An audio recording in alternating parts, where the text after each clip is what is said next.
What is your favorite Roblox game? Don't answer that. I don't want to see any comments saying Forsaken, that game is terrible. Let me be more specific. What is your favorite Roblox FNAF game? Maybe you say FNAF 2 Reimagined. Maybe you say dog watching. Well, I personally have found a new FNAF Roblox series that we could add to the conversation. Today, we'll be talking about Five Nights at Marcus, a series many of you may have never heard about. However, with 3 games being in the series, I'm willing to bet you've heard of the third. It's just a little game that goes by the name of Far From Land.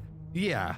That's something even I didn't know about until starting to do work for this video. This series tries a lot of interesting things and succeeds and fails at a lot of them. Today, I'll be going over each of those things, so join me as we dive into the world of Five Nights at Marcus. And with Five Nights at Marcus, we obviously start with the first one, and night 1 of game 1. And with night 1 on the way, we bust a nut into our office and can start learning about everything important that we need to learn. To start, let's just talk about our office itself. Obviously, we have our monitors for our cameras in front of us, but we also have a picture of a cat named Oscar on our desk, and I think that's great. Also, if you open the drawer on your desk, you'll see another picture of Oscar. Just lovely. Looking up, we see a big vent, but we'll focus on that later. Turning around, we'll see the door to our office, which cannot be closed, which is a bit concerning just knowing the type of game we're playing right now. And behind us is also a maintenance panel, which we will be using to complete the night. How do we do that, you ask?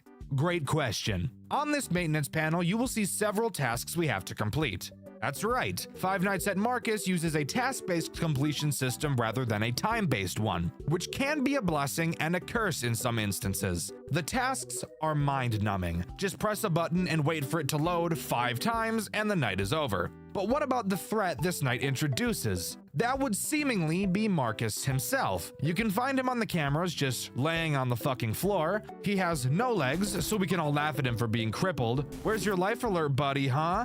Get up! Marcus will try to get to the door behind you. However, Marcus makes no sound cues, and because he has no legs, is not visible at the door or window either. So, how are you supposed to know when he's actually arrived? Another great question. Guys, you guys are on a roll today. The answer is pretty simple. You really have to make sure you're watching him on the cameras, and once you see him leave camera 1, you'll know he's at your door. But Dexter, how are you supposed to keep him away? Oh my goodness, another amazing question. You're doing so well. Inside of your maintenance panel, along with your tasks menu, you also have a shock menu. Go to the shock menu and use the shock when Marcus is outside of your door and he'll scream like a bitch and run away. And then his cycle will continue. Night 1 is piss easy since Marcus barely moves, but don't worry, this is going to get much more complicated as we go. So let's move on to night 2. Night 2 rolls around and we have one new threat to talk about. And for some reason, I'm not gonna lie to you, this night serves to show me how stressful this game is about to become. Let's talk about it. The new threat on this night, not gonna lie, I don't know the name of him, so I'm just gonna call him Green Man. Green Man attacks in the same way as Marcus, except noticing him is a lot easier. When he gets to your office, he has 2 phases. One outside of your window, and one where he's standing in the fucking doorway. Which I can't lie, scared the shit out of me the first time I saw it. Oh. What's that?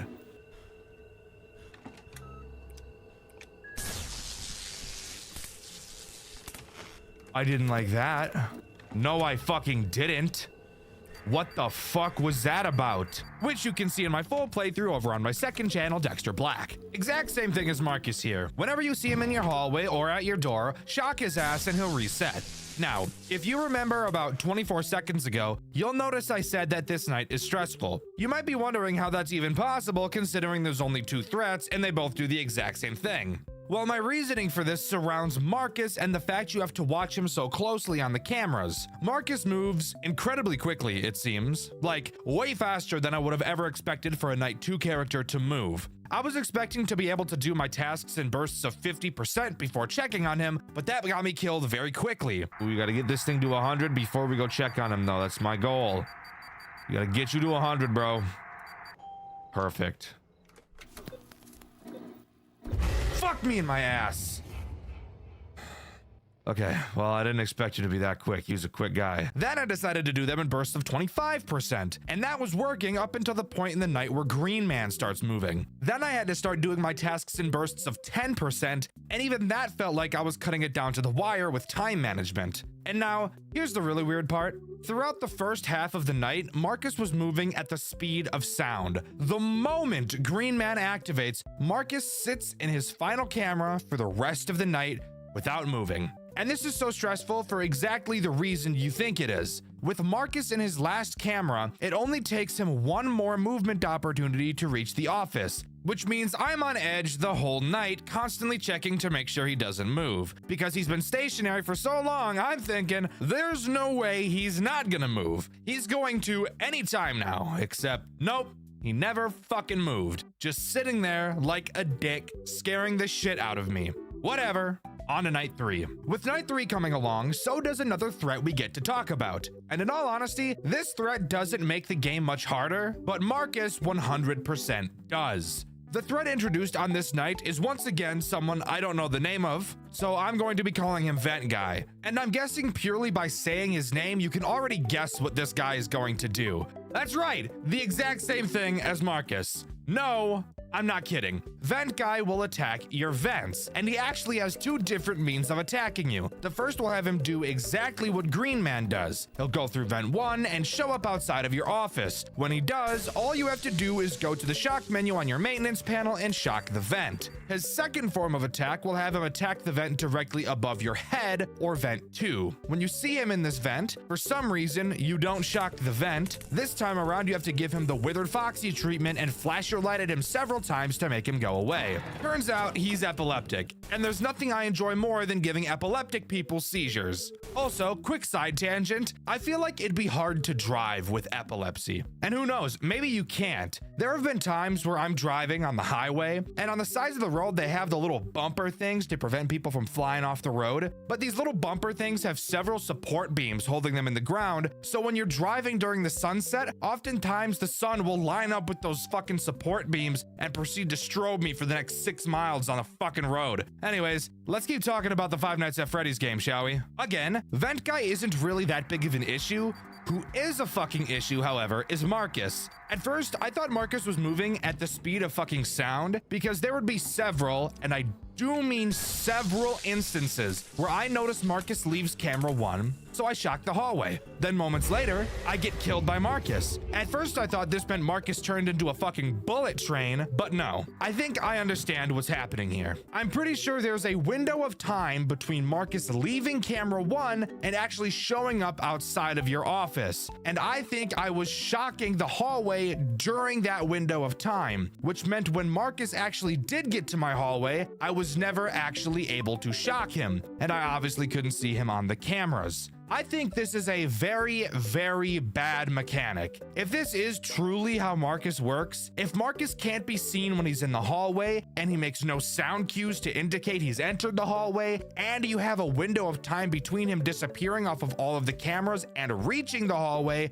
and your shock cooldown is very long, this brings up a very obvious problem of literally never being able to time Marcus properly and consistently. What needs to happen is when Marcus leaves camera 1, that means he is instantly in your hallway. What ended up happening constantly during my playthrough, which you can see over on my second channel, Dxtr Black, is I would see Marcus leave camera 1, so I'd shock the hallway. Then I'd check camera 4 to see if he'd been reset. When I saw he hadn't, I'd rush back to the maintenance panel and spam the shock button, which was always still charging at this point. Shock the hallway a second time, and only then would I see that Marcus would reset. This is very bad. One of the only flaws I've noticed with this game so far. This is not fun. This is not challenging. This is not innovative. This is just bad game design. And if the devs are looking for anything to change about this game, this is 100% the thing to change. But with that, we can move on to night 4. All right, recording Dxtr here.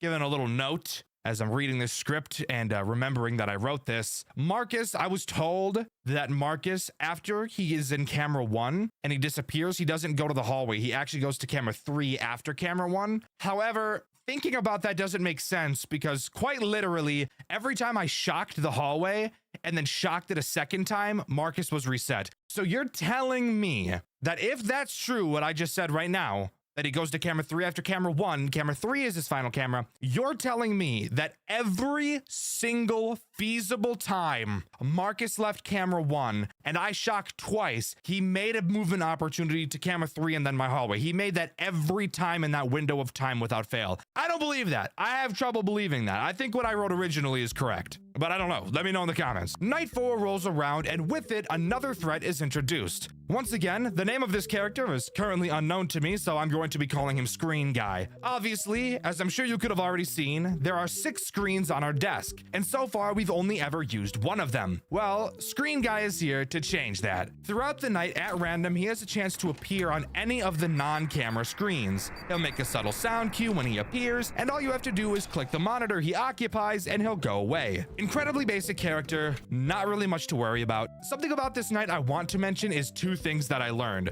The first being that Green Man's name is Shut. I personally prefer Green Man if I'm being honest. The second thing I learned while playing Night 4 is that as long as your maintenance panel is down, no matter which of the 2 screens you have selected, you will still do your task. Okay, let's just pump this up to 40. And now we'll shock. Wait, it's still going. Well, isn't that just the best thing you've ever seen in your life? I didn't know it was gonna do all that now. Which means if I notice Marcus has left, now that I know I basically have to shock him twice to properly time it, I can start on my task, flip to the shock panel, and while I take a billion years shocking him twice, the task I selected will still be performed the entire time. I'm sure this was probably obvious to most people, but shut up, I just figured it out now. Anyways, on to Night 5, since there wasn't a whole lot to go over this time. Once again, Night 5 introduces nothing new and just goes about being a harder version of Night 4. While a little boring, there's nothing wrong with that. It is the first game in the series after all. However, there is something interesting to talk about. But before I talk about it, I want to mention the names of the characters I've failed to mention so far. Vent Guy's name is officially Dahomey. Yes, I'm serious. What a silly name. I personally prefer Vent Guy, I'm not gonna lie. And then the weird monitor guy's name is officially Shadow Marcus, which, by the way, I didn't mention this. If you ever don't click his monitor in time, he'll just appear behind you and disable your maintenance panel, ensuring that you will die. Anyways, on to that interesting thing I mentioned about 20 seconds ago. After completing Night 5, the game doesn't just end like I expected it to. Instead, we get this cutscene.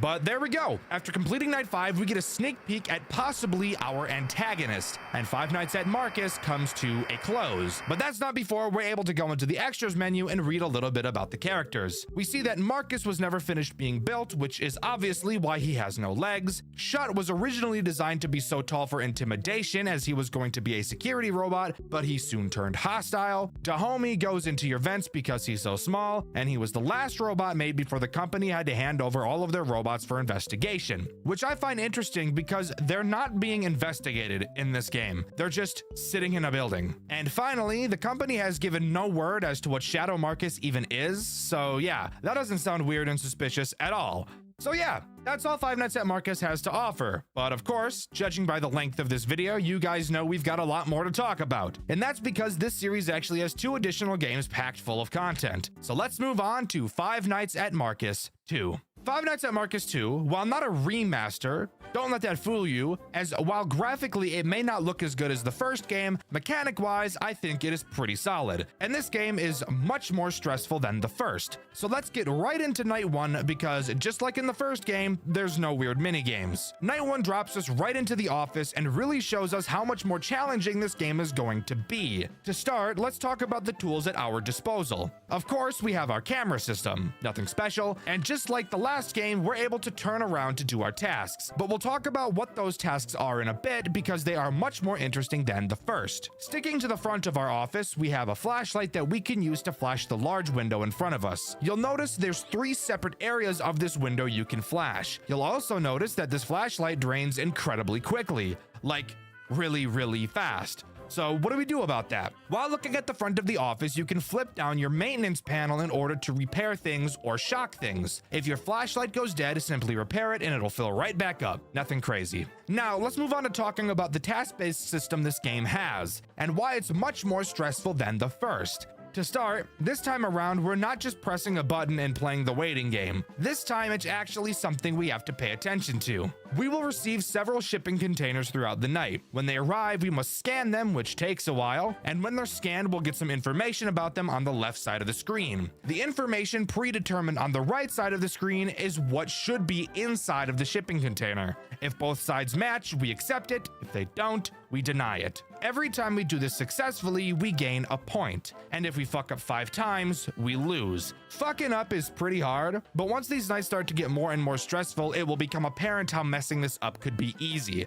Do this 12 times and the night is complete. But of course, we all know it's not just that simple, as of course we do have other threats to deal with at the same time. Just like in the first game, Marcus himself is the only character introduced on night 1, and he is very simple. Even more simple than in the first game. However, he does drain a precious resource far more than any other character does. Marcus will move through the cameras to get to your window. Luckily, this time you'll actually be able to see him when he's at it. And when he is, all you have to do is spam your flashlight at him and he'll reset. But of course, with the flashlight draining so quickly, dealing with Marcus is not something you're going to want to be doing very often, as repairing the flashlight can take a hefty amount of time when you really don't have it. Plus, we'll need to use that flashlight to deal with the other threats that get introduced later, but for now, Marcus is all we have, so beating this night should be easy and we can move on to night 2.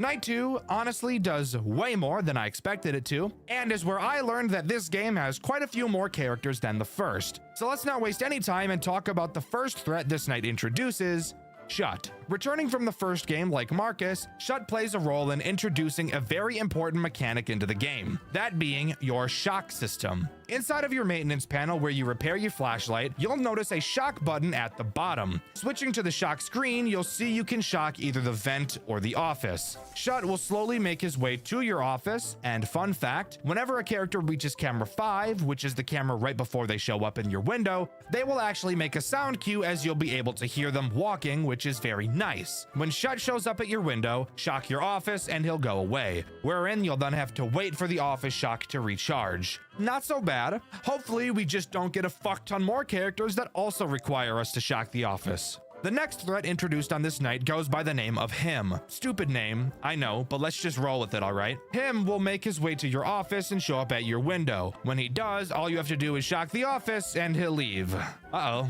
Something tells me this game is about to get super repetitive and mind-numbing and luck-based. But those are the only new threats this night introduces. But before we move on to night 3, there's one more mechanic I need to mention now that we've brought up shocking. You only have 5 shocks. When you run out, you'll need to repair your shock to refill it. You usually have plenty of time to do this at this point of the game, but I get the funny feeling it's going to get a lot more difficult as we progress. But with that out of the way, we can move on to night 3.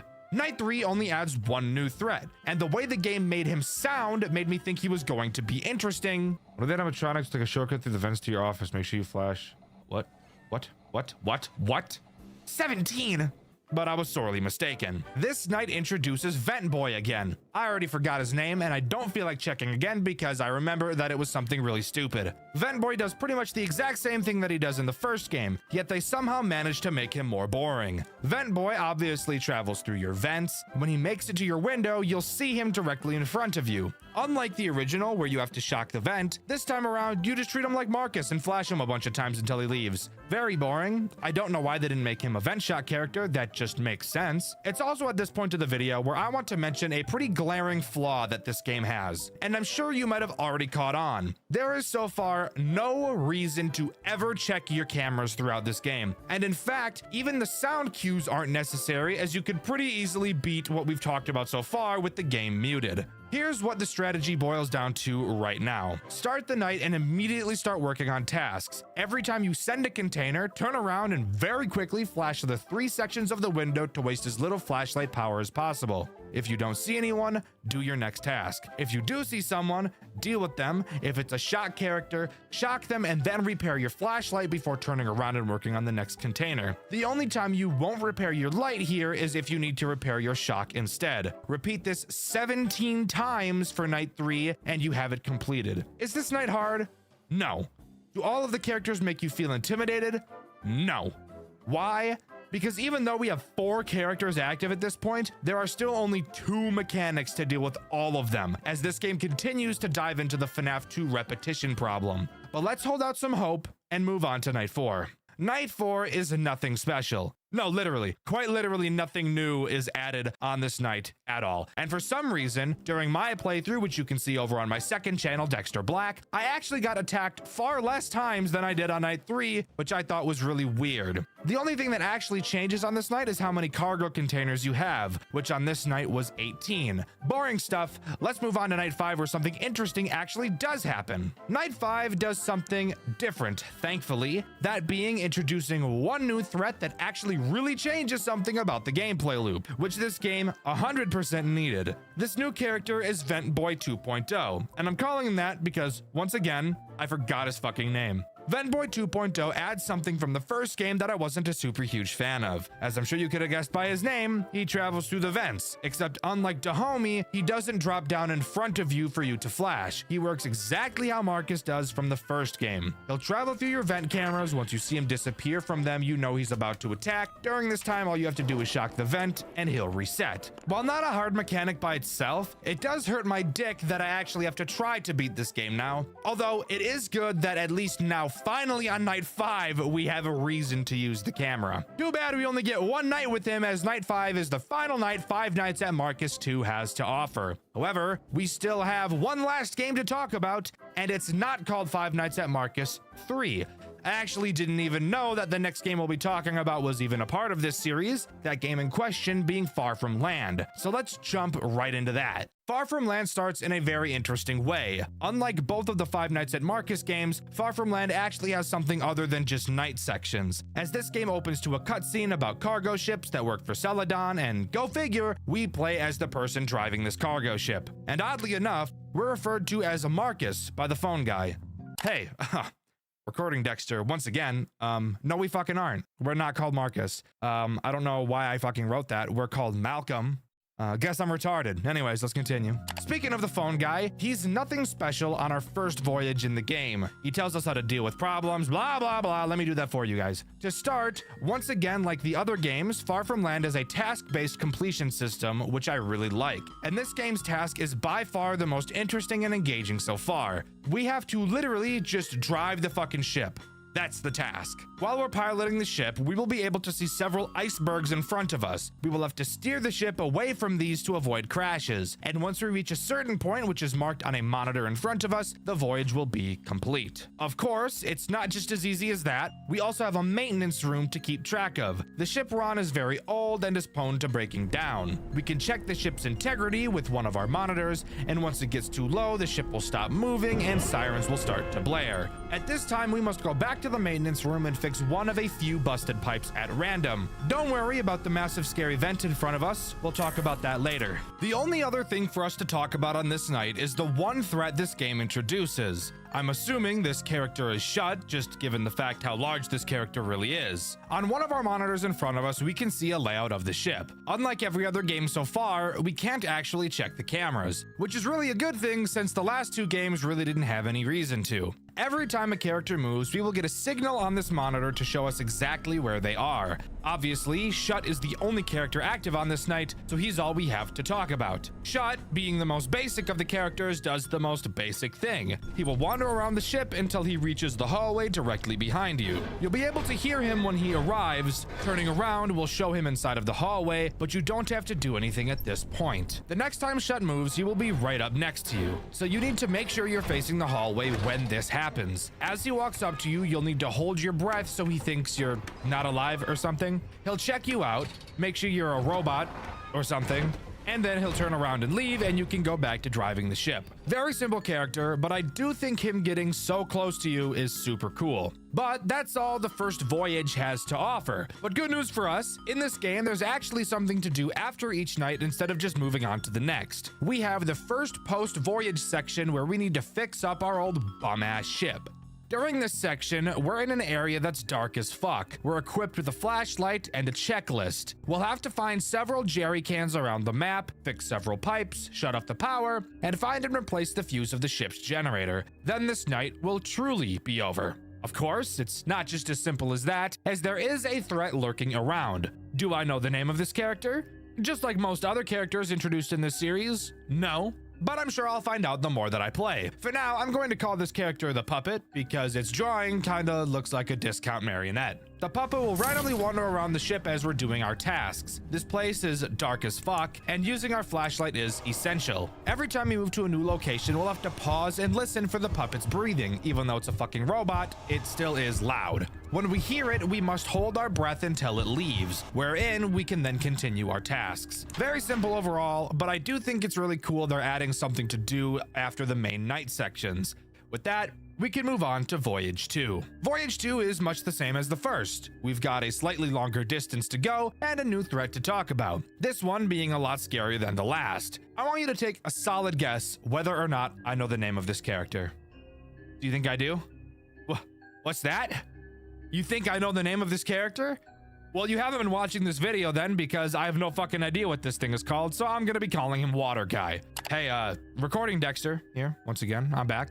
Apparently this is fucking Marcus. Does it look like Marcus? No, but it's Marcus. Water Guy uses a mechanic that has to do with water, if you couldn't have guessed based on how I named him. One of the monitors on the panel in front of us shows off our water integrity. This is basically just explaining how much water the ship is currently storing. Pulling the lever next to it will increase how much water is stored if it ever decreases. But that brings up the question of how it decreases. Well, that's where Water Guy comes into play. Just like Shut, he will make his way to where we are. However, he uses a different entrance. If you turn to where Shut attacks and then turn left, you'll see a new door. This door has no light and there's no way to see into the doorway. I'm sure you can see where this might be going. And you'd be right. You will not be able to see Water Guy when he's in the door. And with no cameras, how are you supposed to track him? Well, that's where that trusty motion detector comes into play. When you see that he's near the entrance, quickly whip around to that doorway and pull a yellow lever that releases a sprinkler system into the doorway for some reason. Not really sure why this is here, but it is. When you do, you'll see Water Guy spark, since you know he's a robot and they don't really fuck with water and such, and then he'll reset. Nothing crazy, but he is for sure going to be one of the more annoying threats throughout this playthrough. So now, let's move on to the Post-Voyage 2 section. Not even really sure why I'm talking about this section. It's the exact same as the last one, except the objects are placed randomly somewhere else, and it seems that whatever monster is down here is more aggressive. Overall, super simple. It's time to move on to Voyage 3. Voyage 3 is longer than Voyage 2. This is going to be a pattern that repeats itself. Also offered on this voyage is yet another threat for us to worry about, that being Dahomey. A character I surprisingly remembered the name of, but that's only because it's so fucking stupid. Dahomey, like he is in the other games, is a vent character. And where is the only vent on the ship we can access? That's right, the maintenance room. Luckily, we can track him on the motion detector like the other characters, and when we see him in the vent, all we have to do is whip over to it and hold our flashlight on him until he goes away. Very easy, but it is another character to drag us away from the task that continues to get longer and longer each night, but that's all this voyage adds. Moving on to the post-voyage section, which is actually something different this time. Instead of inspecting the top deck, this time we're inspecting the bottom deck. In it, we have another plethora of tasks, such as fixing leaky pipes, replacing fire extinguishers, rearranging pipes, and finally refueling the ship. All of these tasks are pretty simple. However, there is one threat looming over our heads, quite literally the entire time. That being the puppet-looking thing again. Hey, recording Dxtr again. This is a different fucking puppet. I don't know its name, but it's a different one. Occasionally, while we're walking around the lower deck, he'll drop down from a vent in the ceiling. Using a wrench we acquire on this night to complete our tasks, we have to whack the shit out of him to make him jump back into the vents. We only have a certain amount of stamina, and since we need to swing the wrench to fix leaky pipes, we have to balance how much we're swinging at once. Once we get into the final room, all we do is refuel the ship and we're ready to move on to the next voyage. However, before we do that, I want to talk about something stupid that this game has. Quite a few months back, I was actually playing this game on my second channel, Dxtr Black, but I stopped on episode 3 because this post-voyage section of the game was bugged. I said I'd come back to the game after it was fixed. What would happen is that the game would literally just freeze when doing certain things, and I was even able to still replicate it now, which happened in my newest playthrough of the game. What?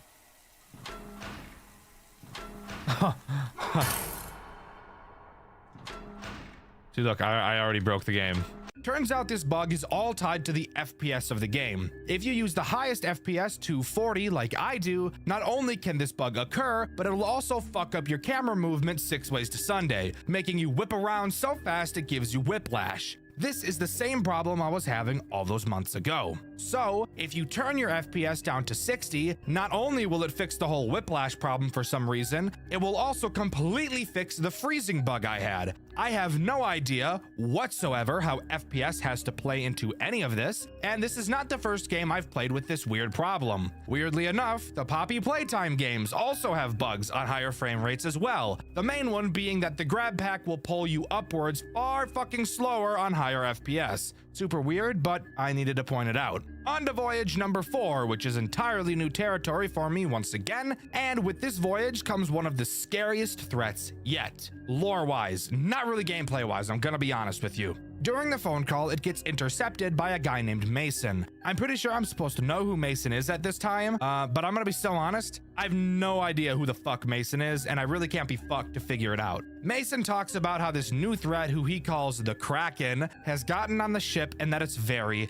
dangerous. Apparently, this robot is what the company doesn't want anyone knowing about, and we're completely alone on this massive ship with it. The Kraken's mechanic is pretty interesting, but I think it could have been done a lot better. The Kraken can be seen on the front of the ship through your window while you're driving. By holding shift, you can cause the horn of the ship to go off whenever you see the Kraken, blow the horn like the hose do, and he'll go away. When your horn integrity runs out, all you have to do is go to the maintenance room and fix a pipe, which will then fix your horn. I don't really know how that makes any sense, but don't question it. That's just what we have to do. The Kraken does have another mechanic, although I personally never saw it. The Kraken has a chance to enter your maintenance room. If you ever see him in there, just turn around and that's literally it.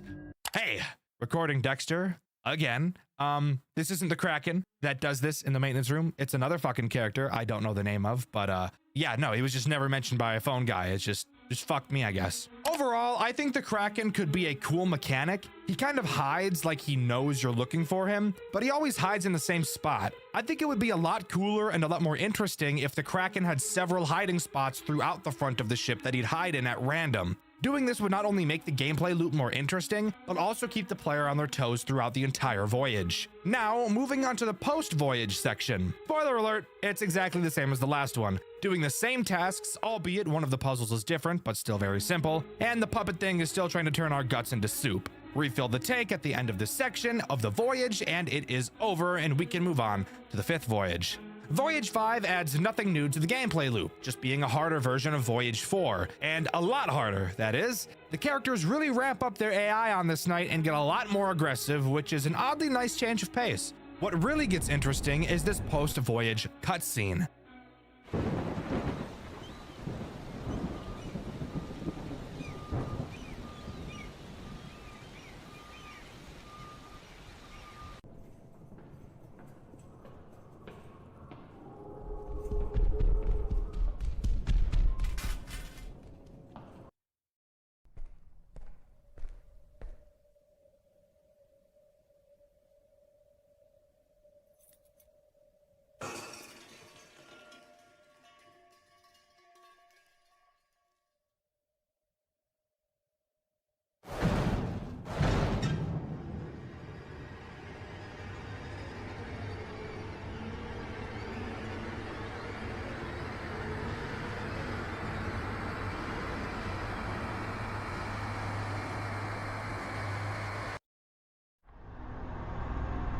Why are you doing this?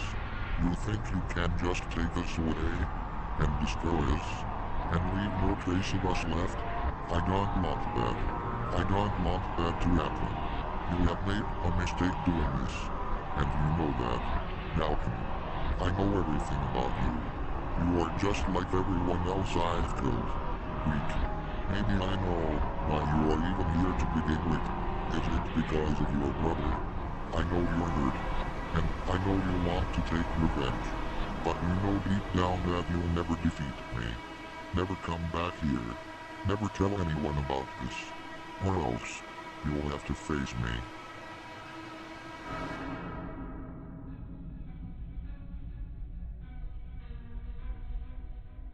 And with that, we're surprisingly thrown into a sixth voyage. A sixth night is something that none of the other games have had so far, so this actually makes me very surprised. And turns out this final voyage is a boss fight with the Kraken, which is the name of the robot we just saw in the cutscene, not actually the robot I was calling the Kraken earlier. I'm sure you could have guessed from this whole video, but I don't think the series is very good at explaining names. The Kraken obviously plays the role of all of the characters we've seen on the voyages so far, with a small twist when he plays as Shut and Dahomey. In both cases, when dealing with him, he activates a rat from Five Nights at Candy's 3 mechanic, where you have to track his head while he moves around. Awesome change of pace. I love that they added this little extra piece of detail, really ties everything together. The dude that sits outside of your front window, and Scrap, which is the name of the character that I thought was the Kraken that sat in your maintenance room, had a chance to do it, and you turn around, it's that guy, his name is Scrap. I found this out only because of the fucking settings at the end of the game, because they never say his fucking name in the game. It's just stupid as fuck. But that's really it. Deal with all of the characters and try to avoid the fact that the Kraken killed a guy and attached his rib cage and head to his own fucked up robot body. Yeah, tell me that's not the most fucked up shit you've ever heard in your life. After completing the voyage, we get one last cutscene where we seemingly willingly drive the ship right into a giant rock to sink the entire thing and destroy ourselves, along with the murder robots that are inside of it. Honestly, a very good decision in my opinion. Really taking one for the team there, Malcolm. I appreciate it, G.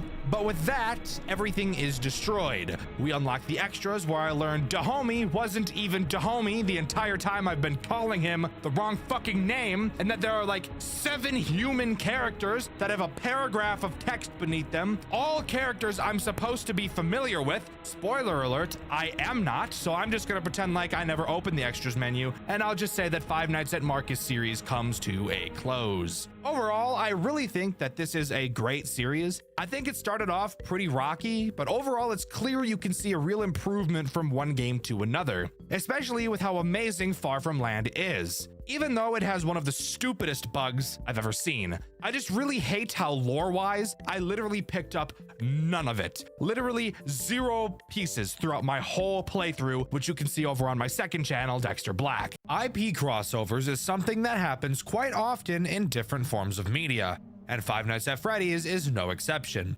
We've seen classics such as Five Nights at Sonic's and Five Nights at Wario's. However, I'm sure you can think of many other crossovers this massive genre has.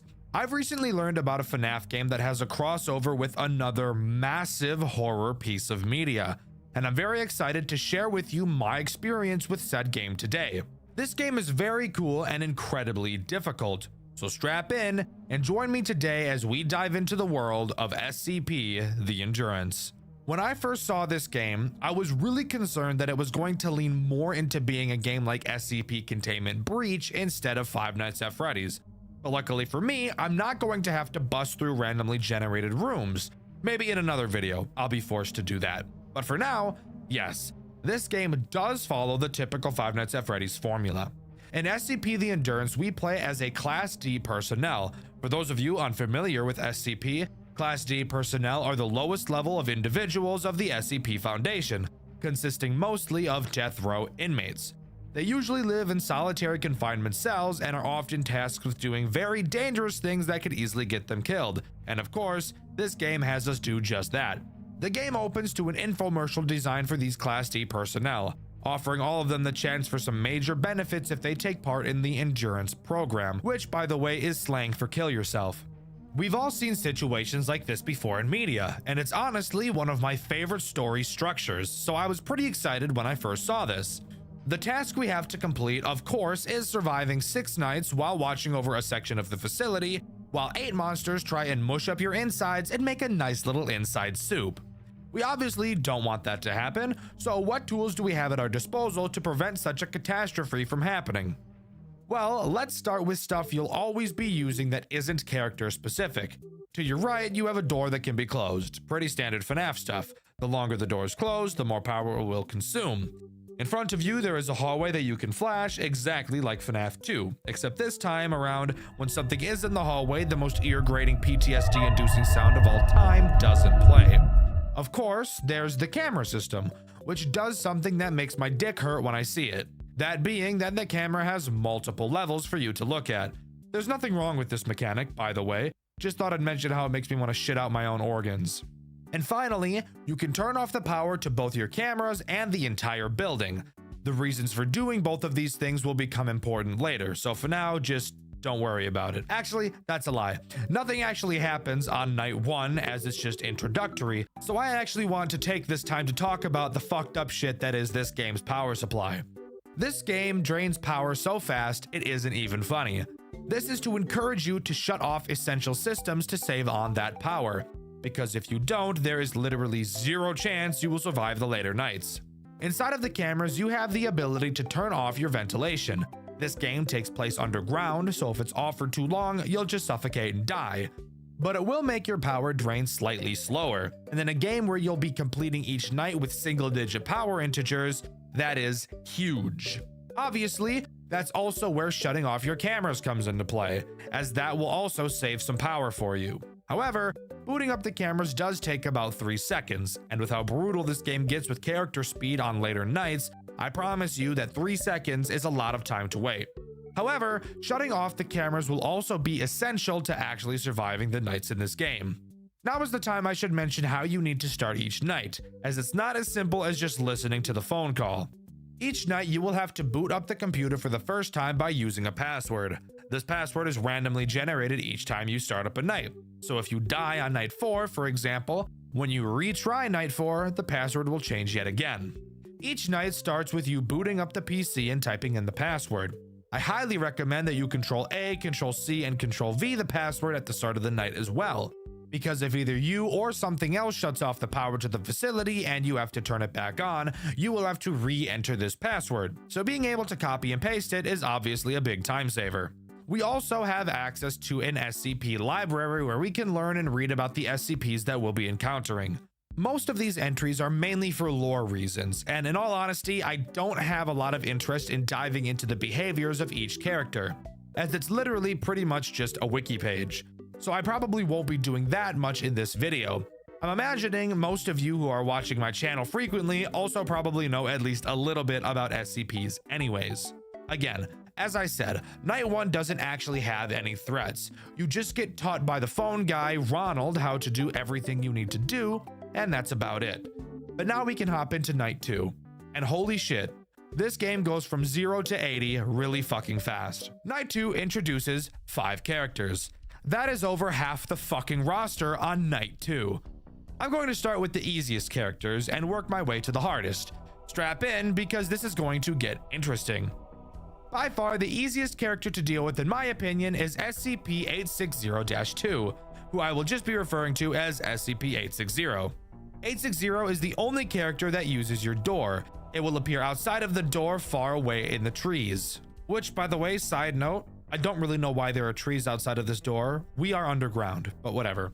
Throughout the night, it will approach your door until it is right up next to it. When it is, all you have to do is close the door and wait to hear it run away.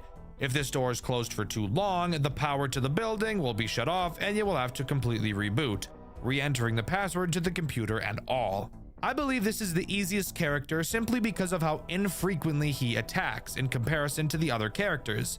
You may see him 5 or 6 times a night, which is a godsend compared to some of the other assholes we'll be talking about in a bit. The next easiest character, in my opinion, is SCP-066. 066 is just a giant pile of meat with some eyeballs. 066 by itself will not actually be able to end your runs. Instead, it cosplays as Satan. It will attack from the vent on your ceiling. At random times, you may see the vent on your ceiling open up. When you see this, you will have to simply click the vent to close it, and that's all. If you leave it open for too long, 066 will drop into your office and stay there for the rest of the night. While there, it will slowly increase the AI values of all of the other characters, which, by the way, has the chance to increase their AI values over the max 20, which, yes, will still make them harder. It also has the random chance to play sounds at 140 decibels, so just like, really don't let him into your office. You may be wondering why I've chosen to call 066 more difficult than 860, despite the fact that all you have to do is mindlessly click when you hear a noise. Well, that's because 066 is probably the fastest character in the entire game. On later nights, you will have less than 2 seconds to react and close the vent. And of course, it itself doesn't kill you. The ramping AI of the other characters probably will. Of course, that's unless you're Frogger and beat the 820 mode with 066 in the office the entire night. That guy's a madman. Next, we'll talk about SCP-096, arguably one of the most popular SCPs of all time. SCP-096 has the chance to spawn literally anywhere in the entire building, whether that be on any of the cameras or even directly in your office. Wherever it happens to be, all you have to do is stop looking at it. If it's in your office, flip up and down the camera quickly. If it's in the camera, either switch cameras or pull the camera down. While yes, 096 is not a problem by itself, it's in combination with how hectic and stressful the rest of the game gets, which is the reason I think 096 is as annoying and difficult as it is. SCP-106 is the next degenerate I'd like to talk about. This is the pocket dimension asshole, by the way, if you were curious. Occasionally, you will both hear and see 106 in your office. When you do, you'll have to put on the mask. Oh yeah, you have a mask, by the way. I know I forgot to mention that. I just wanted to keep you on your toes. And I totally didn't just forget it existed until I started talking about 106. So shut up. If you don't put the mask on fast enough, it appears one of two things could happen, I think. Maybe it's every time, but I've seen this not happen to some people on deaths to 106 multiple times. When you become caught by 106, it has a chance to teleport you to a pocket dimension. We're in the fucking guy that we're in the guy that does fucking genjutsu, aren't we? Oh my, what the fuck? What? Yo, this is sick as fuck. Oh, he dead. Oh, he dead. Where the game is put into a 3D environment where you have to complete some parkour across some rocks to escape. If you do manage to escape, then congrats, you get to continue the night. But of course, chances are you'll have spent too long in the pocket dimension that you'll probably die upon coming back. This pocket dimension also has some interesting secrets by itself, but I'll be talking about that a bit later in the video. Sitting there doing nothing in the mask is obviously not something you're going to want to be doing while being ass pounded by 7 other characters. So that puts 106 pretty high up on the difficulty chart in my eyes. SCP-173 is by far the most grueling and annoying character in this entire game. He acts as this game's main reason for using the cameras, which also really sucks because in most cases you'd prefer to have your cameras off just because of how horrifically quickly the power drains. 173 will slowly move throughout the building until it gets to your vent. You may notice to your left a giant vent is open on the wall. Yeah, if he gets there, you're dead. So, how do you stop him? Well, by staring at him on the cameras, of course. 173 has this super awesome and totally not penis tearing attribute where it will never move backwards and only forwards. So you really have to make sure you have your eyes on this thing the entire night. However, I should mention that once 173 gets to your office, that it's not an immediate game over. Oh, hey, I'm not blinking. I am not blinking and I'm looking right at you. Looking right at you. There's actually 2 phases it will have to get through before it can slither inside of you like one of those parasites that will swim up your urethra if you piss in a gross lake. I don't know. In true 173 fashion, if you're looking at him, he won't move. But if you open the cameras, turn to the side to deal with 860 and the door, or anything else that blocks your view of 173, it will move through its phases before blowing up your anus. Again, 173 is easily the most difficult character throughout this entire game, only being rivaled by one other asshole who we'll talk about later. But for now, if you can deal with all of that bullshit combined, you will successfully beat Night 2. Yeah? Did you forget we were only talking about Night 2? Yeah, there's still 4 more of these, so strap in. Night 3 introduces one new threat. Nah, I'm just fucking with you. It introduces the remaining 3 because fuck you. Those characters being SCP-049, SCP-1048, and SCP-079. Only one of these characters is actually a big issue, so let's talk about the less annoying two first. Let's start with what I feel is the easiest to deal with of these three, SCP-1048. It's just a teddy bear, but a teddy bear that can move, to be fair. It takes advantage of your hallway. Appearing in it throughout the night, it will try to enter your office and murder the shit out of you. All you have to do is keep your flashlight on him to push him backwards. Not hard at all, just another power waster of a character. SCP-049 is the Plague Doctor, and I honestly wish I had the plague while playing this game so that I had a good excuse to just kill myself rather than continuing. 049 makes use of the two lockable doors on the bottom layer of the cameras. You can only lock one of these doors at a time, and thankfully doing so doesn't waste any power, and they don't unlock if the PC is shut off. If you see 049 at either door, simply lock it and it'll be no problem. The actual difficulty of 049 just comes in the likelihood that you will forget he even exists, and only remember once you find him in your office. And finally, the second most difficult character in SCP the Endurance is SCP-079. This guy is just a little quirky fella, really. He's just a bored little guy that really wants to play tic-tac-toe with you. What is this?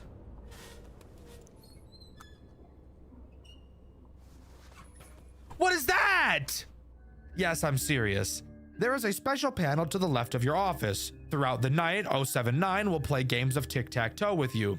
Now, you may be a little inclined to completely pummel this stupid fucking computer's ass while playing this game with it.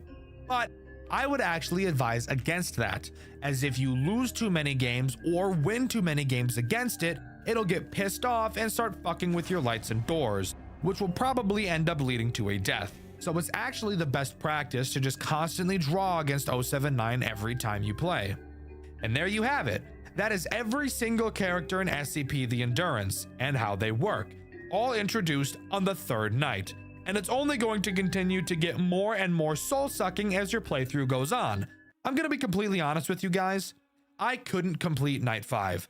I put in a lot of attempts, but as I've mentioned multiple times in the past, I'm very bad at FNAF games, and I just couldn't beat it. I'm sure if I continued to pour in attempts that eventually I would complete it, as I did get to 5 AM a decent handful of times. I still have no desires to spend hours trying. I'd much prefer to just talk about it. After completing Night 5, we get the special meal we were mentioned to get at the beginning of the game in the infomercial. But guess what? We're still depressed because we're still in solitary confinement, and I'm about to tear my hair out, except I've already torn all the hair out of my head, so you'll have to use your imagination to figure out where I'm tearing the rest of my hair from. However, we're not done talking about this game quite yet, as there still are some cool things that it has to offer. Mainly, now is the time I want to talk about SCP-106, or Larry's Pocket Dimension, and how important it is for unlocking both Night 6 and this game's secret ending. The first step to unlocking the secret ending is finding the 3 burnt pages in Larry's Pocket Dimension.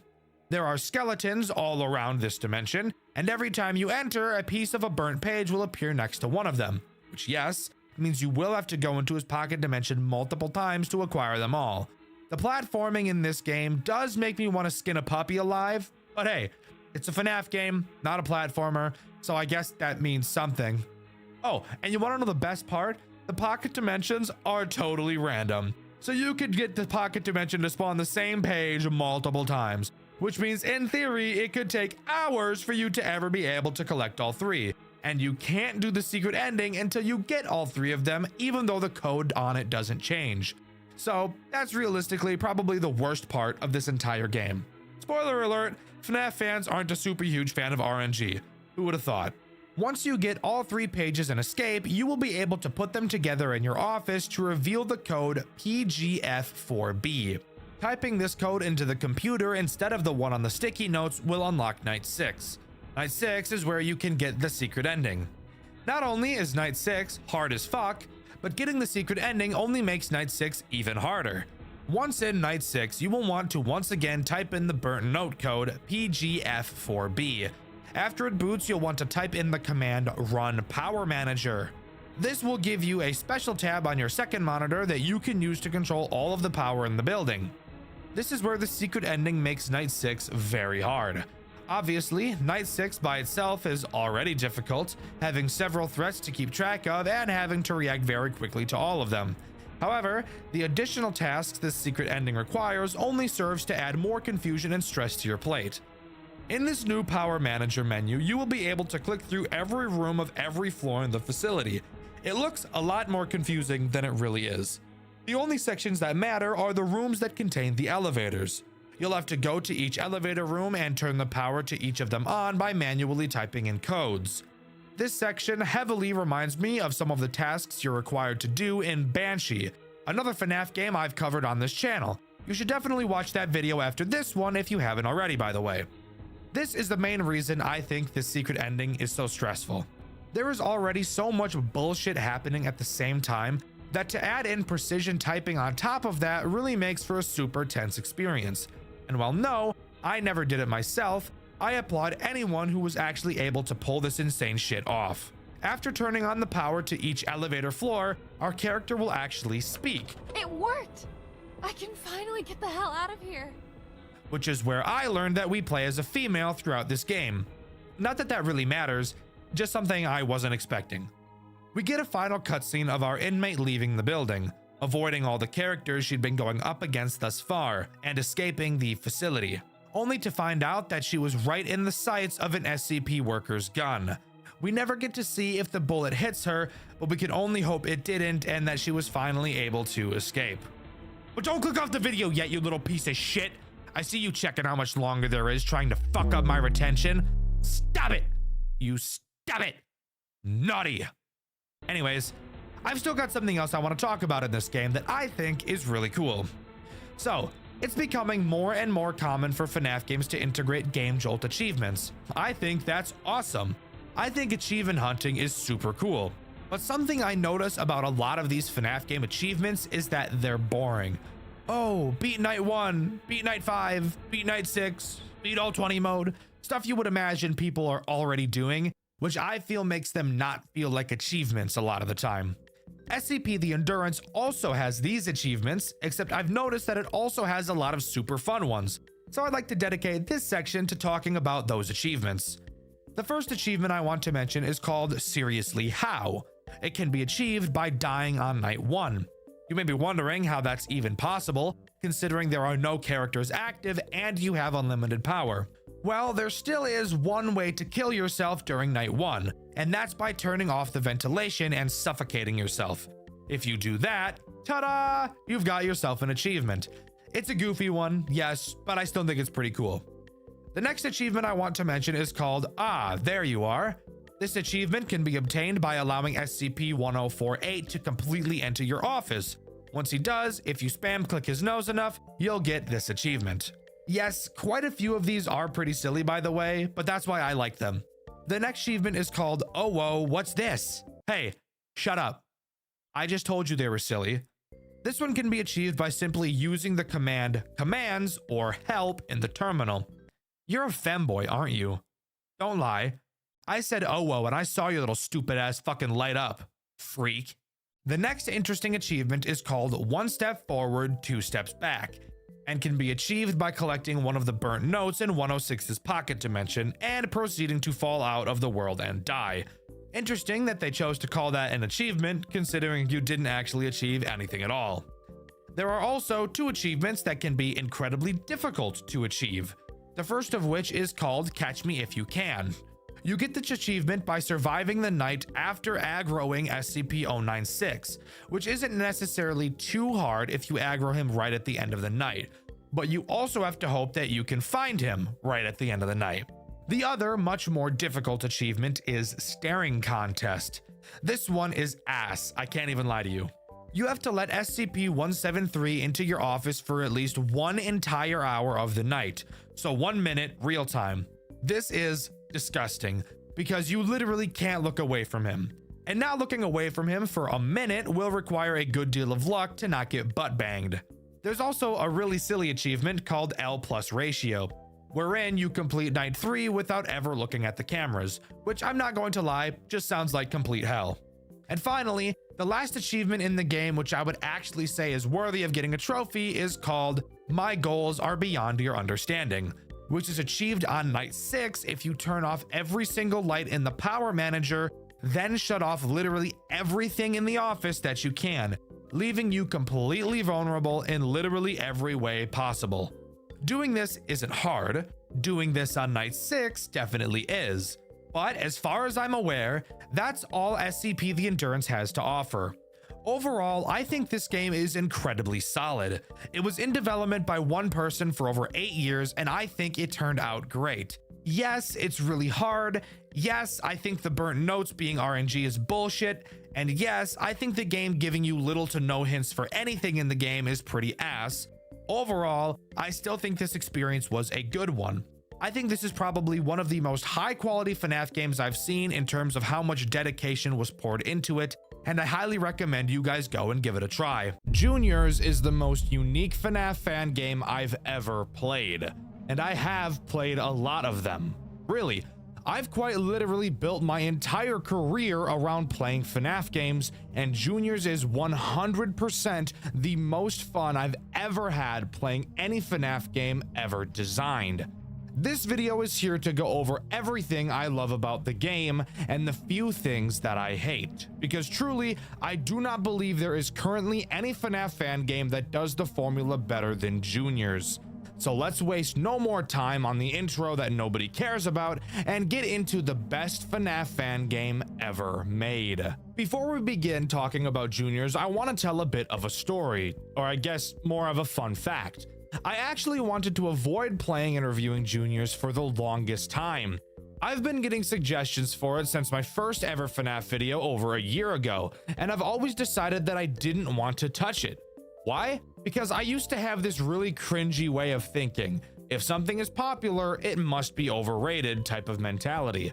After finally sitting down and playing through Juniors, seeing it completely blind for my first time ever, I will never in my life think like that ever again.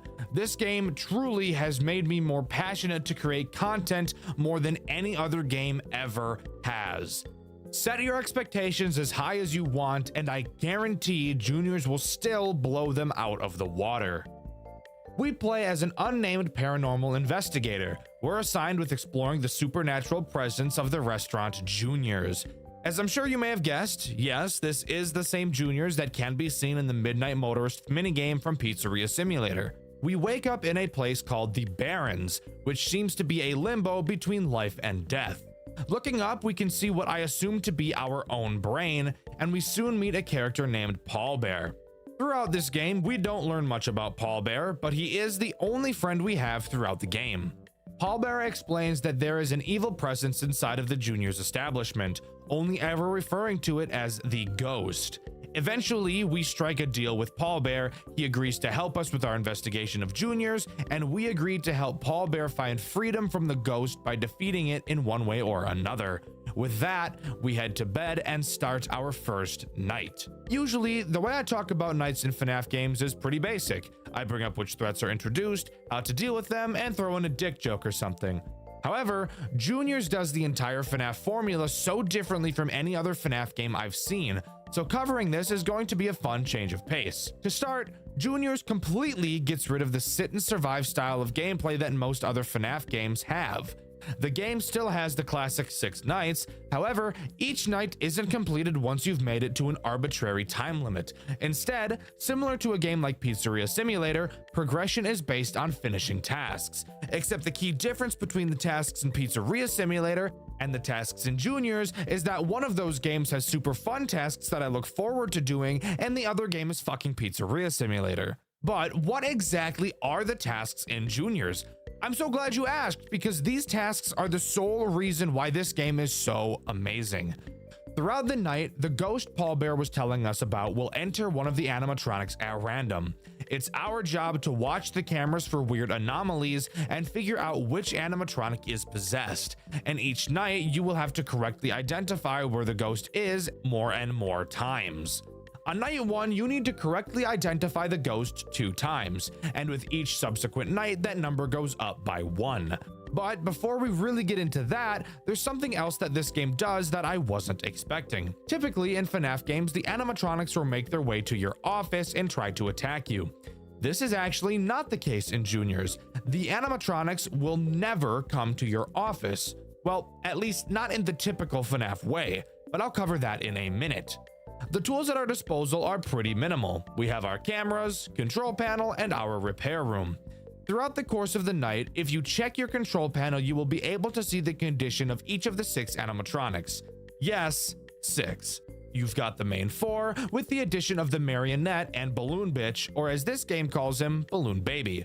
As the night progresses, the condition of each of these characters will decrease. If they ever go completely empty, they'll use your ass as sustenance and gobble it up. At any time, you can send one of the animatronics onto a conveyor belt that will bring the character to your repair room. Once inside the repair room, you can quickly fix them and send them back into the pizzeria. This will cause their condition to go back up to 100. However, you have to be careful, because if you send the possessed animatronic to your office, it's game over. Another thing to note is that you can't send more than one character to your repair room at a time. Moving on to the actual ghost hunting part of this game. As mentioned previously, there are 6 characters that the ghost can possess. Both at the start of the night and directly after identifying the possessed character, you will get a grace period where no animatronic is possessed. You should use that time to send the lowest conditioned animatronic to your office to be repaired. There are multiple different cues to tell you who the possessed animatronic is.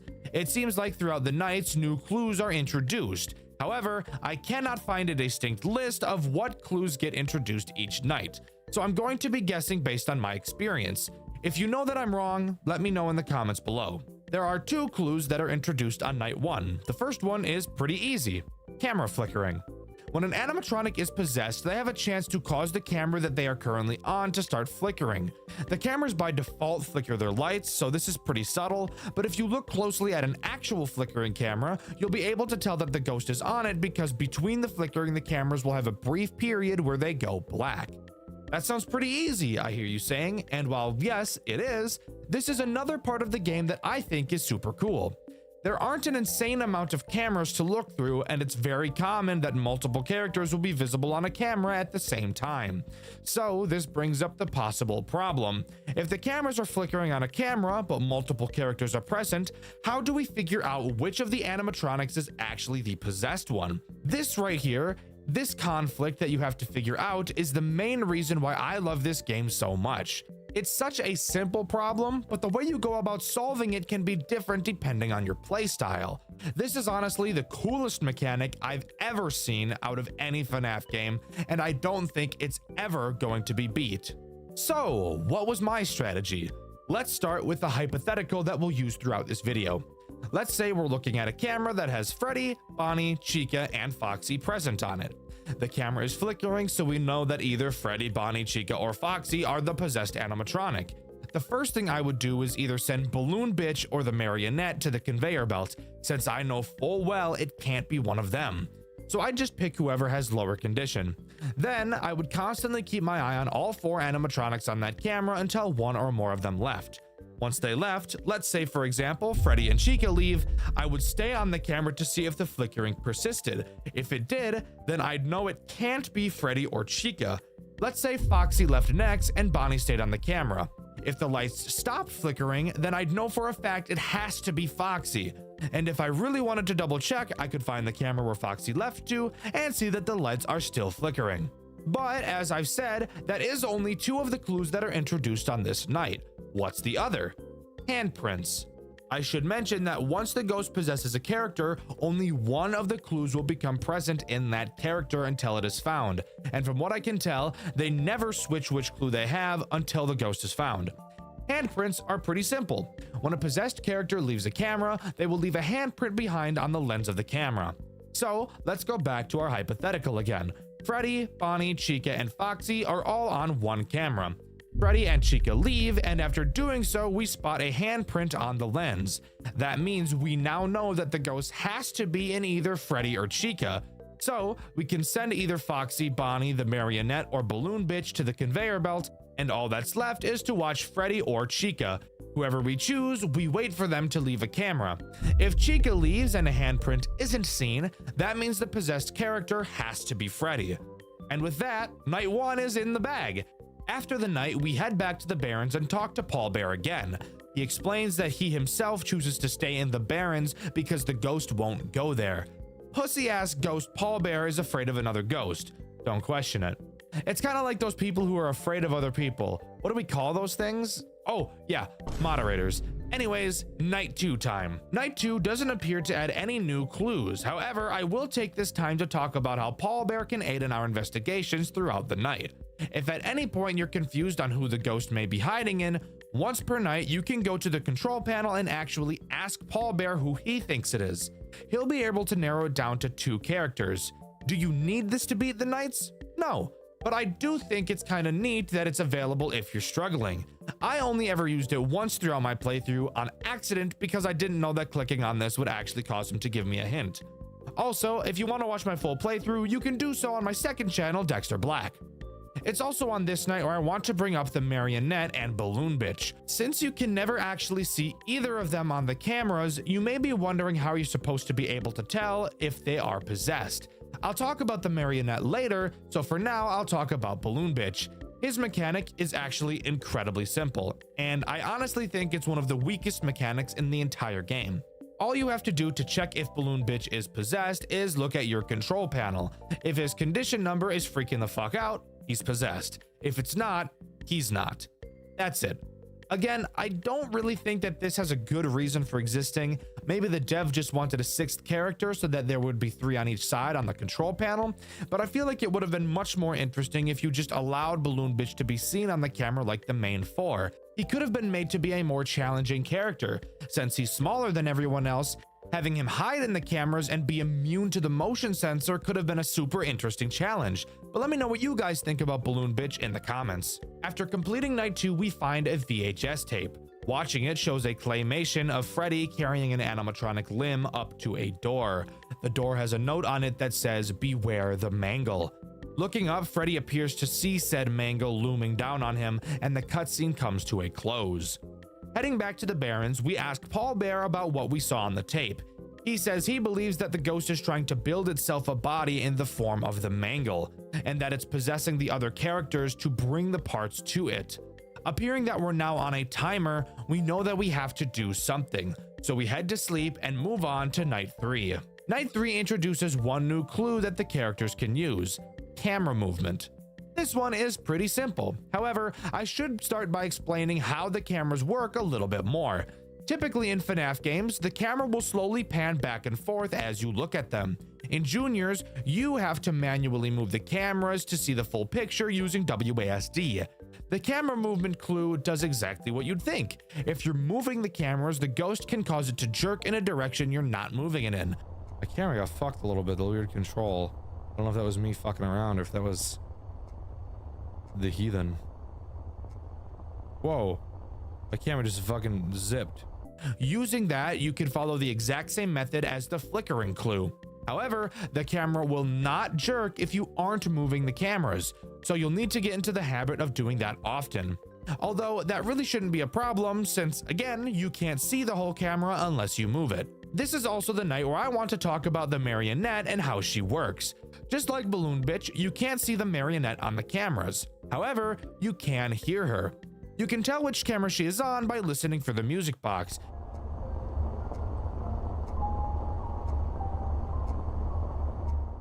If you hear it, then you know that the Marionette is on whichever camera you're looking at. Fundamentally, is this different from the 4 main characters? No. However, I do think it's a super fun addition to the formula, where if we were using our hypothetical again from earlier, let's imagine all 4 of the main characters are on a camera and the camera is jerking in a random direction when we move it. Then all 4 characters leave at the same time, but the camera is still somehow jerking. Then you notice that you've been hearing the music box the whole time and just weren't paying attention. Now you know that it has to be the Marionette. It's not that it's hard to figure out, but it may be something that slips your mind as you're so focused on trying to find the ghost. I love the Marionette in this game, and if you couldn't guess from my constant glaze, it's the best Marionette I've ever seen out of any FNAF game. After completing night 3, we find another tape. On it, we watch the ghost leave Freddy and move to Bonnie. Then see Bonnie carry another piece of the mangle to the secret door. This is another thing I really like about this game. Even though you can't feel it, you know both you and Paul Bear are in a race against the clock, as with every passing night, the mangle gets closer and closer to being completed, and you know that once it's finished, your chances of winning become slim to none. Heading back to the Barrens, Paul Bear isn't present. Climbing up a ladder, we find him in a tree looking out at the brain. We tell him that our investigation ends soon. Paul Bear mentions that the spirits know he's in the Barrens with us by now, and we devise a plan to break into the secret room, the basement, and get to the mangle before it's put together. Sharing a moment of solace together, we head back into the restaurant. Somehow, this game is actually making me care about a character, which is insane to say given the fact I'm talking about a FNAF game right now. But regardless, it's on to Night 4. Night 4 introduces the most ball-busting clue we've ever seen: camera malfunctions. This does exactly what you'd think. The possessed animatronic will cause a malfunction on whatever camera they are on. That means if we go back to our hypothetical, Freddy, Bonnie, Chica, Foxy, and the marionette are all on the same camera. One of them becomes possessed, so we lose the ability to see that camera. Fuck. Continuing to watch the cameras, we hear the music box stop, but the malfunction continues. We now know that it can't be the marionette. All of a sudden, the camera pops back on, and all we can see is Bonnie. Well, now we know that it can't be Bonnie.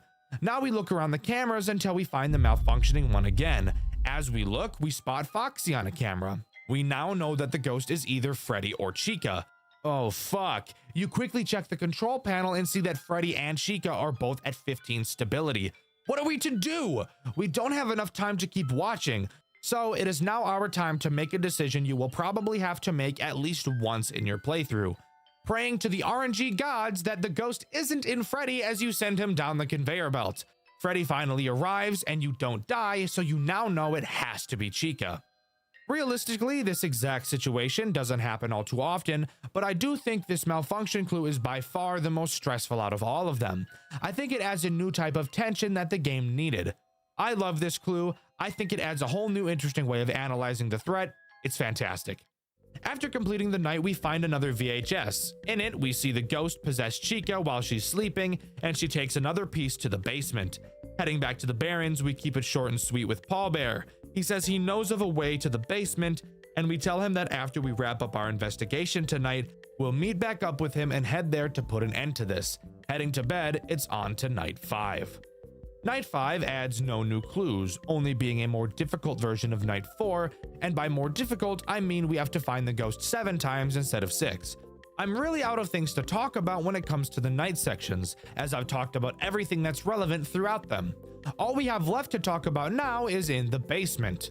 After completing Night 5, we get one last tape revealing all of the characters awakening the mangle, a foreshadow of what's to come. Heading back to the Barrens, Paul Bear explains the plan. We'll go along with whatever the mangle has planned and lure her into the Barrens and trap her forever. We say our final goodbyes to Paul Bear and enter the basement, not knowing what's ahead of us. Upon entering the basement, we're greeted to a new office. The basement serves as Night 6, the boss fight night. I'm just gonna put this out here right now. I am not a fan of Night 6, gameplay-wise at least. I think it looks great, and I think it serves excellent story purposes, but I think it's a massive step back from the core loop of the game. The basement is set up exactly how the office from FNAF 2 is. 2 open vents to your left and right, and a large hallway in front of you. You have access to a flashlight, cameras, and a Bonnie mask. Yes, it's literally just FNAF 2, even equipped with a music box to constantly wind throughout. Maybe this is the reason I don't like this night. Just kidding, it's not a maybe. Of course this is the reason I don't like it. I'm not a huge FNAF 2 fan personally, so seeing it in a FNAF game that I really like puts a bad taste in my mouth. However, I'm not going to let that discourage me. How does this night play, and are there any redeeming qualities? Throughout the night, all you have to do is wind the music box and put on your mask whenever the animatronic enters your office. If you ever see Foxy in the hallway, flash your light at him. Guys, it's literally just FNAF 2. I really don't have to explain this to you. The characters even look different on this night, and in the extras menu, this version of them is called Withered. It's FNAF 2. That's it. That is until the halfway mark. What the fuck? We were the mangle. What the fuck? Conveyor belt. Yo! Yo, what the fuck? Yo, the time's all fucked. What the fuck is that thing? Oh, nah. Halfway through the night, your control panel will be forced up. You'll be able to see the conveyor belt and watch as each character makes its way through. Several sticky notes ridiculing you. Every single animatronic sacrifices its body to the mangle, and it's finally time for the final fight. The mangle enters the building, and now is the perfect time to talk about how fucking disgusting these character models look, especially Mangle. The level of detail in these characters is insane. Seeing Mangle on the cameras is probably the most uncomfortable thing about this entire game. She's so gross and it's super cool. But I do have to ask the question, why the fuck do they look like this? Is our main character going insane and imagining that they look like monsters more than they do? Or did the manufacturers of these robots actually design the most fucked up, creepy robots of all time? Anyways, once the Mangle spawns, the way this night is played changes. Now, for some unknown reason, Mangle has an owl attached to her. Does that make sense? I'm sure there's a reason for it, but I can't for the fuck of me figure out what that might be. Occasionally, this owl head will appear in either of your two vents. When it does, all you have to do is put the mask on until it leaves. Mangle herself has a chance to appear in the hallway. As far as I can tell, she has no sound cues, so you have to constantly check for her yourself. When she's there, hold the flashlight on her until she leaves. Finally, we have the most soul-sucking, nutsack-tearing, butthole-puckering mechanic in the entire goddamn game. The Ghost. The Ghost can appear on any camera. You'll be able to tell because you can see her hand. When you see the Ghost, all you have to do is hold the light on the camera until it disappears. You might be asking yourself, why the fuck is that a problem? That sounds even easier than the owl.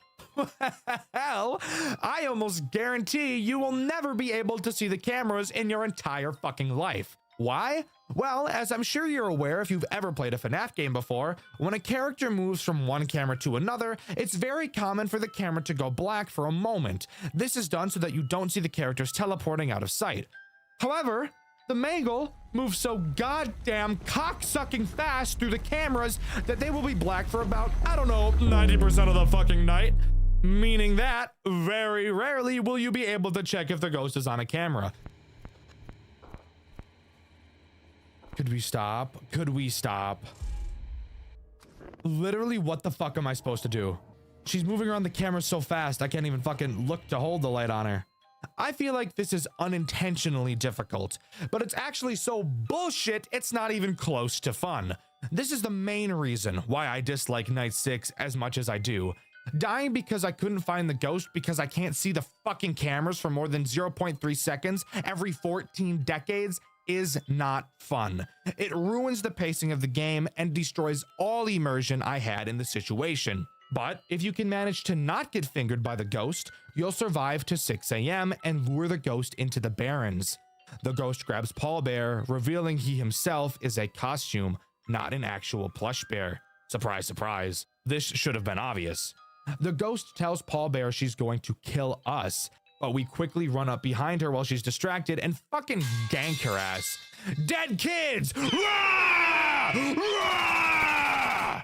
The screen cuts to black. We learn 5 years later, Juniors would reopen after some significant rebranding, focusing on, quote, family fun and above all safety. A line that should be familiar sounding if you've played the official games. Finally, a character named Jeremy is asked when they're free to start the job. Let's pause. This twist is pretty damn cool. We saw an exact replica of the FNAF 2 office on Night 6, and now we learn that Jeremy Fitzgerald is being hired. Of course, knowing the official lore, Jeremy was the night guard in Five Nights at Freddy's 2, and the family fun and above all safety is something the phone guy says in FNAF 2 as well. Which would lead me to believe that the rebranding of Juniors was to Freddy Fazbear's Pizza in the form of the pizzeria we see in Five Nights at Freddy's 2, using the toy animatronics and the layout we find in the basement. But with that final awesome twist, Juniors comes to a close. Overall, I think Juniors is unironically the best Five Nights at Freddy's game I've ever played, even beating out the official games. Sure, I'm not the biggest fan of the final boss night, but the rest of the game easily makes up for that shortcoming. Juniors is 100% at the top of my fan game tier list, and I highly doubt it will be losing that position anytime soon. What do you think is the most underrated Five Nights at Freddy's fan game ever made? A series that is so amazing you'd think it'd be talked about everywhere, but when you go to check, it seems like nobody has ever even heard of it. The game we'll be covering today is one of those games for me, and when doing research for this video, especially when talking about the lore, I found it incredibly difficult to piece it together because of how little information there seems to be about it. But rest assured, I think I've got it figured out. The game we'll be covering today is Project Readjusted, a FNAF fan game with one of my favorite stories of all time. Sit back, relax, and let's jump into this amazing trilogy together. The first big change I noticed in Project Readjusted from most FNAF games is the way the phone calls were handled. Rather than having the phone calls take place inside the game, this game instead chooses to have us listen to the phone call before we even load into the office, instead giving us a still image to look at showing the characters we will be seeing on each night. I'll admit it's unique, however, I think I'd personally prefer to be able to mess around with the cameras, mechanics, and so on while the phone guy is talking, and just have to make sure nobody moves while that's happening. I feel that's a much better way to utilize the first phone call in a FNAF game. The first phone call doesn't give out any meaningful information, really just going over how the main character Buster works, but it's my job to explain the mechanics, so I don't think I'll be letting the depressed sounding Wei Ji do that for me. Upon loading into the office, you may feel just a little cramped, and that's normal. This office is teeny tiny, like much smaller than most FNAF offices I've seen in my days. Obviously, we have a door to the office, because if we didn't, I'd question how we even got into the room in the first place. However, the interesting thing about this door is that it doesn't close. Oh, Dexter, does it not have an actual door? Like, it's just a doorway? No, there's a door. Our character just for some reason chooses not to close it. But instead of thinking that's because we're playing in the shoes of a dumbass, I'm instead going to assume it's because we're playing in the shoes of a badass who isn't scared of anything. We also, of course, have our cameras, which are very interesting to say the least. To start, they have two modes, lights on mode and useless mode. Because, as I'm sure you could have guessed, if the lights are off, you can't see anything. I know, groundbreaking. You'll also notice you have a camera stability percentage. What does that mean? Well, as the name suggests, it reads the percentage of your camera stability. I'm sorry, I'll stop talking like that. While on your cameras, the stability will quickly decrease. Putting the camera down will cause it to quickly increase back up. If it drops down to 0, you're gonna have to wait a while before being able to use it again.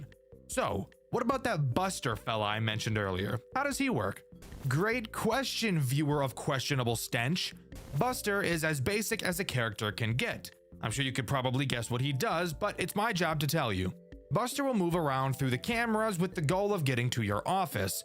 Once there, he'll peek his little head through the door. Using this comically large blue button on the wall of your office, you can shine a light into the doorway, revealing he has the teeth of a British person.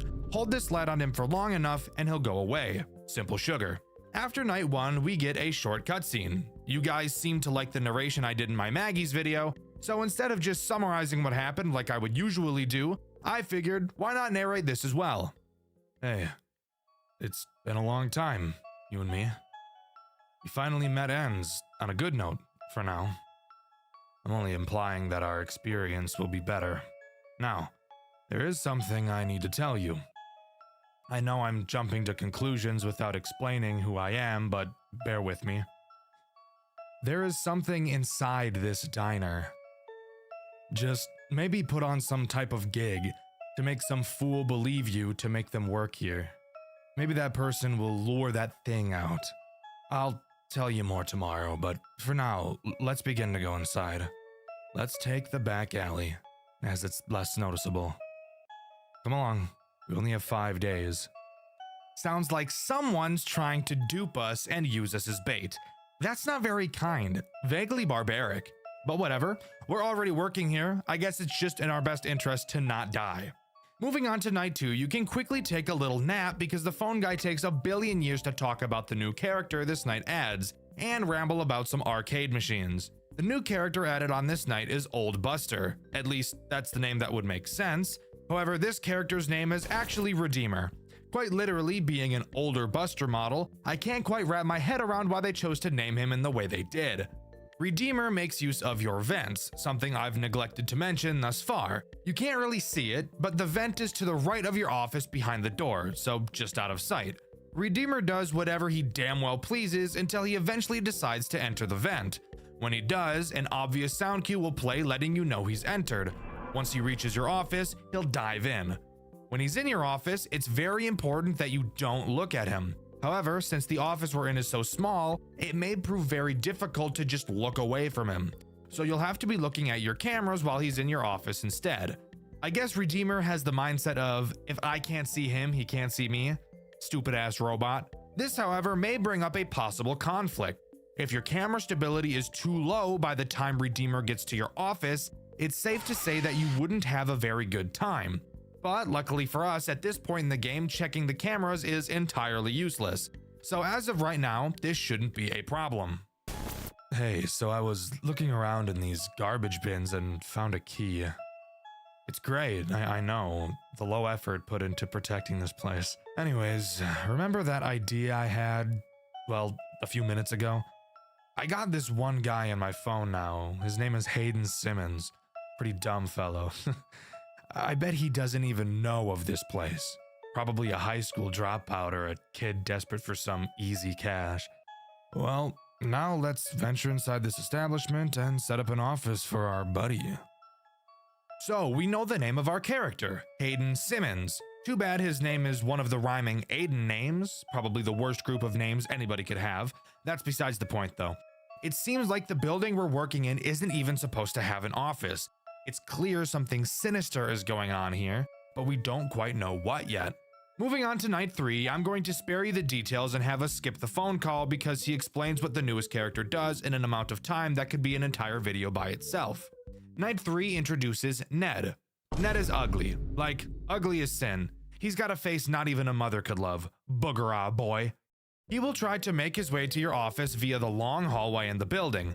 Unlike Buster, he isn't a complete dumbass, so the light trick won't really work on him. What will work on him, however, is the replace machinery button that I've blatantly and purposefully ignored up until this point, because explaining it earlier really wouldn't have made a whole lot of sense, now would it?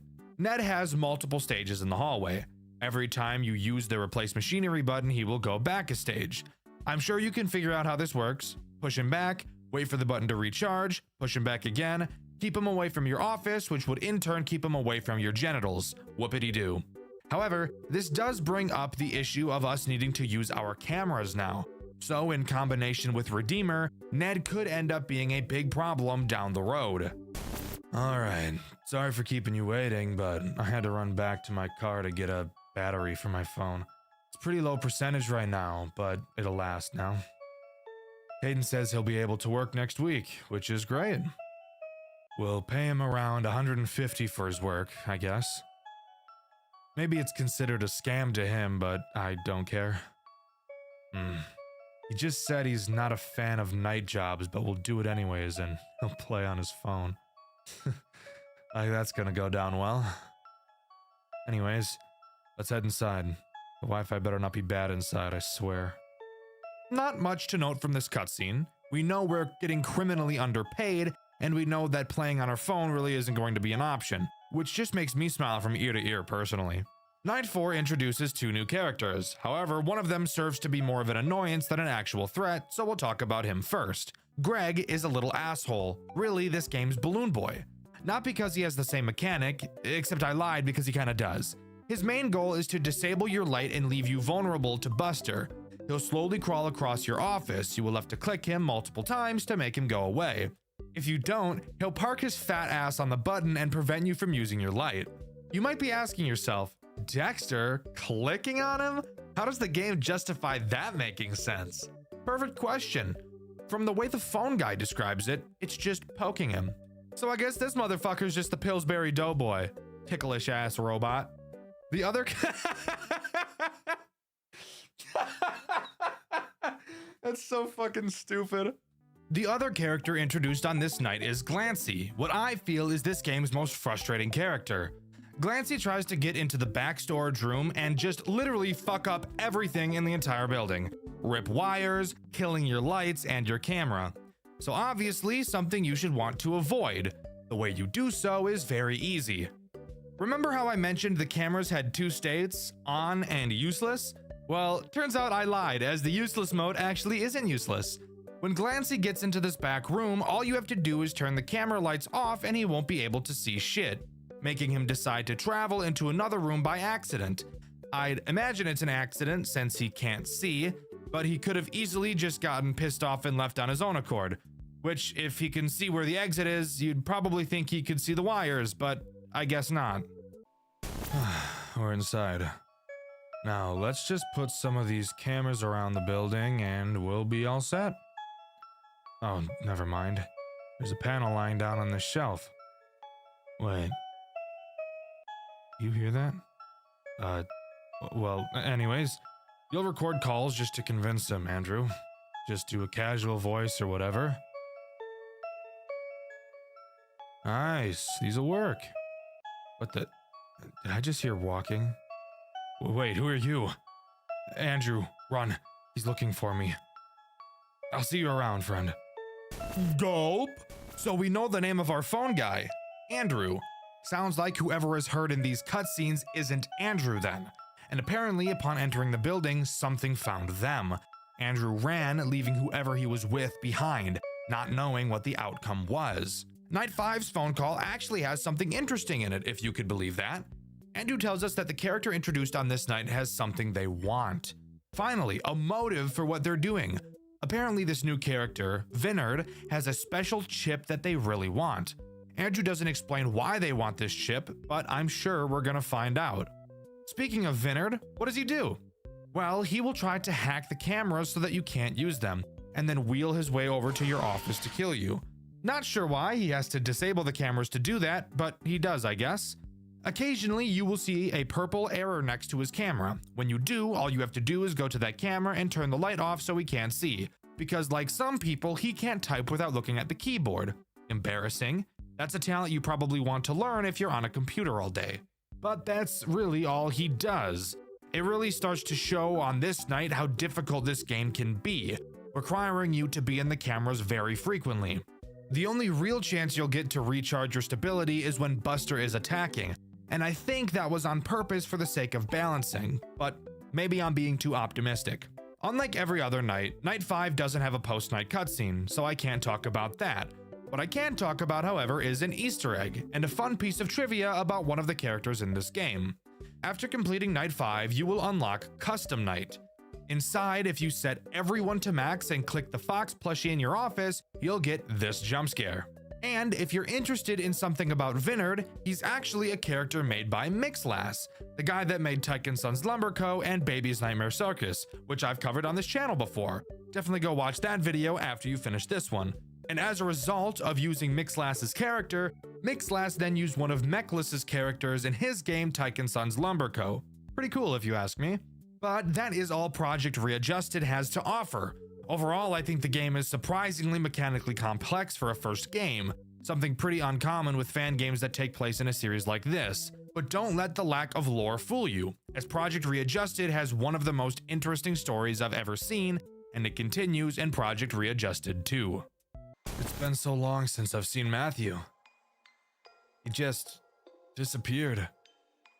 I must find him again. I have so many questions. I could possibly get answers from the new Buster's location.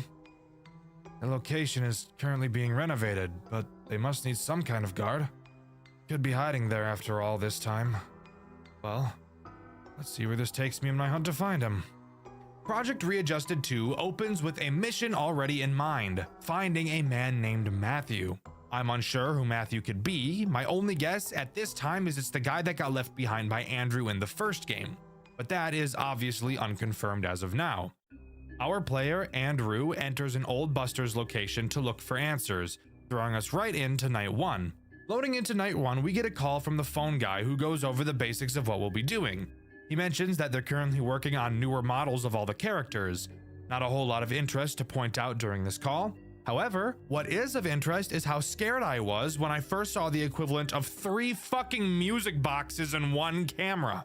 But lucky us, we don't have to worry about that right now. Unlike Readjusted 1, this game doesn't have anything to stop you from staring at your cameras for as long as you'd like, which is a breath of fresh air.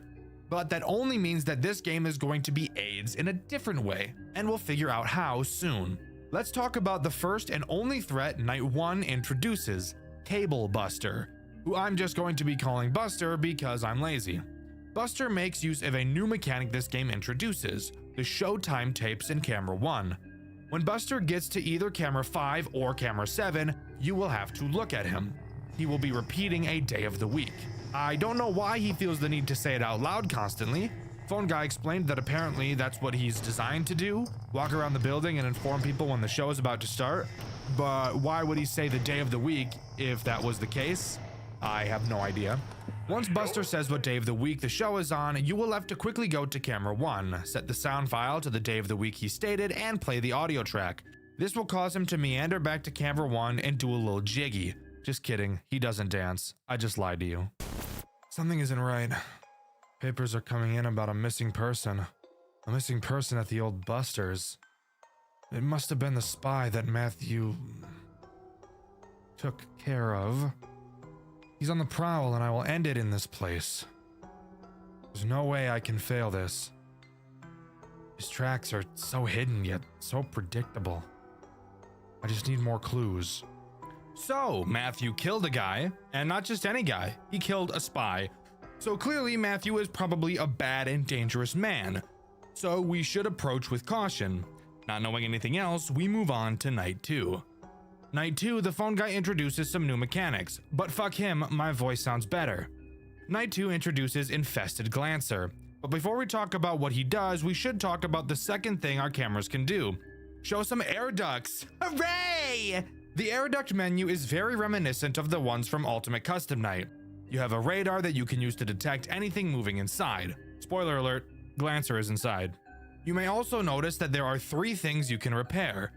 Are your FNAF 3 senses going off? Because mine are going haywire and it's making me want to off myself. The 3 things to repair are your radar, your lights, and your doors. Glancer will attack any of the 3 vents in your air ducts, all of which lead to your office. Use the radar to find where he is and close the door when he gets too close. You'll notice that you have a meter on this screen that tracks your door power. If it runs out, you'll have to reboot the doors, and of course, after too many uses of your radar, you'll have to reboot that as well. Glancer brings up a very obvious issue. He's fucking annoying, and he's very fast, easily being the most annoying character in this entire game, demanding the majority of your attention like a clingy girlfriend that you're slowly falling out of love with. And of course, the repairs in this game are some of the most frustrating mechanics I've ever had to deal with, spending the majority of my playthrough listening to that ear-grating beeping. This is where camera stalling comes into play. By staring at Glancer, or Buster if you really wanted to, you can prevent them from moving. Glancer does not initially start in the air ducts, so I'd usually spend as long as I possibly could staring at him so he didn't slip away, because once he's in those ducts is when he becomes Satan. I can't decide on what to do. This whole situation is terrible. One wrong step and I'm in jail or potentially executed. I'm not falling into that hole of guilt with no way to release it.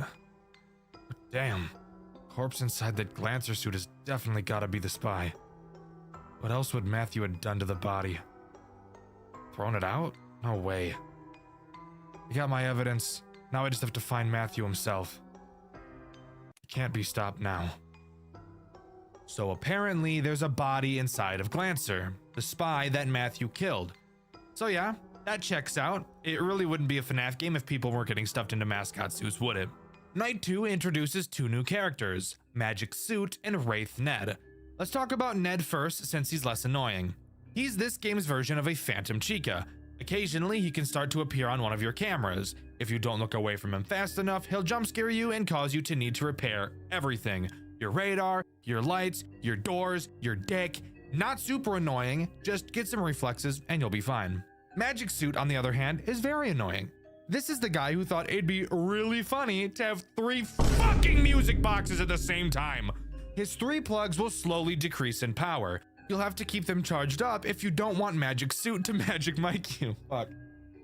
You'll have to keep Fuck. You'll have to keep him charged up if you don't want Magic Suit to Magic Mike you. But in all honesty, these 2 new characters aren't even an issue. This entire game's main problem is Glancer. God, I hate him so much I could just stick a fork in my ass. That doesn't even make any sense, but irrational anger causes irrational responses sometimes. I don't know what to tell you. What the hell was that purple thing? Is the air in this place toxic? What the hell? Can't keep working here. I must escape before I lose my mind. I don't know what I'm going to do. I have a feeling finding Matthew won't be easy. Speaking of which, I found a tape from the old location. That Glancer suit had made itself in the backstage. How? It must have found the pieces from when the original Glancer and Glossy characters were split up and put together. I don't know how sewing those 2 together made any sense, but I guess it was good for Halloween. Scratch that. Anyways, Matthew forced that spy corpse down inside the Glancer suit while it was trying to escape. What is wrong with these chips? I feel like someone is controlling them. No way this is artificially programmed in the animatronics. It's too mobile. Now there's more than one thing I need to find out. Great. So it sounds to me that Glancer put himself together and tried to escape the building, but while doing so, Matthew stuffed a corpse of the spy inside of him. What the hell is going on? I have no idea, but hopefully some more context will come along soon. The only character introduced on Night 4 is Wraith Finn, being in my opinion the second biggest threat in this game. Finn will quietly appear in your office. Up until this point, you haven't had any reason to ever lower your camera. Well, Finn is now your reason. When he appears in your office, you will have to hold your mouse over the top half of his body until he fades away. If you don't, say hello to a fuck ton of repairs and a quick death. Something I find really weird about this mechanic is how it's explained in the game. The phone guy literally tells us to put our cursor over it. She said she stared at what she saw, putting your cursor right on its upper half. That's kind of specific, but whatever. Just her, I guess. Anyway, good night. I've never really seen a FNAF game be meta like this before, but I guess how else are you supposed to explain the mechanic? I suppose you could say to stare at it, but that wouldn't indicate you need to touch it with your mouse. Overall, a very goofy introduction, and a character that I forgot about so much, I think I died to him more than any other character throughout this entire franchise. Okay, I have many questions. How did that design get into this place, and how did it just fade out of existence? It was called Finn. We never got around to finishing it. It was like Buster's pal. The head was never done, but he had his other pieces done. Although I noticed this Finn had his hands gone. This place is so damn weird. This place is so damn weird. Alright, so really nothing interesting said there at all. Finn was supposed to be Buster's friend. Buster is a fucking robot. He has no friends. Moving on to Night 5, as it should be much more interesting and hopefully have a more interesting post-night cutscene. Night 5 introduces the last threat this game has to offer, Wraith Vinard. A character that isn't too terrible to deal with, but will really just act to take more of your needed time away from Glancy, which is obviously not something we want. Vinard only ever appears on camera 8. Occasionally, when checking that camera, you will see Vinard's silhouette with no eyes. You will have to stare at him until his eyes appear. Once they appear, you will then have to quickly look away as if you aren't the fucking reason his eyes appeared in the first place. Something super interesting to note that I haven't mentioned so far is how these wraiths have been explained by the phone guy, being the only characters he's convinced aren't real. But you might be wondering, if he doesn't think they're real, why does he mention them? That's a good point. Apparently, the guard that worked here before us left several notes about these wraiths, and the phone guy is reading her notes to us in the phone calls. Maybe as an in case, maybe just to make fun of her, who's to say? Either way, I find it interesting. Vinard? With legs? What is going on anymore? I can't take things seriously. Wait, no. I hear sirens. I still haven't found Matthew. And I got several people outside awaiting my arrival. Police cars. Someone found out. Someone told them. Matthew, you bastard. I will find you. You won't get away with this. I can't believe this is how my story ends. It's not right. I can't. Matthew was never found by any officials or Andrew. Andrew attempted to bring the situation to court, but not enough evidence was collected. Andrew was deemed guilty for the corpse inside Buster's Diner World and was sentenced to death row, his execution following a month after being assigned.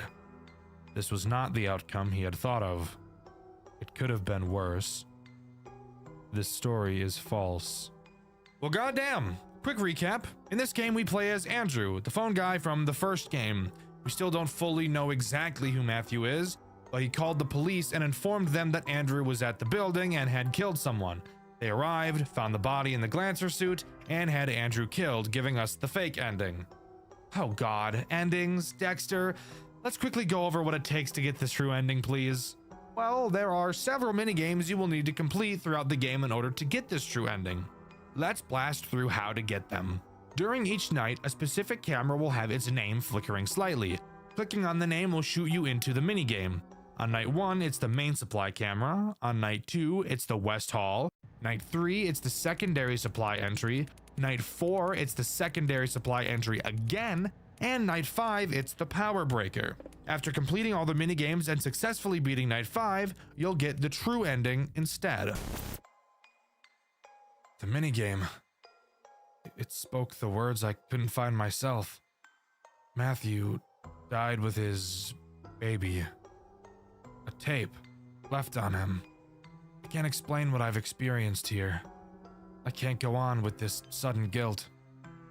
This damned children's entertainment chain should have never happened.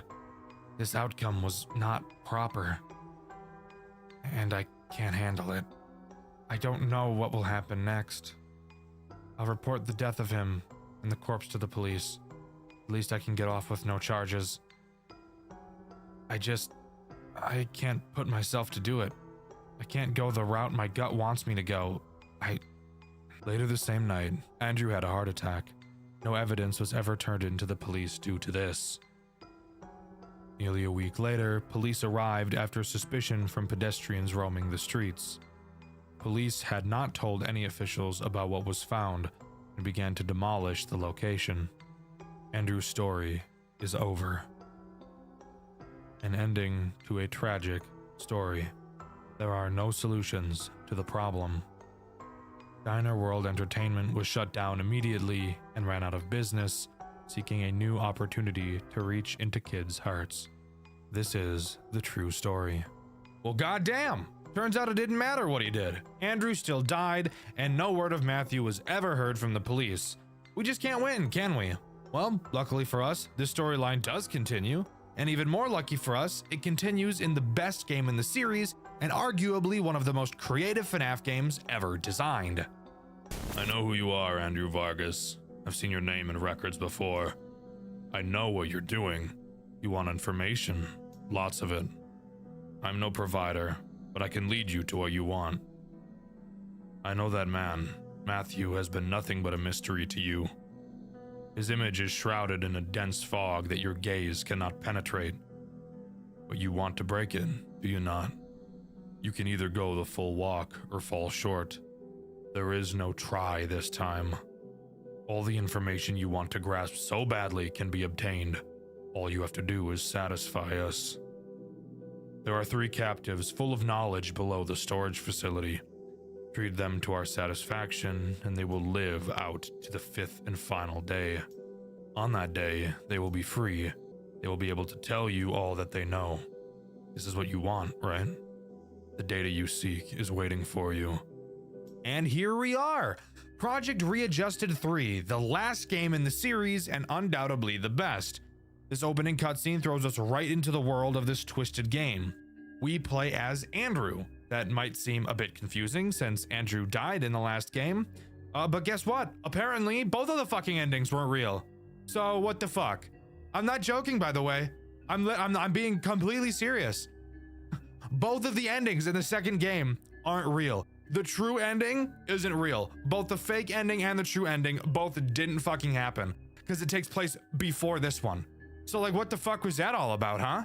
Anyways, We're not sure who was speaking to us in that cutscene, but apparently there are 3 survivors that have all the information we need to solve whatever is going on with Matthew, and with that, we're tossed into night 1. This game does progress based on objectives instead of time, but rather than a game like Pizzeria Simulator where the tasks you have to complete are mind-numbing, the task in this game actually requires a small bit of brain power, and is truly one of the most creative takes on a FNAF game I've ever seen. We're tasked with protecting these 3 captives. In the cameras, you'll be able to see 3 rooms. Each of these rooms holds one of the captives. You can keep track of their stats at the bottom of the monitor, see how much hunger, thirst, and satisfaction they're all at. Note how much supply you have. Your goal throughout this night is to send these captives shipments of food and water. Then, once they're all satisfied, the night can end.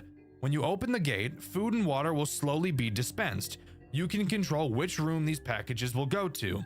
The longer you take to send a captive something, the lower their satisfaction will go. At the top of the screen, you'll see a minimum grade you need to complete the night, and which grade you're currently at, meaning you don't have to fill each room up to its entirety to complete the night. However, I'm a fucking badass and chose to get the best grade possible on each night.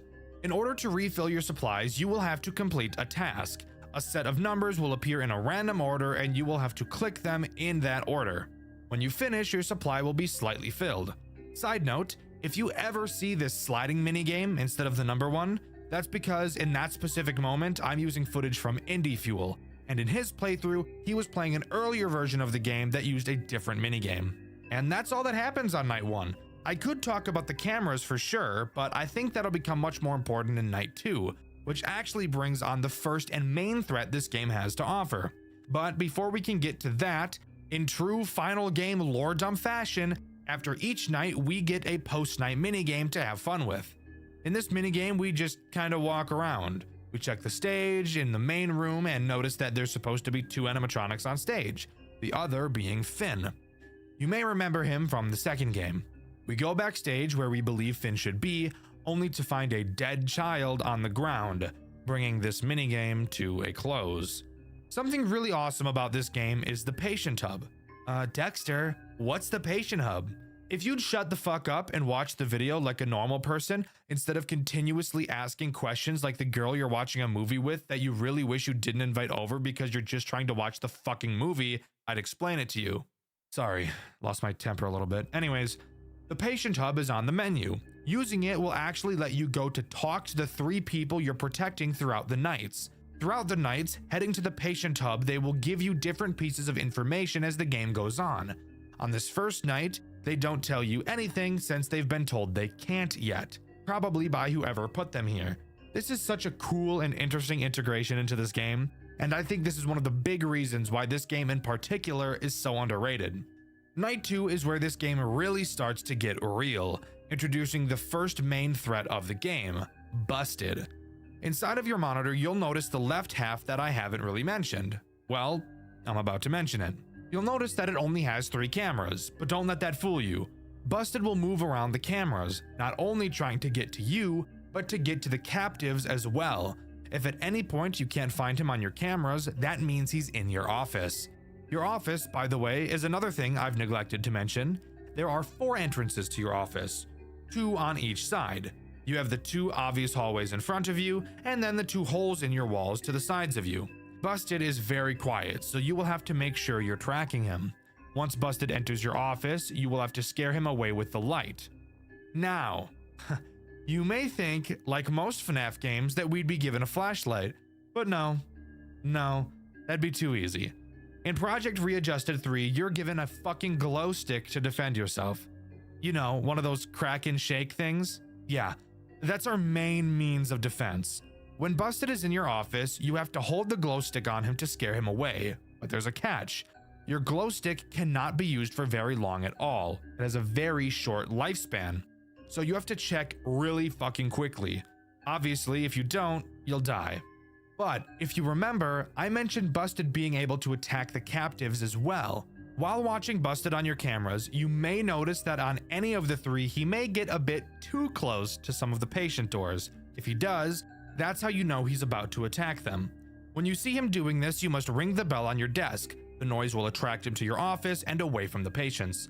Something super interesting about Busted attacking patients is that if he kills one, you don't lose, and it will actually make the remaining nights easier since you'll have less mouths to feed. However, as I'm sure you could have guessed, if a patient dies, they will never come back throughout the rest of the game. That means no more talking to them in the patient hub at the end of the nights. And of course, if you let all 3 patients die, then you will lose the game. This right here is one of the coolest mechanics I've ever seen in a FNAF game. Project Readjusted 3 is literally just being placed in a saw trap, really. In the post-night 2 minigame, we talk with the other guards about what we saw. They mentioned this is the second time this has happened. Walking up to the stage, we find another dead child, presumably killed by Buster. We're told to check the office for anything else, and we do. Upon finding nothing, we walk back, only to see the ghost of some unknown spirit that looks like Finn walking away. I started seeing some weird things recently. They were purple weird things. It got closer as I blinded myself, but as I looked at it, it faded away.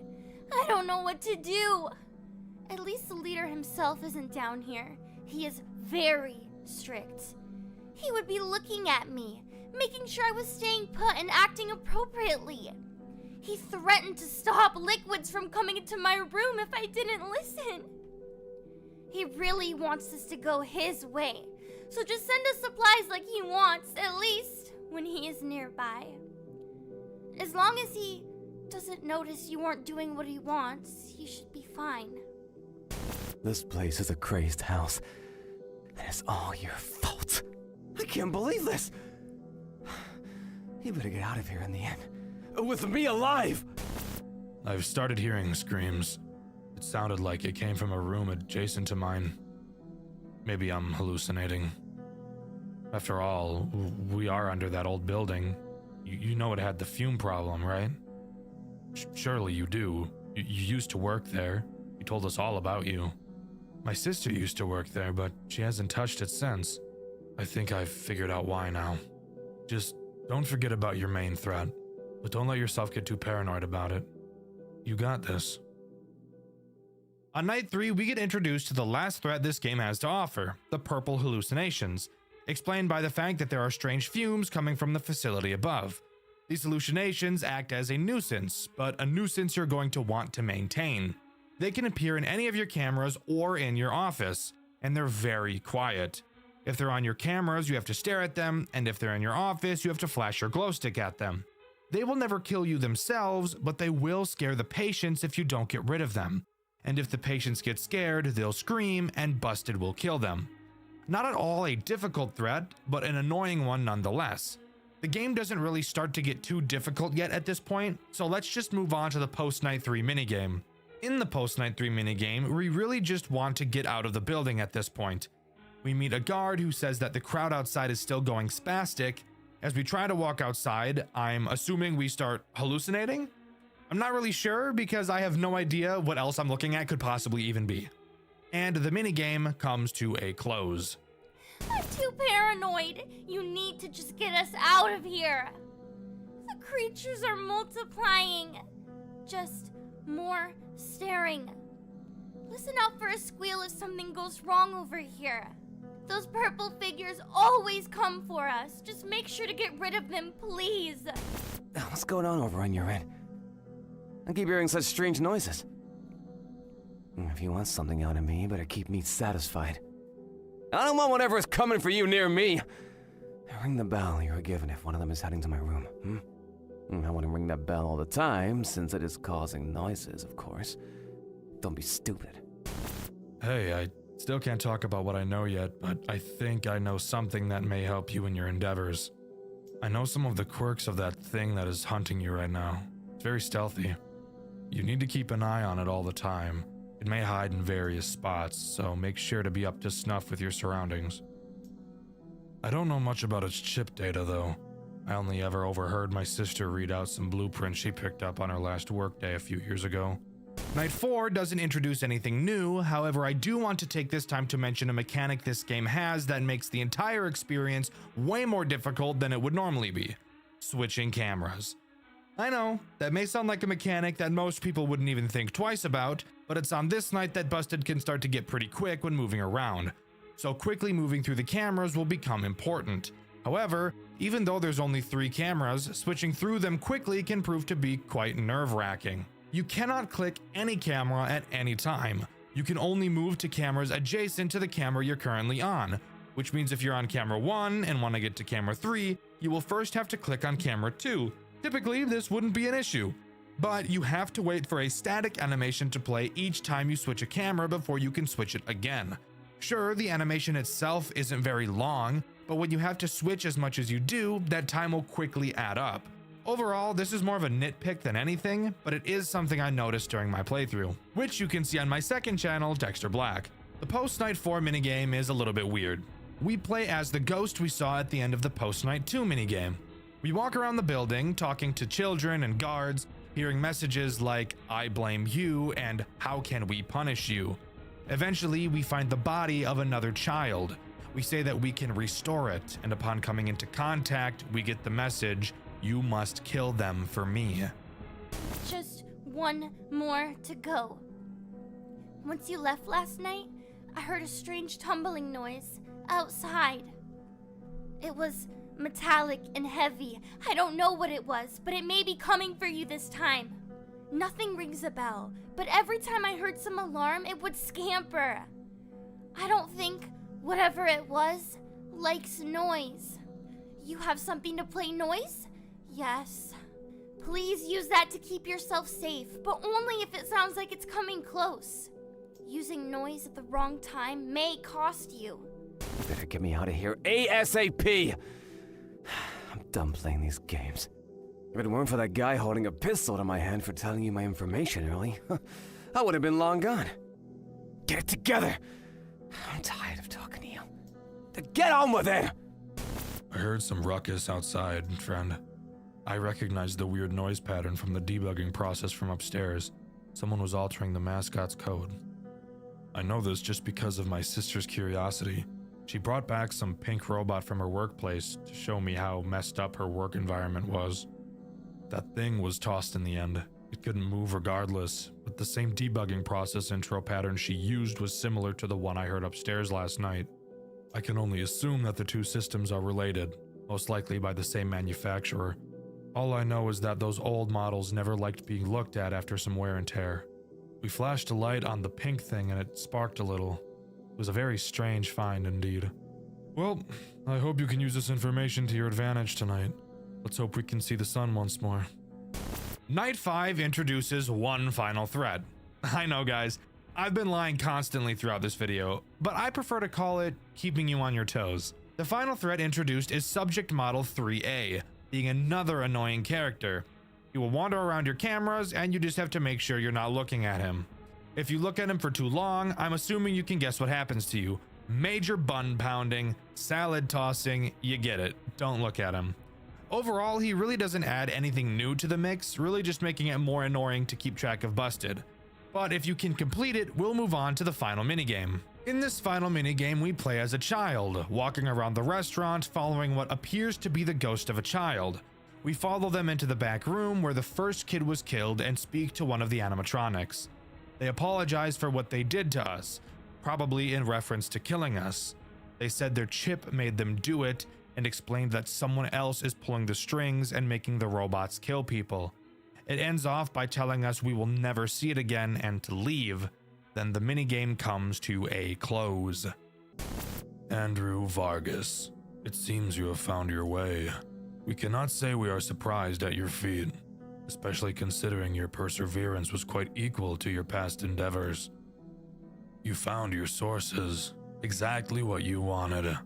Though, did you ever think to look for more data you could use towards your search? The patients you have saved do not hold all of the information, but just enough for you to draw a plausible conclusion. Regardless of your intentions with the data you hold, your time here is over. You have what you came for, but do you feel empty with what you hold? That is a question that will be left in the air for you to grasp. For now, you may take your prized patients outside of this facility with you. Until you find your true desire and recollection, we thank you for playing our game. I can't believe believe it! You did it? I'm free from this place? Oh, I must tell you what I know. Well, okay. I was a producer for one of the most popular animatronic performer shows a few years back. I was vital, but I got to the point where I knew too much, and that is how I wound up here. This man was someone I used to work with. He created these things for his own entertainment business, but he eventually took it too far. He created a powerful computer to control all of his creations from a distance, with whatever behavior he wanted. He always left his plans on his work desk, but one day he felt like something was off. Some grew suspicious of his projects, myself included, but I never took it as far as this one group of people. They were dedicated to finding his grand computer. They went as far as setting up hidden cameras around the building to track anything they could, anything that could leave a trace back to its whereabouts. But they never found it, because the man attacked and killed one of them. I saw it on old discarded footage. That is all I know. I hope this helps you. Took you long enough? Let's make this conversation quick. I was one of the construction employees set to renovate the supply and storage facility for future use. It was gonna be under some childish name like Busters, I think. I was the only one that showed up to the job early, like always. I got to one of the storage trucks I left outside, and that's where my life took a turn. They had a rotting corpse and dismantled robots in that truck, man. A rotting corpse. You could never understand how disgusting that was to see face to face. Sucker fell right out of the truck too, like it was last in line. It was in some blue wreck of a mascot suit. It had a camera stuffed in its mouth. It was horrible. I think you get it now. I went to go get my bag and quit my job, but some gray thing grabbed me and pulled me deeper into that building. Next thing you know, I was dangling for my life. Awesome, right? Well, it pulled me past some satellite. It was covered in those dumb white masks you've seen. The same one the guy is wearing. It's all some weird gimmick. But I know what that gimmick is for. That satellite was being used to get that white rabbit robot back from the depths of the forest, right off of Brickview Boulevard. It had to have been made for that. I'm no fool. I knew about that white monster rumor, and I even went hunting for it one time with the boys. It has to be linked. That's all I got for you. We better not come into contact like this again. I have to owe you something for your determination, my friend. I'm honored. Oh, right. I do owe you something. I have something to tell you. Before this, I was an aspiring mechanical engineer. Machines have always enticed me, so I had been studying it for months prior to this incident. As you know, my sister had worked at that old supply and storage facility years ago. She was my main inspiration for this interest of mine. That night, when she came home with that pink robot, changed everything for me. We dug into the hardware of the robot ourselves. Our father had some spare tools in the garage, so we didn't have to rip into it to damage the thing even worse. We found a lot of weird oddities. One of the most obvious ones was its back. It had the tips of endoskeleton fingers buried in the suit piece, like it was torn apart by one of its own. Another one was its eye. We found a serial number printed in a fine black font face in the back of the eyelids, but it only routed to a 404 page on our home computer. Lastly, it had a code written on the inside of each of the suit parts. It read Model Pound 3C. I don't know the significance of the C. Maybe it was part of a trio, unless there are models with parts 3D or more. We extracted the chip from the robot, though. It was in a very rough condition, but it was somewhat intact. It even had a USB slot in it, which was extremely new at the time. We plugged the cord into our home computer, but it pulled up a ton of strange prompts. We clicked through all of them and found a folder with many text files inside of it. A lot of it was just a garbled mess, but some had what seemed to be addresses. They were impossible for us to decipher fully. Was this animatronic generation holding locations? That's the strange part. What's even more strange is that it had a file named task.txt amongst all the other distorted file names. We opened it, but for some reason the USB had ejected itself, We tried plugging it back into the computer, but it wouldn't pick it up again. All I was able to see before it disconnected was something along the lines of, "He must see what I have done, and maybe he will realize he should have stayed by my side. I know what I'm doing." That's all that I know, friend. See you on the other side. Project Readjusted's story doesn't throw the answers at you. It gives you pieces, conversations, job descriptions, weird one-liners, and you're meant to piece together what was really happening behind the walls of Buster's Diner World. But once you line everything up, the picture is pretty clear. Two employees start a project they don't fully understand. It gets out of control, and one of them ends up paying the price for it. It all starts after Buster's shuts down. The public thinks the place is done, the animatronics are boxed up, and everyone has moved on. But Diner World Entertainment hasn't. They're still in the building, still tinkering, and still trying to push something forward, something they only ever call the project.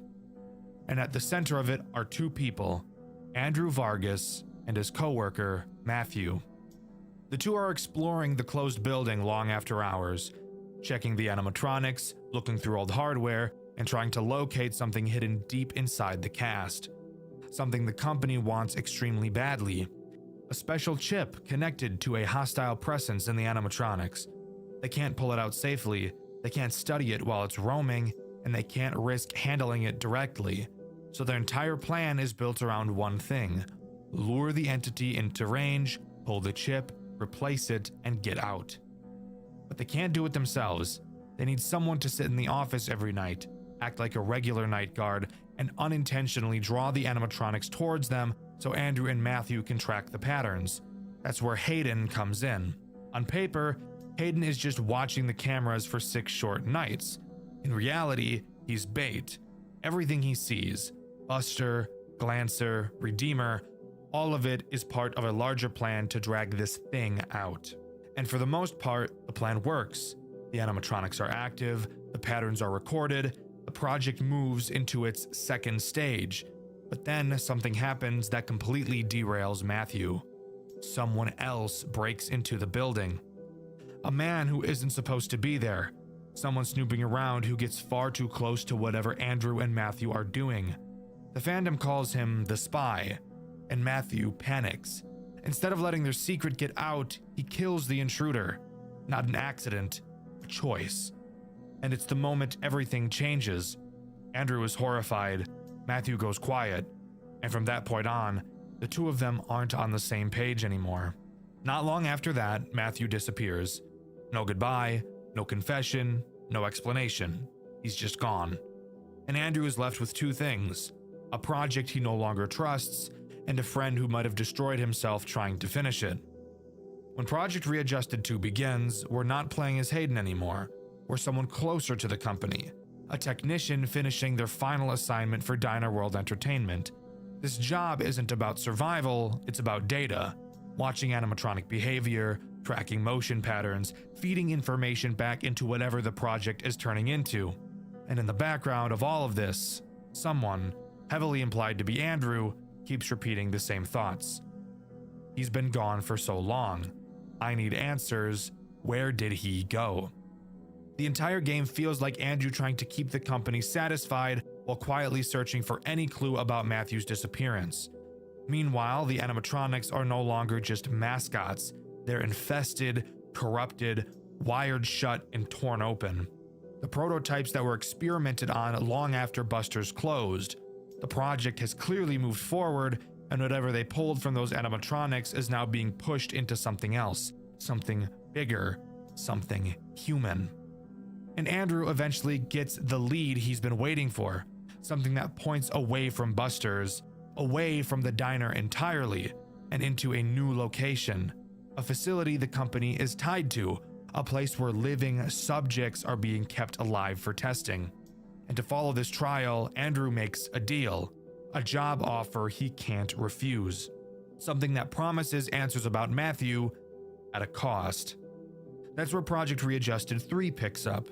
Andrew is now inside this medical facility, sitting in a monitoring booth, watching over patients who can't leave their rooms.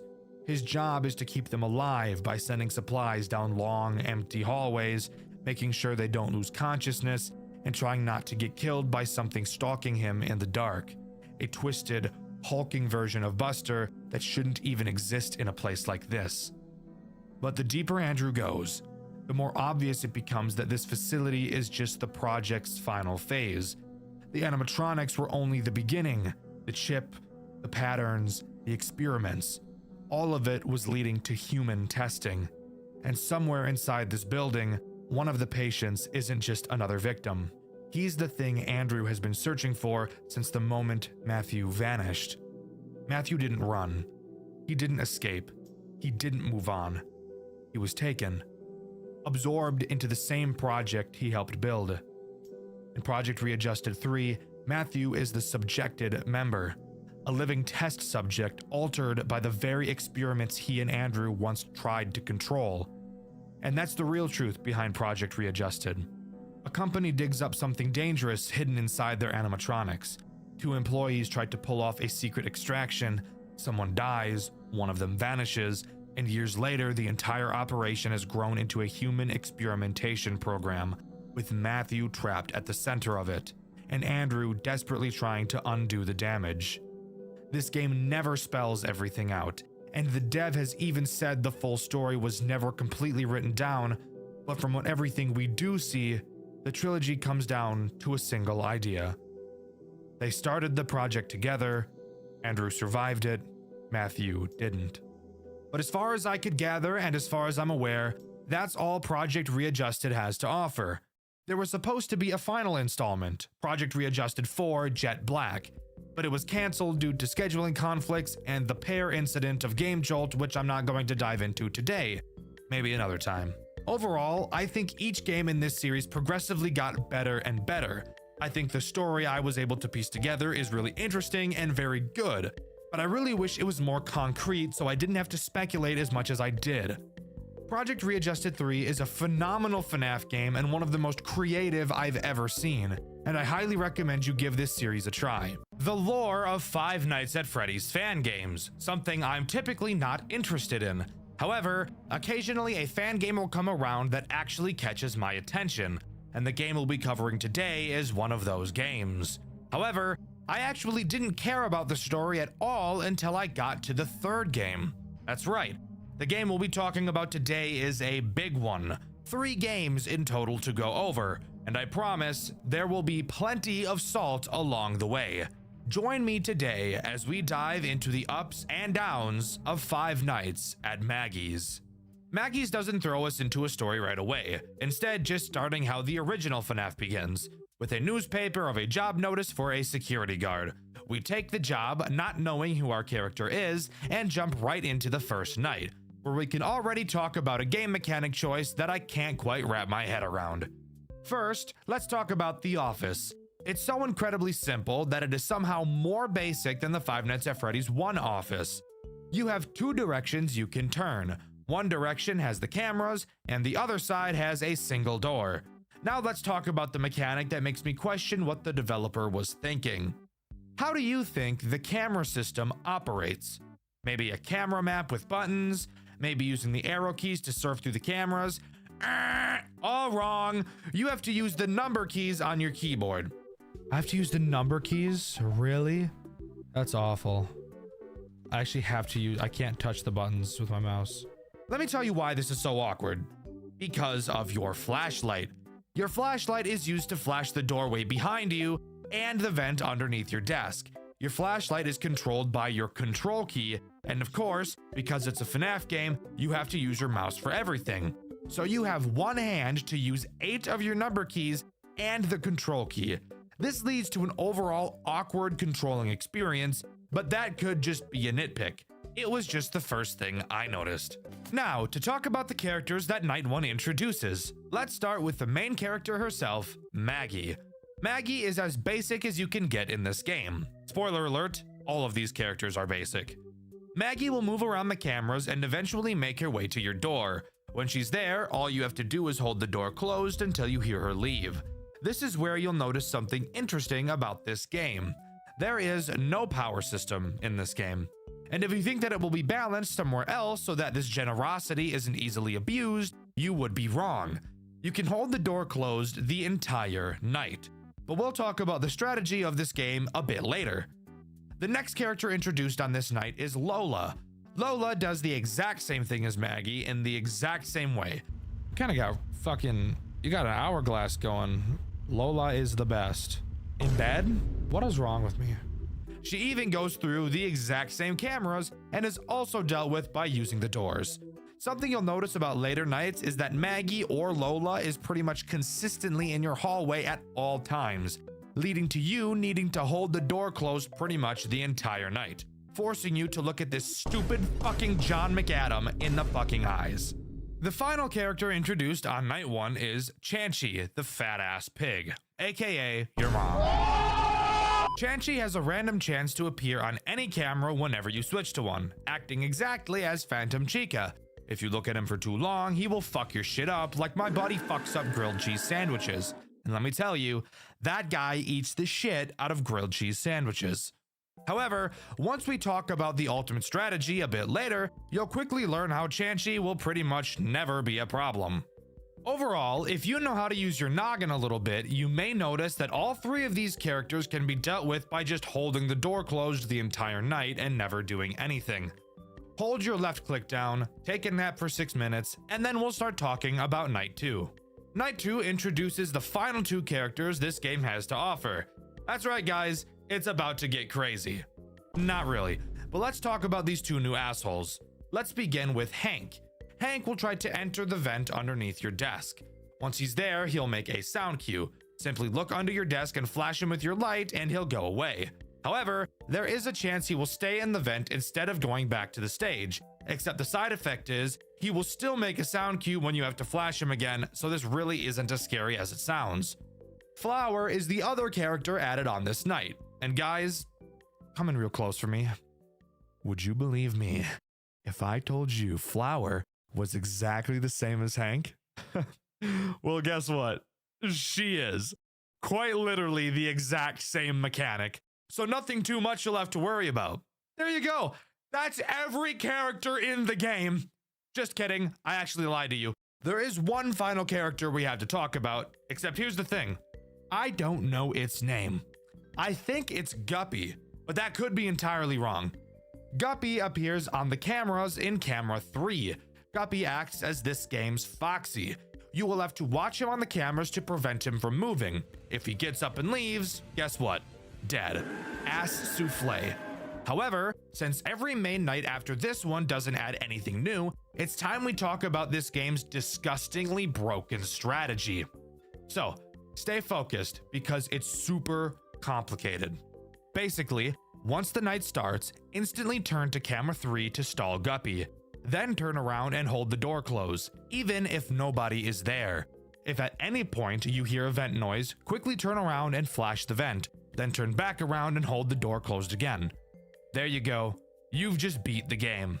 This strategy successfully stalls Guppy, ignores Chanchy since you're never switching cameras, keeping the doors closed long enough that nobody will ever get in, and will handle the vent animatronics more than adequately.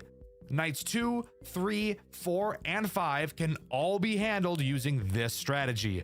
This is by far this game's biggest downside. It is so easy that it's boring. The majority of this game is spent staring at this stupid fucker's face. I hate this guy's fucking smile. Look at this piece of shit. Ugly ass, fuck ass boy.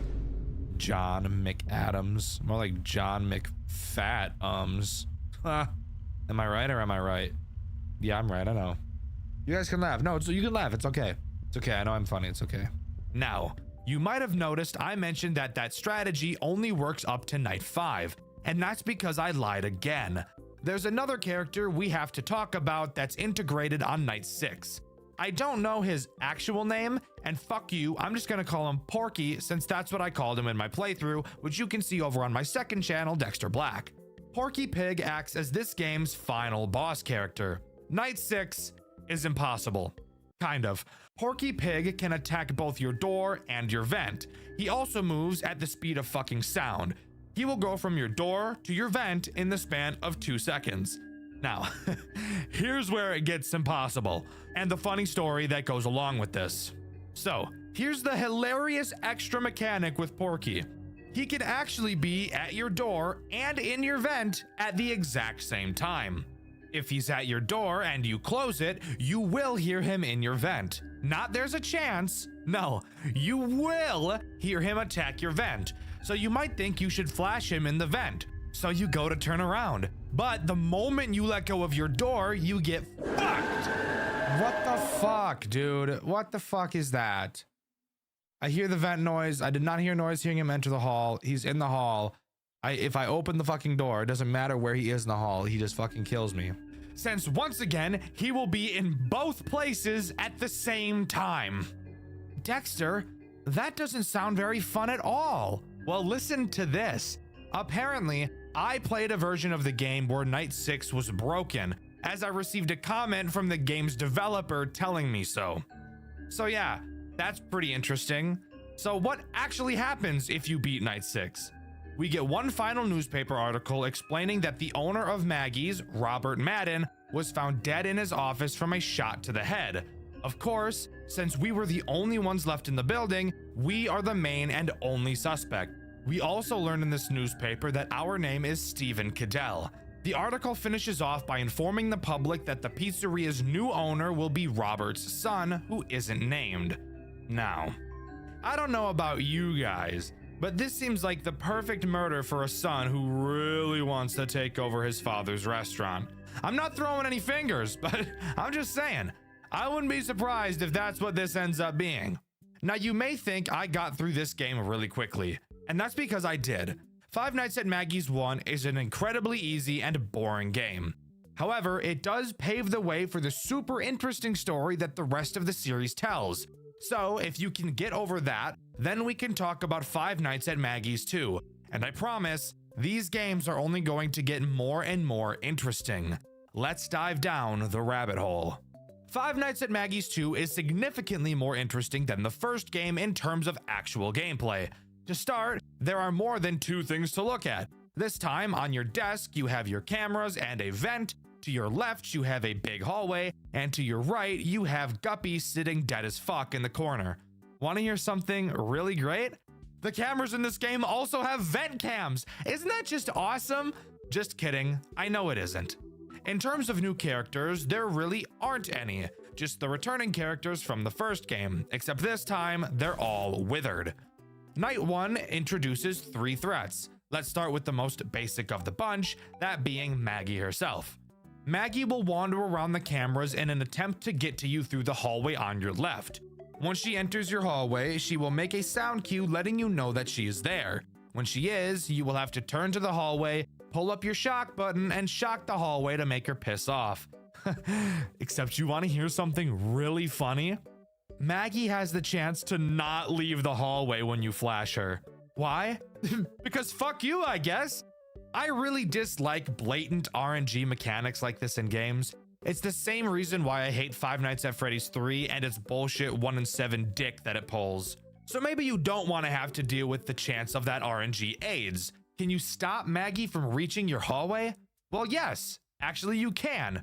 Inside of the cameras, you will find a play sound button, which, as the name suggests, will emit a sound on whichever camera you use it on.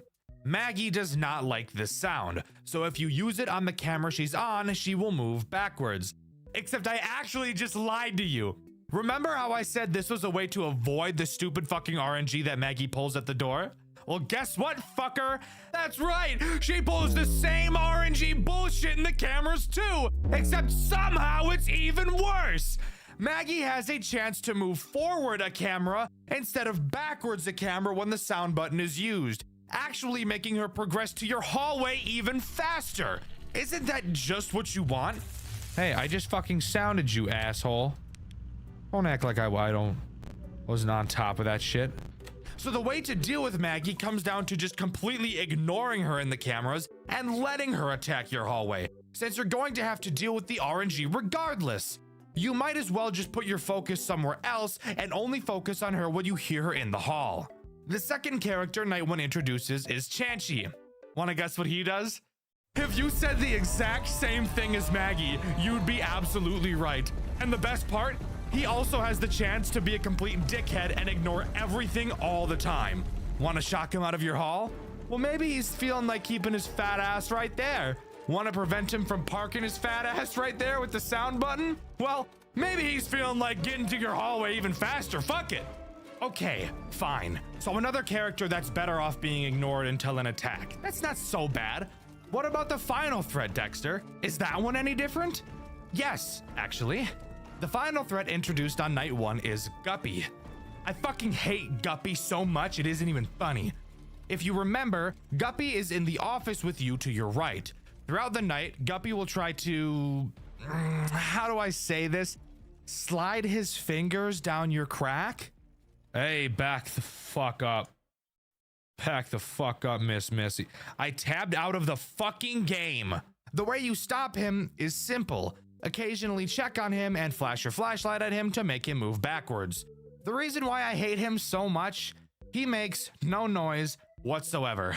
Not a single peep from this motherfucker right here, and he moves fast, especially on later nights. This guy is so fast, it's infuriating. And because he makes no noise, he's even easier to forget about. I hate him. He is buns. Hot ass, shitty robot. But overall, night 1 isn't too bad. So let's move on to night 2, which introduces 3 new threats: Hank, Flower, and Lola.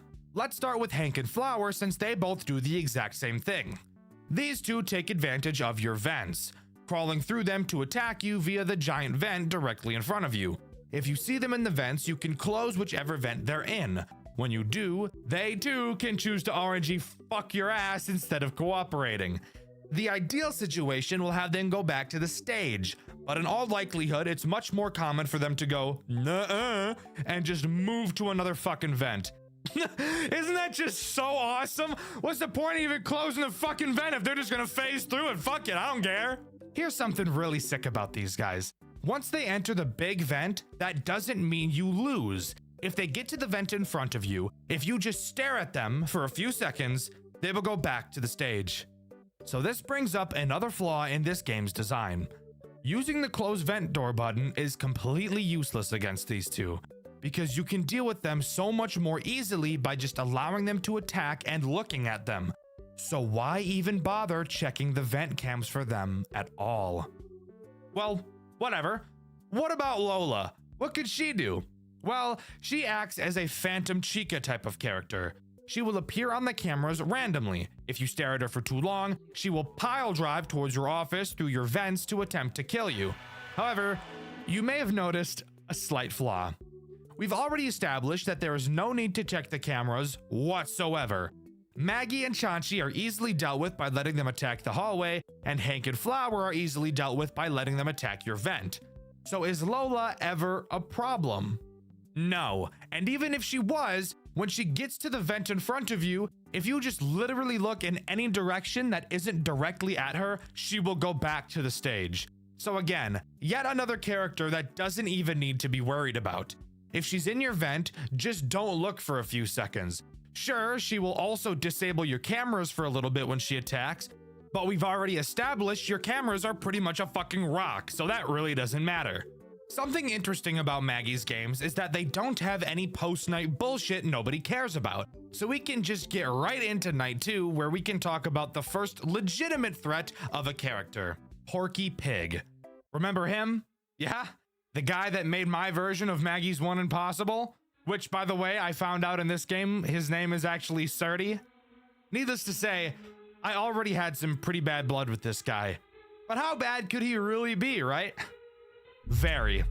Let me just tell you, he can be very bad. Surdy can take the approach of every character we've seen so far except Guppy. He can attack both your hallways and your vents. Fuck the hallway attack, it's dealt with in the same way as Maggie and Chansey, and yes, also has the same bullshit RNG, so does his camera movements. What we really want to talk about is Surdy in the vents, because that's where he becomes a bitch. When Surdy is in the vents, you need to be in full-blown panic mode. Oh god. Oh god, oh god, oh god. Even the game knows how much of a problem Surdy in your vent is, because it literally gives you a fucking warning on your cameras letting you know exactly which camera he's in. Obviously, if there's not a brain in your head, you have to close the vent until he goes away.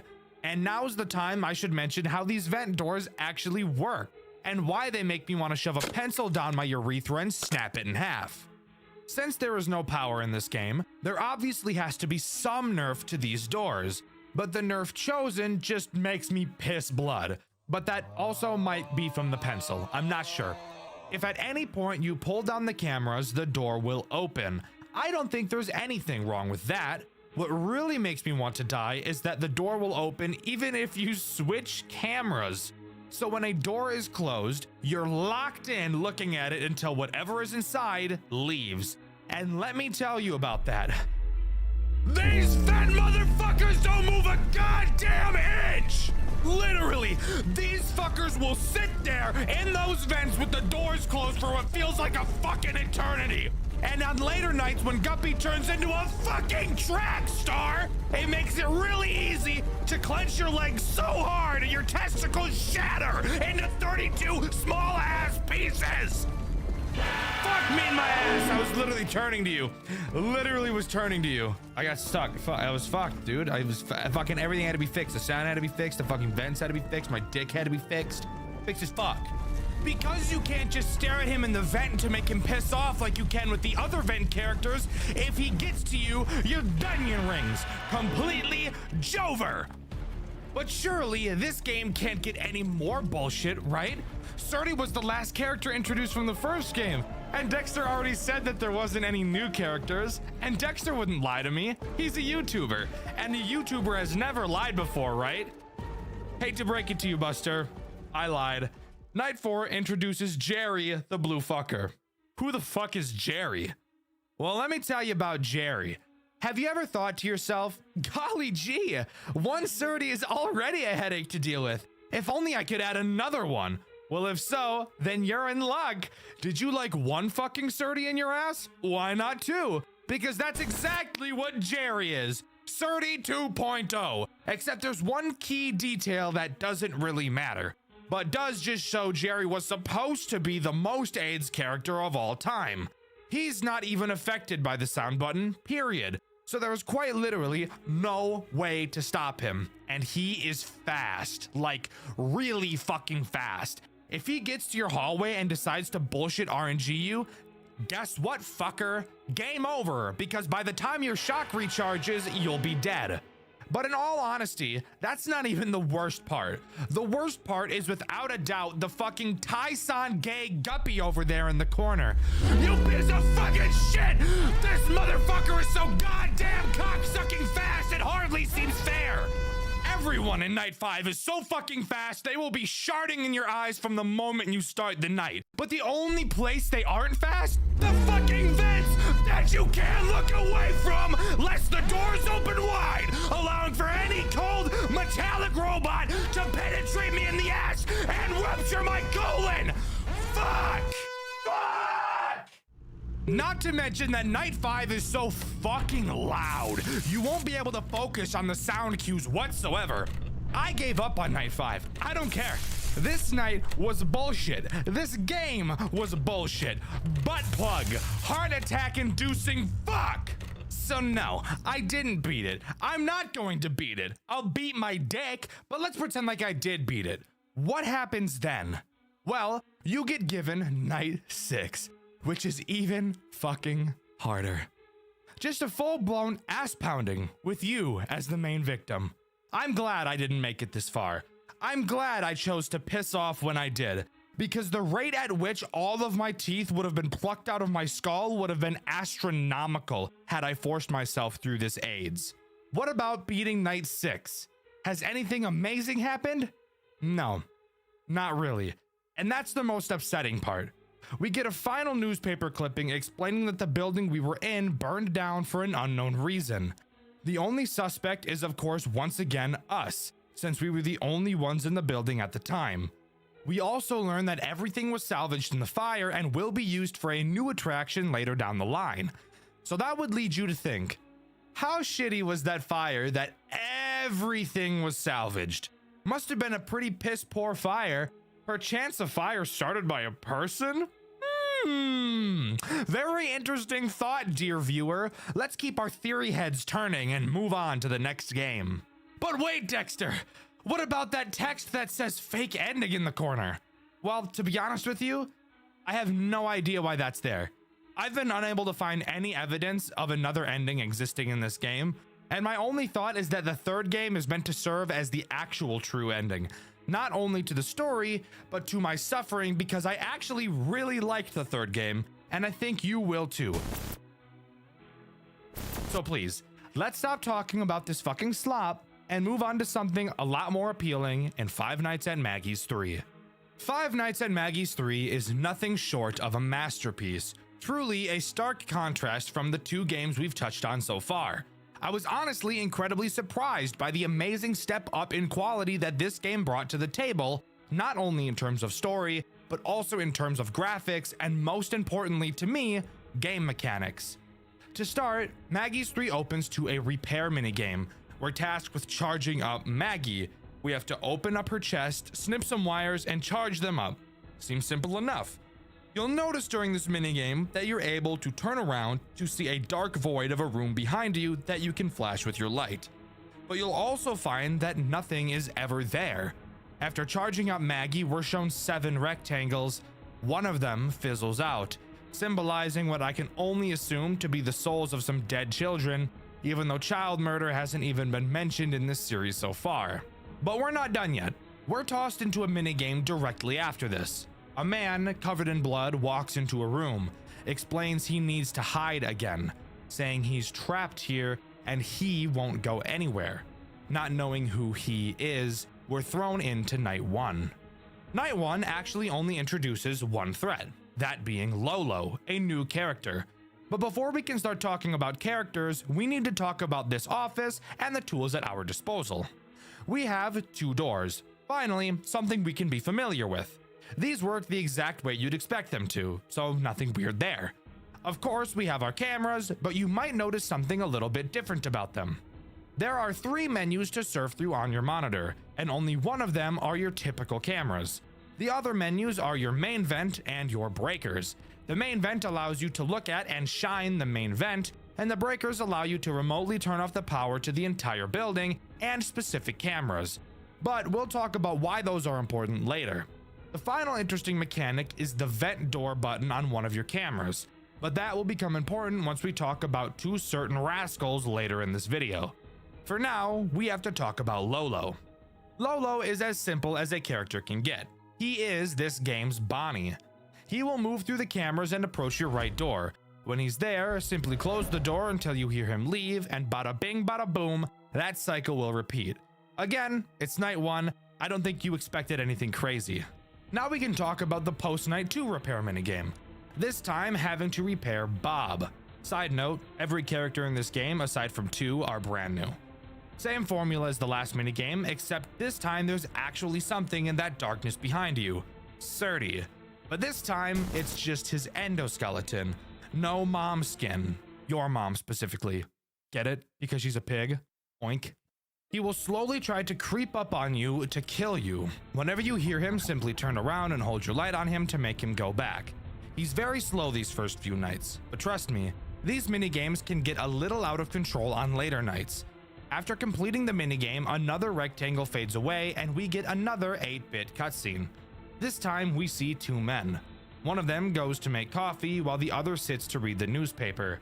He begins to read about a serial killer dubbed the Frankenstein. Hearing that name makes the man at the counter freeze. He knows something. After 8 years of silence, the serial killer has re-emerged, taking the life of a 16-year-old boy. The body was found in the John McAdams warehouse, the same building that Five Nights at Maggie's 2 took place in. The man reading the newspaper, named Steve, mentions he thought John himself was the killer, but thinks that it could maybe be his son Henry, who had apparently been missing. He mentions Henry killed someone, but before he can get out exactly who he killed, the man at the counter, named Aaron, asks him to leave. After Steve leaves, Aaron goes over to the table to look at the newspaper, mentioning how he didn't stop and that this isn't over, not mentioning who he actually is. And with that, we go right into Night 2. Night 2 introduces 4 new animatronics, However, it's actually really only 3, and I will obviously be explaining why, since I'd be a pretty shitty reviewer if I didn't. To start, let's talk about Rolf. A very stupid name, by the way. Rolling on the floor, laughing ass animatronic. Damn, he got a dick on him though, look at that! Rolf is the first character to take advantage of your main vent camera. You will be able to hear him enter it. Thank God for sound cues. They're honestly probably my favorite part of FNAF games at this point. When you hear him in the vent, simply go to it and hold your light on him until he goes away. Very simple character with a very simple mechanic. But in my opinion, the simple mechanics are the best mechanics, because it allows for your whole roster to not feel completely unfair while dealing with all of them. The next character introduced is Bob the Pig. He works the exact same way as Lolo, except he attacks your left door instead of your right. Really nothing else super interesting to note for this character, just this game's Chica. The other 2 characters introduced on this night are Esther and Lester. These 2 animatronics always stay together, which is why I say they're really just one animatronic. They take advantage of the other vent that you can't see on camera 7. Once again, they make a sound cue when they're trying to enter the cam 7 vent. All you have to do is close the vent on that camera and they will quickly go back to their stage. Again, incredibly easy characters to deal with, but from my personal experience, were the easiest to miss. Night 2's post-night repair minigame has us fixing up Lolo. Nothing special. But I do want to talk about the cutscene that Night 2 brings. 2 siblings named Henry and Stacy stop outside of a Maggie's location. Yes, this is the Henry that was mentioned in last night's cutscene. They had a conversation about their mom who died after Stacy was born. It's revealed that their dad works a lot, but we're not told what. It's also hinted that their dad doesn't love Henry in the same way that he loves Stacy. Night 3 introduces the first real, honest threat I think this game has. That being this funny looking green fellow. You want to take a guess at what his name is? If you said Chomper, you'd be completely fucking wrong because his name is Cracky. Excuse me? Cracky? What a fucked up name. I don't actually know literally any of these characters' names. I know Maggie and I guess Bob now. I'm gonna guess this is Crackle. Fucking on Crackle. I know, I'm hilarious. What can I say? This is what I do for a living. I play Five Nights at Freddy's for a living. For a job. This is my job. Isn't that weird? That's fucking weird. But whatever. Why do I feel this guy is actually a threat? Well, that's because he is this game's first integration of a watch me on the camera mechanic. A mechanic that, if you're familiar with my channel, you know I'm not a huge fan of. You cannot allow Cracky to leave the stage or you will be split open like a double wide surprise. That is fucked, by the way. This looks so fucked. Obviously, all you have to do is stare him down on the cameras, which is not very challenging. But because of a certain character we'll talk about later, Cracky will very quickly become a big problem that you will probably forget about. I want to use this time to talk about the power situation in this game. Being the first in the series to actually use power, I was a bit nervous this would be another SCP endurance case where you have absolutely no power throughout the entire game. But to my surprise, it was actually the complete opposite. You actually have a ridiculous amount of power in this game. So much so that for the first few nights, I had the cameras up the entire night, while also closing the Cam 7 vent the entire time as well, and still completed the night with a decent amount of power remaining. You do not have to think about power conservation in this game, which I really appreciate. Night 3's post-night repair minigame has us repair Cracky, and it's on this night that Surdy really starts to get quick. So this is probably the point of these segments where they will start to take a long time to complete. The cutscene that plays after this segment is one of the most disturbing I've seen since Five Nights at Candy's 3. Stacy and her dad are in the dark talking to one another. Stacy mentions how scared she is. Her dad gives her a sleeping pill, explaining that after she wakes up, she'll feel better than she ever has before in a brand new body. After Stacy falls asleep, a shock lights up the room, revealing that Stacy had been electrocuted to death. Attempting to cement her soul inside of one of the machines, his experiment fails, and he's left to cry alone inside of the room with his daughter's corpse. This is easily one of the most disturbing things I've ever seen come out of a FNAF game.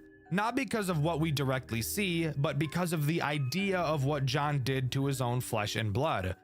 Five Nights at Maggie shows proof that you can tell stories about incredibly horrendous things in an interesting and not overtly edgy way. With all of the shortcomings I feel this game series has, I can easily say that the story is not one of them. Moving on to night 4, we're introduced to the two final characters this game has to offer, Maggie and of course, Surdy. Let's start with Maggie since she's simple. She works in the exact same way that Rolf does. She attacks through your main vent. All you need to do is hold a flashlight on her and she'll go away. Now we can talk about the big bastard himself, Surdy, who once again, in this game is just an endoskeleton. This guy right here is this game's big challenger. Surdy makes use of your breakers. Occasionally, he will appear on any camera in the building. When he does, he will emit a loud sound. You will have to shut off the breaker to the room he's in, which will deactivate him. This is not difficult. What is difficult is when Surdy is paired with Cracky. With how frequently Surdy will attack, Cracky will very easily be able to get several movement opportunities in on you, leading to you needing to stare at him for longer while the rest of the cast does all of their bullshit. But once again, because of how simple everyone's mechanics are, it serves to make this game tense, but not overtly difficult. Don't get me wrong, I think it's great that max modes exist, and that people are pushing the limits of what's possible with Five Nights at Freddy's games. But not every game needs to be the most difficult thing on planet Earth. Some games just really want to tell a story, and I can appreciate this game for doing so. After beating Night 4, we repair Rolf, and of course get a new cutscene. Henry, now with the alias Stephen Cadell, which if you remember is the name of the player we played as in the first Maggie's, walks into the CEO of Maggie's office with a gun. The CEO, if you remember, named Robert Madden. He reveals he knew that his real name was Henry, reveals that he knows what Henry did, and admits he still never fired him for fear of tarnishing the brand for hiring a fugitive. I'll dive into exactly what Henry did when I talk about the lore later in this video. Henry demands to get his father's experiment files, and when Robert refuses, Henry shoots him in the head. This is the situation that was mentioned at the end of Five Nights at Maggie's 1. Night 5 introduces nothing new, just being a harder version of Night 4. After completing it, you fix both Esther and Lester, and of course, we get another cutscene, which is also pretty disturbing in nature. John McAdams, expecting to see his son home by 11, is still working on his project. Henry, his son, walks in at 12 completely plastered. Henry begins to gaslight his father for not caring about his own children and claims that he's responsible for killing Jason, a brother that up until this point we hadn't heard of. John reveals that he used his animatronics to revive his children from the dead because he loved them. Henry, not knowing any of this had been taking place up until this point, is obviously incredibly upset. Henry ends up killing his father in a fit of rage, and John McAdams' soul is accidentally revived in the animatronic of Surdy. That's right, the final boss of the first two Maggie's games was Henry's dad. So now we have to question, why would his dad be trying to kill him? Once again, Night 6 adds nothing new, just being more difficult than the last. The repair minigame, however, is different. There are no more characters to repair. The only character who remains is Surdy. You must wait for him to appear behind you and shock him. After shocking Surdy, we get something I never expected when I first started playing these games. We get an amazing monologue right up there with the Henry speech from Pizzeria Simulator. I don't want to explain it to you, I'd rather you listen to it. But before I show you it, I think it's time I finally dive into the lore of this game. Our story begins on May 25th, 1975. John McAdams, founder of John McAdams Entertainment, discovers what he believes to be immortality. He hides his experiments behind his company, using the animatronics as a cover for something much more horrifying: the merging of human life with machines. And what better way to test that theory than on your own son? Jason McAdams, age 3, becomes John's first experiment. On June 3rd, 1978, the experiment works. Jason's body moves again, but not like a human. He's primitive, lifeless, hollow. John calls him a success, a prototype, the first step towards eternal life. But it's not enough. John continues his work, kidnapping orphans, experimenting on them, filling his creations with broken souls. The police start investigating, but John's too careful and nothing sticks. Everything he's done stays buried until tragedy strikes his own family. On June 2nd, 1981, John's daughter Stacy is hit by a car after chasing a balloon into the street. She's brought back to her father, barely alive, and John sees another chance. He tries to revive her using the same process that brought Jason back. It fails, and what's left of Stacy dies in his arms. In Five Nights at Maggie's 1, you can actually hear John crying during one of the tapes. That is this moment. A year later, everything falls apart. On August 26, 1982, John's last surviving son, Henry, comes home drunk, furious, covered in stains, and done with his father's bullshit. He accuses John of killing his siblings, of caring more about his machines than his family, and for once, he's right. John tries to justify it, saying he only wanted to bring them back, that he did this because he loved them, but Henry heard enough. He kills his father right then and there, but death doesn't stick in this family, because the next day, John wakes up again inside the Surdy animatronic. His experiment worked, but at the cost of his own humanity. The man who wanted immortality finally got it, but in the most twisted way imaginable. Years pass, and Henry goes into hiding under a new name, Stephen Cadell. On May 3rd, 1985, he takes a job at Maggie's Magical World as a night guard, seemingly just looking for cash. But through old VHS tapes, he learns the horrifying truth. His father is still alive inside Surdy. Henry tracks down Robert Madden, the new CEO of John McAdams Entertainment, and demands his father's research. Robert admits he's known who Henry really is this entire time, but never fired him because it would tarnish the company's image. So Henry does what the McAdams family does best. He kills him. He stands on business. But even that isn't the end. In 1992, a new serial killer surfaces. The media calls him the Frankenstein. Victims are found mutilated, fused with machine parts, and all signs point to one name, John McAdams. Somehow, he's still out there, using the Surdy suit to continue his experiments. Henry, now under yet another alias, Aaron Meyer, realizes his father will never stop, and if he can't destroy him, he has to contain him. But this story isn't just about the McAdams family. Around the same time, another branch of the company is causing problems of its own. Back in 1980, two men were hired to perform as Springlock entertainers at a restaurant called Surdy and Jerry's. They were taught how to use the suits by Daniel Gennaro, the son of the restaurant's founder, Manuel Gennaro. When Manuel died, Daniel took over and rebranded the place into Guppy's Magical World, adding new characters like Cracky and Guppy. Everything was fine until 1988, when both performers suffered Springlock failures live on stage. One jumped off mid-performance, the other tried to save him, and both ended up crushed inside their suits. They die instantly, only to possess the animatronics they performed in. Daniel, being the charming piece of shit he is, mocks their death, saying the only real problem the company would ever have is if kids went missing. And sure enough, soon after, they do. Surdy and Jerry, now possessed, start killing children, souls that would later inhabit Maggie, Lola, and Chanchy in the first two games.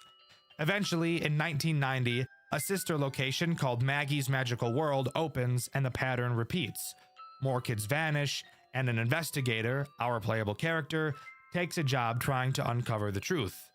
Each night, we explore a different location, finding drawings, blueprints, newspaper clippings, everything pointing towards what's really been happening behind the scenes. By night 4, we find a hidden room behind the show stage. It's filled with evidence and notes from a previous investigator, the same one who went missing. When we report everything to our boss, he fires us, calls us crazy, and closes the case.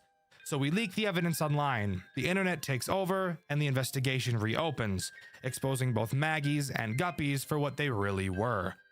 It's later revealed that everything we did, everything we learned, was told to us by Surdy himself. He's old, broken, but aware. A robot reflecting on his past life, telling us how everything fell apart. It's one of the most haunting story choices in any Five Nights at Freddy's game I've ever seen. But it's not just about what happened, it's about who's left to remember it. Decades pass. It's now May 10th, 2021. Henry McAdams returns one final time to the same company that destroyed his family, but this time, he's not there to work. He's there to end everything. Having studied his father's research, Henry manipulates Surtees' systems to lock his father's soul inside of the metal shell permanently. No voice, no movement, no escape. After nearly half a century of murder, obsession, and tragedy, John McAdams is finally forced to face eternity, the very thing he was chasing all along. And that's what makes this story so fascinating. Five Nights at Maggie's isn't just another FNAF clone. It's a full-blown tragedy about legacy, obsession, and consequence. A father chasing immortality, a son chasing redemption, and both of them becoming monsters in the process. It's poetic, it's grim, and for a fan game, it's shockingly well told. John McAdams may have discovered immortality, but in the end, he lost everything that made him human. And Henry, he may have stopped his father, but he had to become just like him to do it. So, before we listen to that final monologue, just remember this. No one in this story found eternal life. They just found eternal suffering. 19 years. 19 years trying to stop you. 19 years studying your findings. Your horrible experiments. The immortality you were seeking all this time. And I did it. I made it work. Let me tell you, I was about to give up, but you made a bad choice to try it one last time. Lester Arias. That death, that was the last straw. That's how I knew that you were not going to stop, not even in that body. I've been studying your blueprints and analyzing your tapes for longer than I can remember. And let me tell you, you made quite a few mistakes. Yes, you did achieve immortality with full consciousness in your body. But still, your movements were limited. Being sensitive to light, to sound. I thought John McAdams was smarter than that. Don't worry. Your son, the failure, the disgrace to the family, fixed all those problems for you and finally made it work. Or something like that. You see, I didn't want the kids to be in those bodies.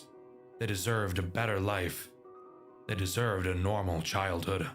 Play with kids their age, go to school, and socialize like normal human beings. You took that away from them a long time ago. They deserved to rest, once and for all. Jason and Stacy, they are resting from the hell you put them through. All of them, finally free. But for you, I had a very special plan. I didn't know if I should show all the things you've done to the world. On one hand, it would have brought peace to the people who were still terrified of the dreaded Frankenstein. But I decided to keep your reputation intact. You are still the great John McAdams. To some extent. Most people have forgotten you after the company went under a couple of years ago. I knew that if I brought this to light, your name would make a comeback, and I didn't want to give you the pleasure. That's why I decided to grant you your wish of immortality, but with a little twist. I wanted to make sure you feel the hell that you put Jason, Stacy, and all the other kids through. So, I added a few changes. You won't be able to speak. You won't be able to move. You will have no control over your body. You will still see, feel, and hear everything. You will live for eternity inside that machine with nothing more to do but see how your work, your name, and your wish of being remembered like some kind of god vanishes like the figments of some bad dream. You won't rest. You will suffer for eternity. It's time you pay for your sins, John.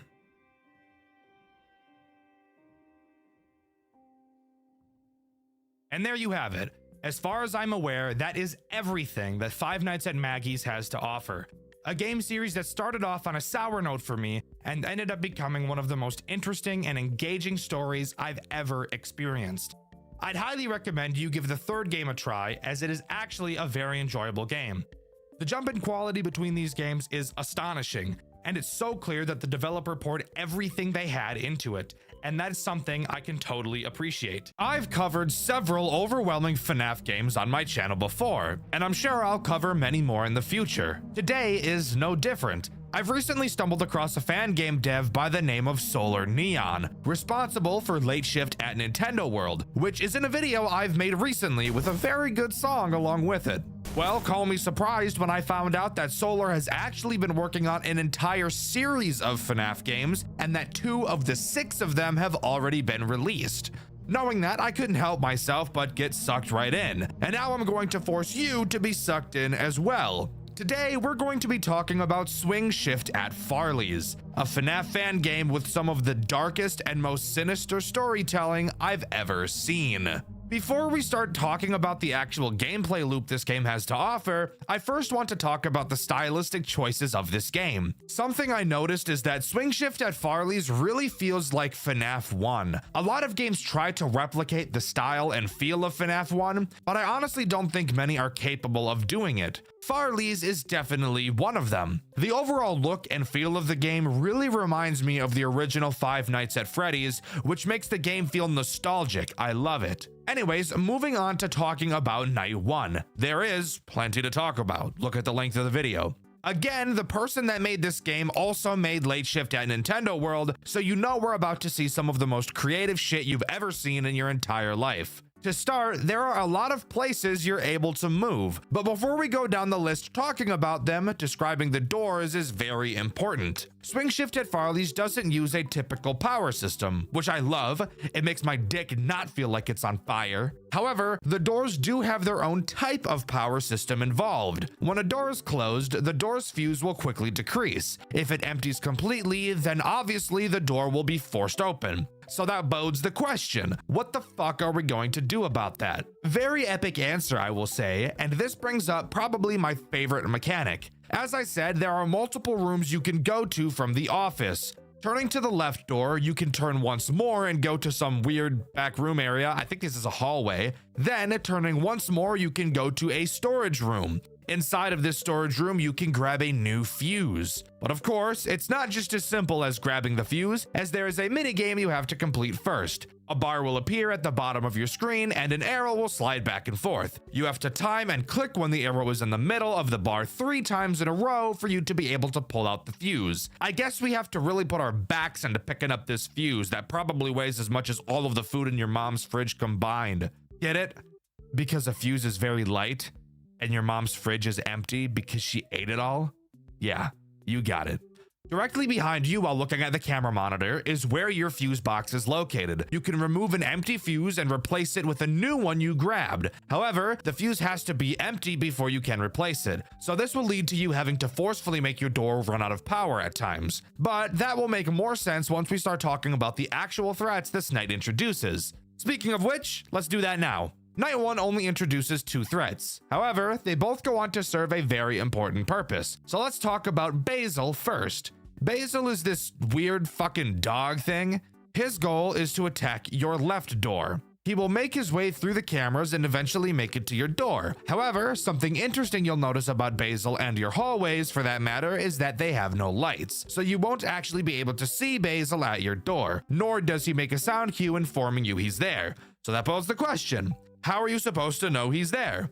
Something about Basil, and every animatronic in this game, is that unlike characters from some other FNAF games, they will never move backwards. So once Basil gets to his final camera before attacking, once he leaves that camera, you know for a fact he's at your door and you need to close it. This leads to you needing to constantly watch the cameras to track the characters, something I've noticed a lot of other FNAF games are unable to do without adding a music box or finding them on the cameras mechanic. See, fellow game devs, this game is proof that you can find an interesting way to use the cameras that isn't those 2 things. Basil will bang on the door when he leaves so you can open it again.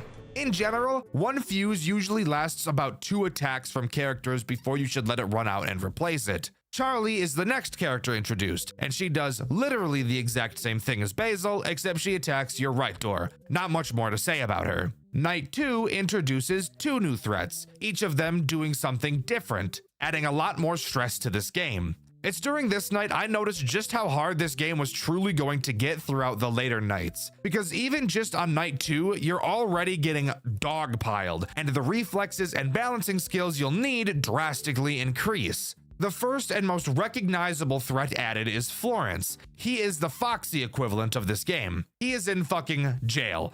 No, I'm not kidding. He's literally behind bars. Throughout the night, he'll make his way through several phases before bum rushing your office like your mom bum rushed the cafeteria in her school years, canonically revealing that she's had this terrible eating habit all her life. Of course, watching him on the cameras will slow him down, but with several other characters that will require you to also constantly be watching them, it's safe to say that you won't be stalling him nearly as much as you can stall Foxy, as you do actually have to be looking at him. Unlike Foxy, Florence can attack whichever door he wants. And also, as far as I'm aware, there's no way to force his attack to happen earlier. With Foxy, you could check the left hall, but there doesn't appear to be an equivalent for Florence. What you'll have to do is listen to hear which side his footsteps come on and close the respective door. This brings up a synergy with Basil and Charlie. As I said earlier, each fuse has enough power to block 2 attacks, maybe 3 if you cut it really close, which I wouldn't recommend. So having Florence attack a door that only has 1 attack left, and then noticing that Basil or Charlie is about to attack that door will really get your blood pressure to rise as you quickly whip around to do that quick time event minigame to get a new fuse.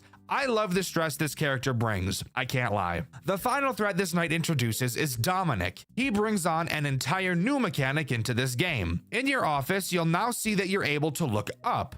Doing so, you'll find a vent. Hooray! I can't wait to see what this asshole is about to do. Dominic appears in the same camera as Florence. When he decides he's going to try to get to you, he will move to the back room. On this back room camera, you will see a new pop-up at the bottom. It's a heater for the vent. I'm sure you can see where this is going. When Dominic leaves this backroom camera, it means he has just entered your vent. However, that doesn't mean you should blast the vent just yet, as after you use the heater, you'll have to wait for it to cool down. And just because Dominic is in your vents doesn't mean he'll be combated by the heater just yet. This is the point in time where you'll need to constantly check the vent above you to see if you can hear him banging around inside of them. If you don't hear him, don't blast him. When you do hear the banging, this is when you should go to the camera, charge up the heater, and activate it. You do have to be looking at the vent to hear the banging, so don't think you can just avoid looking up, because unfortunately, you cannot. Night 3 is a doozy, adding 1 new threat that in turn adds 1 new mechanic, enough to make everyone's urethra begin to leak blood. So let's talk about her.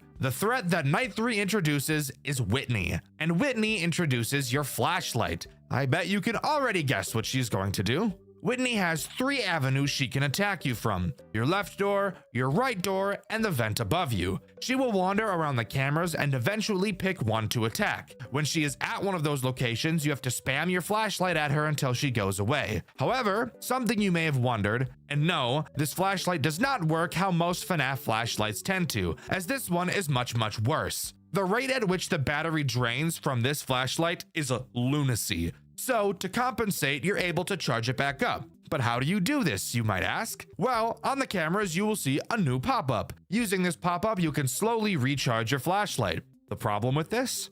Obviously, aside from the fact that it's just a fucking music box, which I hate, is that the camera in which this pop-up is on teleports to a random camera whenever it damn well pleases.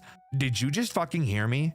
The music box mechanic, aka my second least favorite mechanic of all time, is a find them on the camera mechanic, aka my number 1 least favorite mechanic of all time. This fucking charging flashlight pop-up is the combination of my 2 least favorite things, and they happen at the same goddamn time. You can't make this shit up, bro. When I first saw this, my penis instantly wilted like a flower and died. Fuck me. And that's not even the end of it, as Whitney behaves in the same way as Charlie and Basil. There is no sound cue for when she arrives at any of the 3 places she can arrive, and you also can't tell if she's there without flashing your light, which I've already explained drains way too quickly for you to just be flashing it all willy-nilly. So you have to track her exactly how you have to track Charlie and Basil. There's not even a crazy amount of characters, yet this is quickly becoming one of the most stressful FNAF games I've ever played. And don't even get me started on how stressful this game gets when you go about replacing your fuses. You will be spending a majority of your time staring at the cameras, especially on later nights when the characters are moving pretty quickly. So having to spend a fuck ton of time grabbing the fuse and replacing it will guarantee that you lose track of literally every character you were watching. It's so stressful, and while I'm not a huge fan of being stressed out, if you could believe that, I do still think it's really cool how this game is able to pull that off. Night 4, and again, just as Five Nights at Freddy's did, Night 4 introduces the big bad antagonist himself, Farley. And let me tell you, he's honestly probably the least threatening character this game's seen so far, with a mechanic that makes him sound a lot scarier than he really is. Let's talk about it. Farley works in the exact same way as Charlie. The goal is to make it to your right door. However, the big catch with Farley is that you can't see him on your cameras. And of course, we already know we can't see door characters at our door. So how do we know where Farley is? Well, every time that Farley moves, he will laugh, which by the way, if you were curious, is just FNAF 1 Freddy's laugh. You will have to keep track throughout the night of how many times Farley laughs, as every 5th laugh will signal that Farley is now at your right door and that you need to close it. And this is where this game introduces a mechanic so cool, yet so useless. In your office, you will now see you have a little notepad. Using this notepad, you will be able to leave little tally marks. Now, why would you need to leave little tally marks? Well, this is this game's way of letting you keep track of how many times Farley has moved so you don't have to just remember. Every time you hear him laugh, open your notepad and mark a line.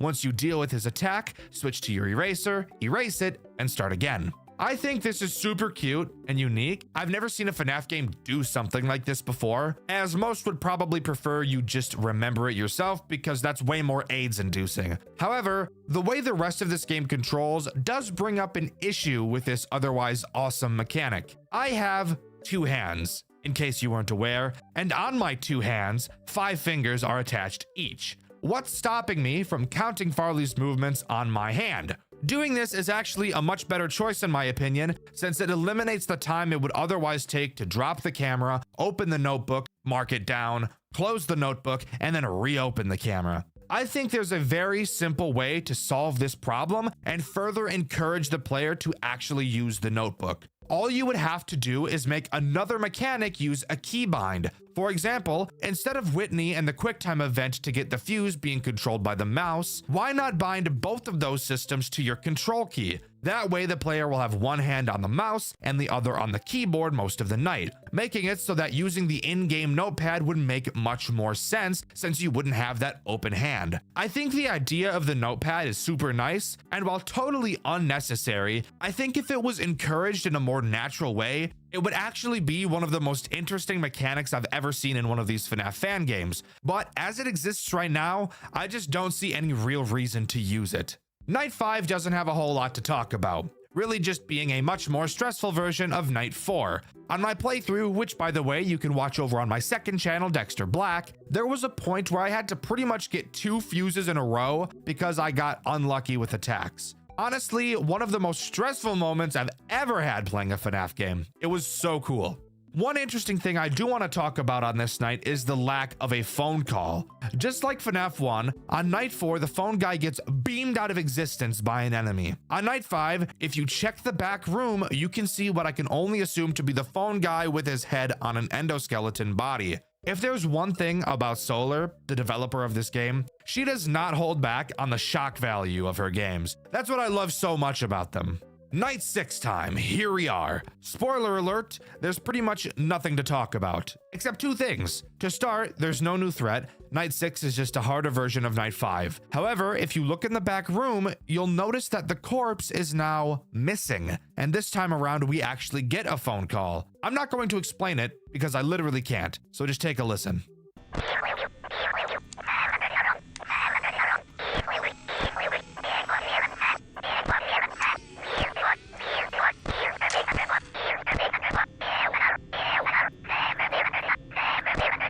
Now you might be asking, Dexter, what the fuck was that, and why did you even show it to me? Well, dear viewer, if you reverse it, you'll hear the following, which I've added captions to.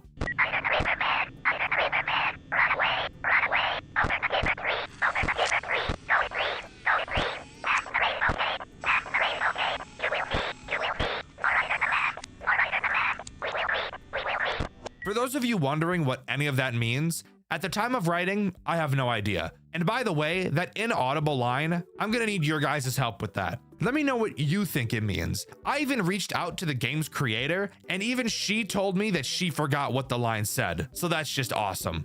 But I'm not quite done talking about this game just yet. No, I found something interesting hidden inside of the game. On camera 9, there is a 1 in 10,000 chance for a character by the name of Midas to appear, acting as this game's Golden Freddy, even using the same laugh and hallucination sound as him. He enters your office and his jump scare plays. I'll just let you see it for yourself.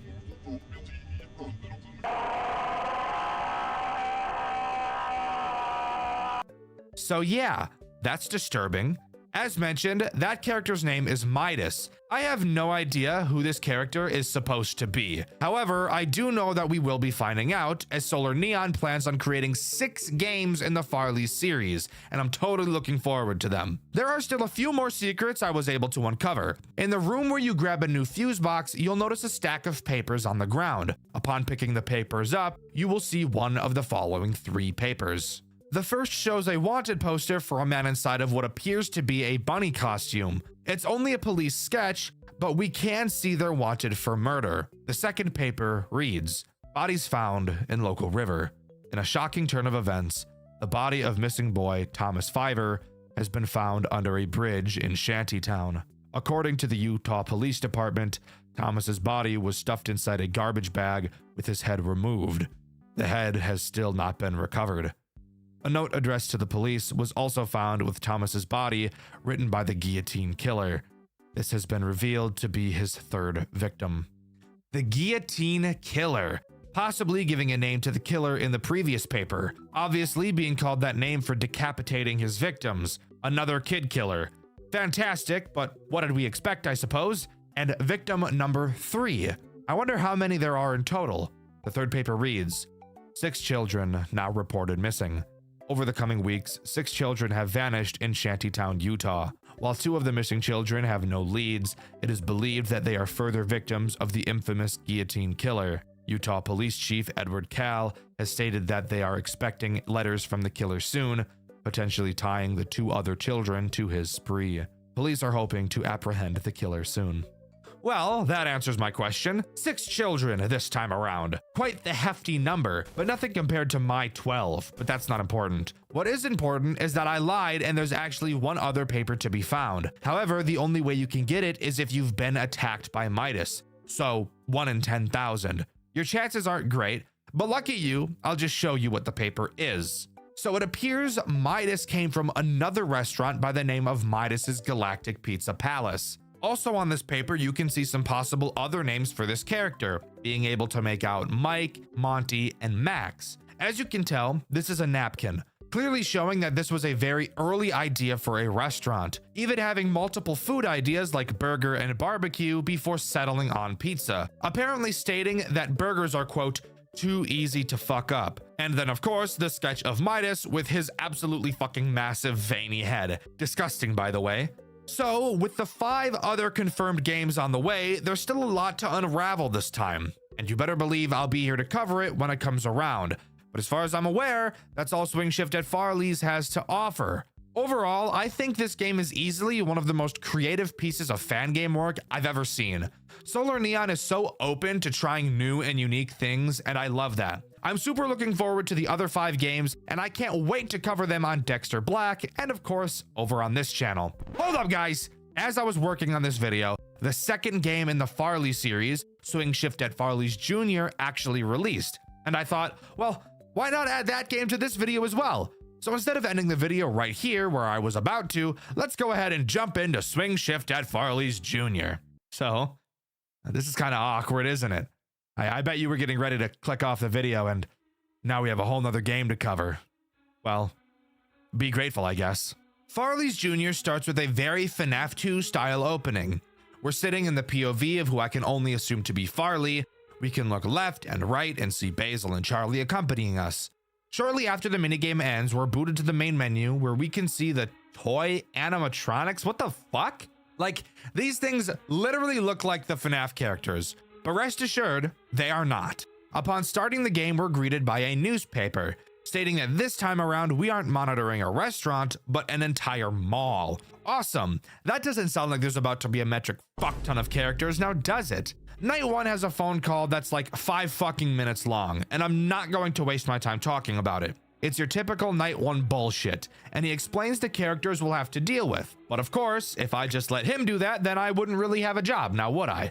So let's start by talking about the tools at our disposal, because there are a hell of a lot more this time around. To start, let's get the obvious out of the way. We have a Farley mask that we can use. However, you may notice the 4 buttons inside of this mask. Don't worry, we'll talk about them in a bit. You can also use your camera to flash the hallway in front of you for a short period of time. However, every time you do, you'll lose 1 film reel. Throughout the cameras, you can find film reels lying around and pick them up. Also in the cameras, you can flash and hold your light on them so that you can actually see, which is very nice. You may also notice music box symbols on a good majority of the cameras. Don't worry, we will also talk about that in a bit. But that's really it in terms of mechanics that actually matter at this point in time, which means we can move on to talking about the threats this night introduces. Night 1 introduces a whopping 4 threats, already matching pretty much the entire crew of the first game, so this is about to get scary.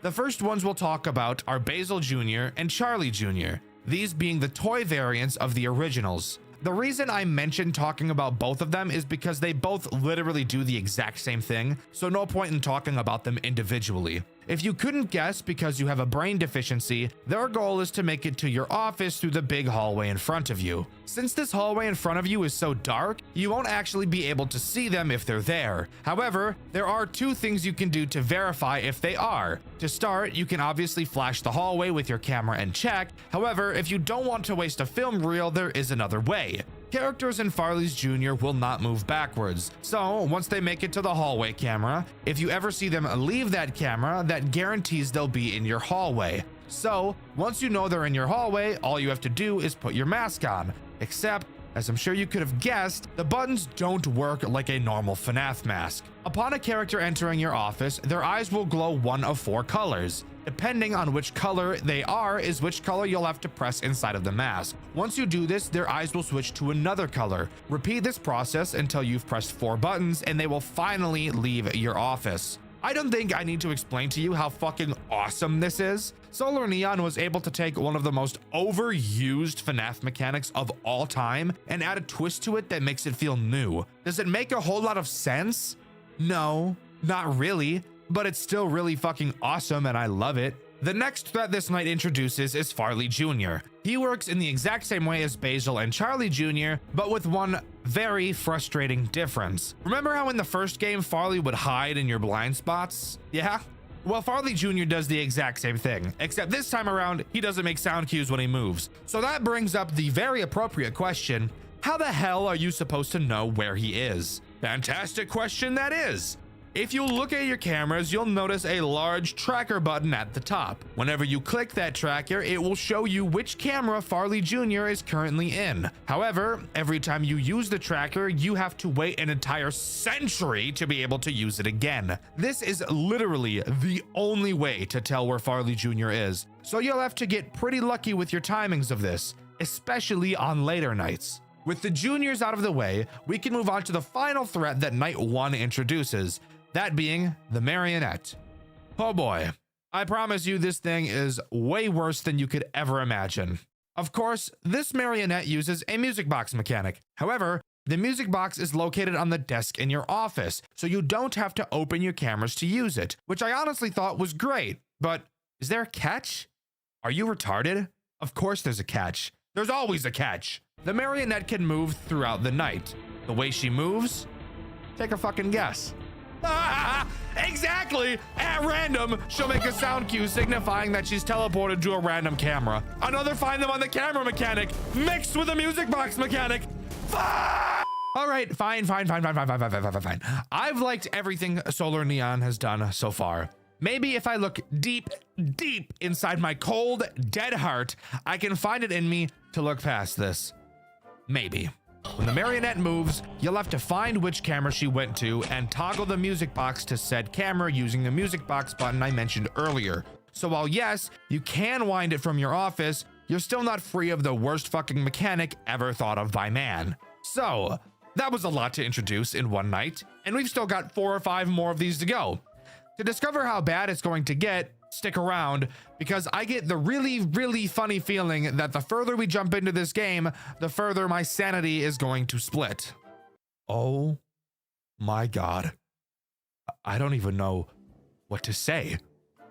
Here we are on night 2, and this night is really going to show just how fucking difficult this game is about to be. This night introduces several new threats, all of which make me want to stitch my asshole shut so that I can never shit again. Let's waste no time and start talking about them. Tonight introduces the withered characters, literally every single one of them. Well, except for one, but we'll talk about that asshole a little bit later. To start, let's talk about Withered Basil and Withered Charlie. I'm going to talk about these two together because just like their junior variants, they both fundamentally do the same thing. On night 2, you'll notice in your office you can now pull 2 gates closed on both sides of you. These gates are important for these 2 threats. Withered Basil and Charlie's goal is to get to your office through these gates. Basil will attack the left and Charlie will attack the right.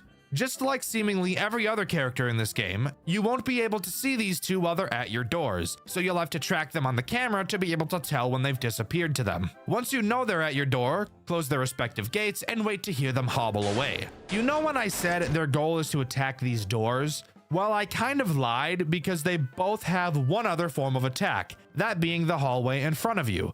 Both characters will appear in the hallway camera. When they disappear, they will do one of 2 things.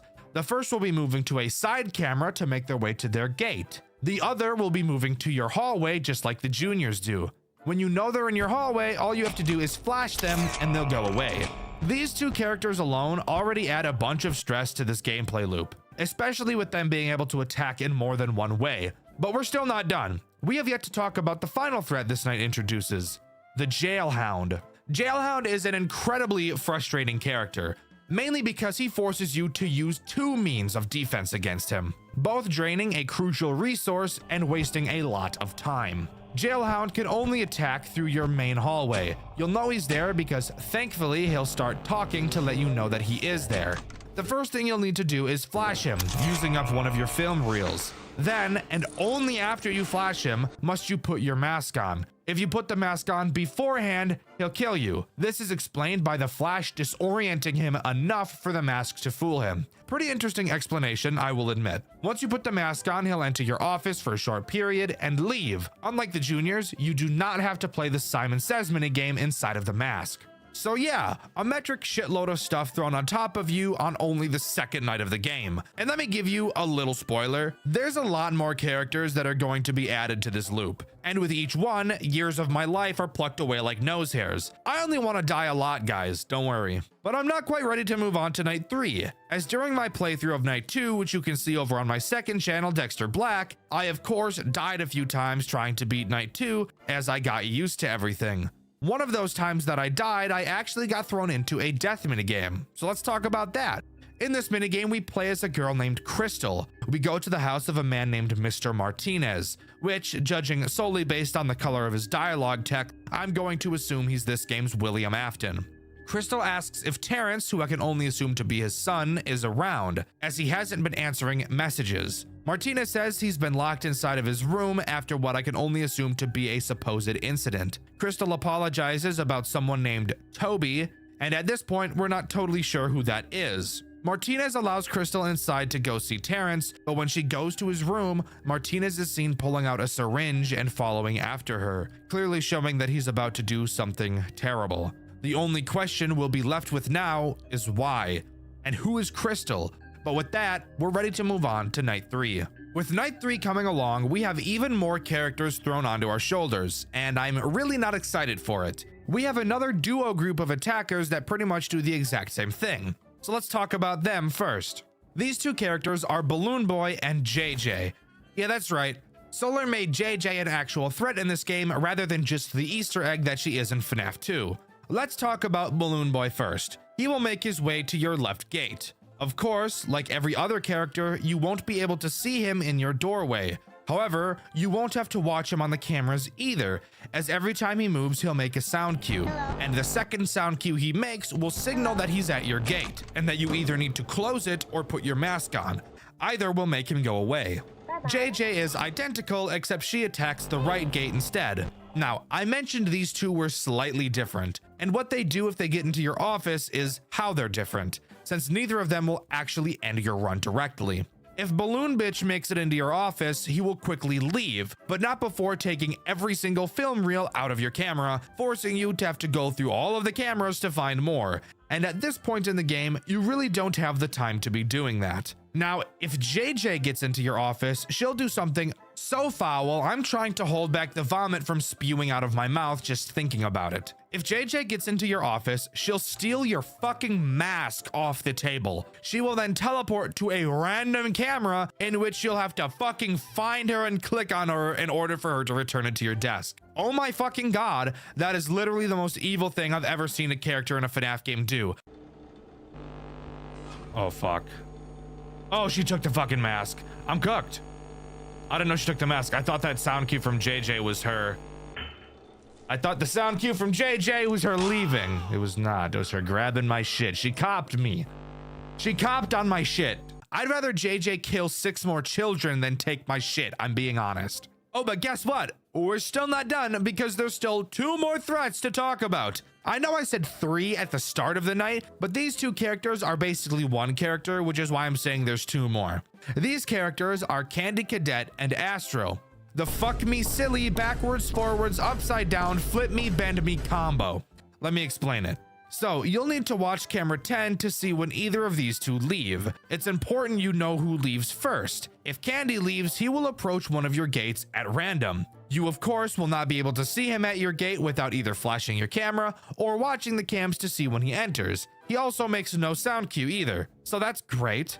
Once he's there, you'll need to close the gate until he leaves. However, shortly after Candy Cadet attacks, Astro will attack the other door shortly after. Now, you may be wondering why I mentioned how important it is for you to know who leaves camera 10 first. Well, that's because if Astro leaves first, he'll do something a bit different. If Asshole leaves first, he too will go to either of your gates. However, when he's at your gate, he'll start singing. You need to close which gate you hear him at until he leaves. And of course, when he does, Candy Cadet Hole will soon attack the other side. These 2 add so much more unnecessary stress to this game, and Solar Neon knew exactly what she was doing when she made this. Asshole. Before we move on to night 4, I want to talk about another death minigame I got while working on this night. It's literally an exact copy of the Give Cake minigame from FNAF 2. The only major difference is that we play as Farley instead of Freddy, and instead of a random crying child, we see a girl come to the entrance who in the programming is named Charlie. Soon after, a car pulls up to the building and a man in a bunny mask gets out. Now, while I would imagine this person is probably Martinez, I do have to point out that in the code, this character's name is Guillotine. And if you remember from the first game, is the name of the serial killer. So it appears we get to see the abduction before one of his many murders. But with that, we can move on to night 4. It got worse, guys. Let me tell you, it got so much worse.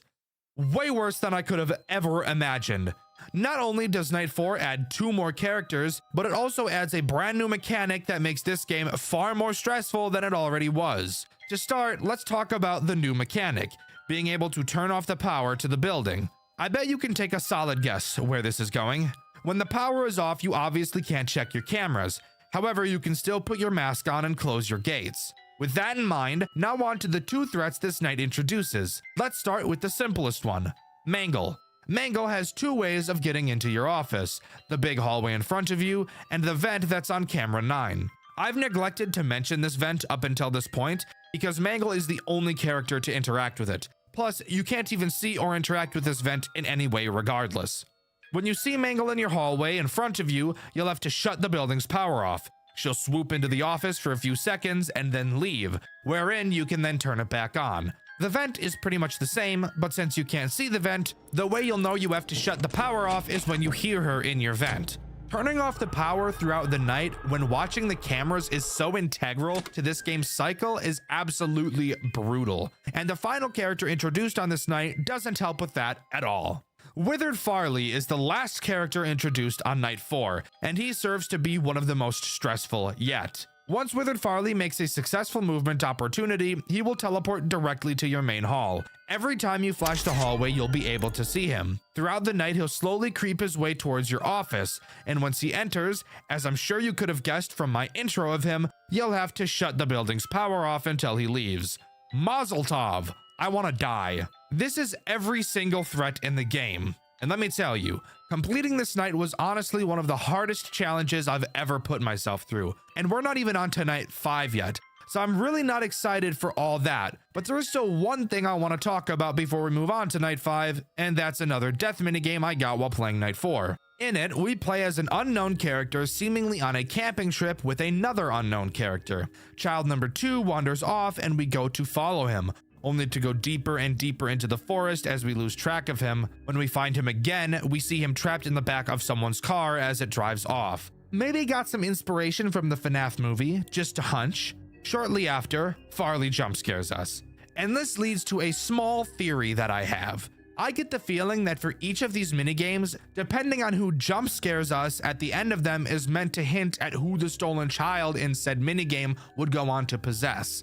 Just a hunch, but I wouldn't be surprised if that was the case. Anyways, on to night 5, and I'm really not excited for it, I can't lie. Thankfully, night 5 doesn't bring anything new to the table. I thank God for that every day that I wake up, because he knows better than anybody how I would have lost my mind had there been more animatronics added on this night. However, there is something very interesting to note about this night. 1, I never got a death minigame like I was hoping for, but that's fine. And 2, something very interesting happens once you complete the night. I'll let Dxtr Black take it away. Subscribe, by the way. Ooh! Oh! I need to relax.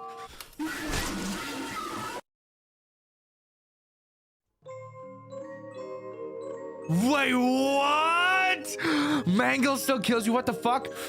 That's right. Mangle kills you. And when reading the newspaper after the fact, we see that we've been playing as Jeremy Fitzgerald this whole time. Wowee! I'm leaking! What? But with the information of our player now being dead, who's to say what's going to happen on night 6? I'm not sure, and I'm very, very excited. Night 6 is pretty interesting, so let's just jump right into it. To start, we're now playing as Mr. Martinez, both the man who was holding the syringe in an earlier death minigame we talked about, and the man I suspect to be the guillotine killer. In our phone call, we actually get to hear the conversation between Mr. Martinez and the phone guy, and I think listening to it for yourself will be much better than me describing it to you. Fancy seeing you there, Mr. Martinez. And on a night like tonight. Why are you interrupting my night, Gretchen? You tell me, Vincent. Poking around my mall, and during an active investigation, no less. God. You know, I gave you a lot of time. More than I've given most of my vendors. But no. First your hunks of metal fuck with my staff. Then those kids go missing. The cops start ripping my business up. That poor Jeremy kid gets his head smashed in by one of your freaks. The one you told me you would fix. And I now find you there, doing God knows what. Now what is that supposed to mean? Oh, I think you've got a pretty damn fine clue. Are you threatening me, Gretchen? I'm not sure baseless accusations are a good look for you. Then let me make it simple. If you're not out by the time I get there, I'll throw you out myself. Is that right now? Yeah, it is. Want to know why? Because I've been in this business long enough to know what scum is. Whatever mess you've made, I want it cleaned up. Otherwise, the police might be expecting a little tip soon. I think this further adds to my confirmation that yes, Mr. Martinez is 100% the guillotine killer and this game's Afton. This night really serves to be a much harder version of Night 5. However, to my surprise, one new character is actually added, that being Midas. the secret character from the first game. He acts in the exact same way as Golden Freddy does in FNAF 2. Occasionally, when you drop your monitor, he'll be in your office. If you don't raise your monitor again fast enough, he'll kill you, easily becoming the most frustrating character in this game in my opinion, as the crazy amount of shit going on is already hard enough to keep track of in your head, but adding this bullshit guy on top of it really serves to make my head explode. However, it did lead to my crazy completion of Night 6.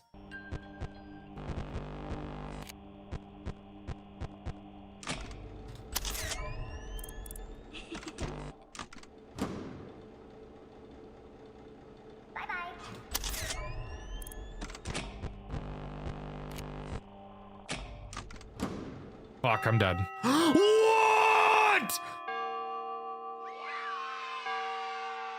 Holy shit!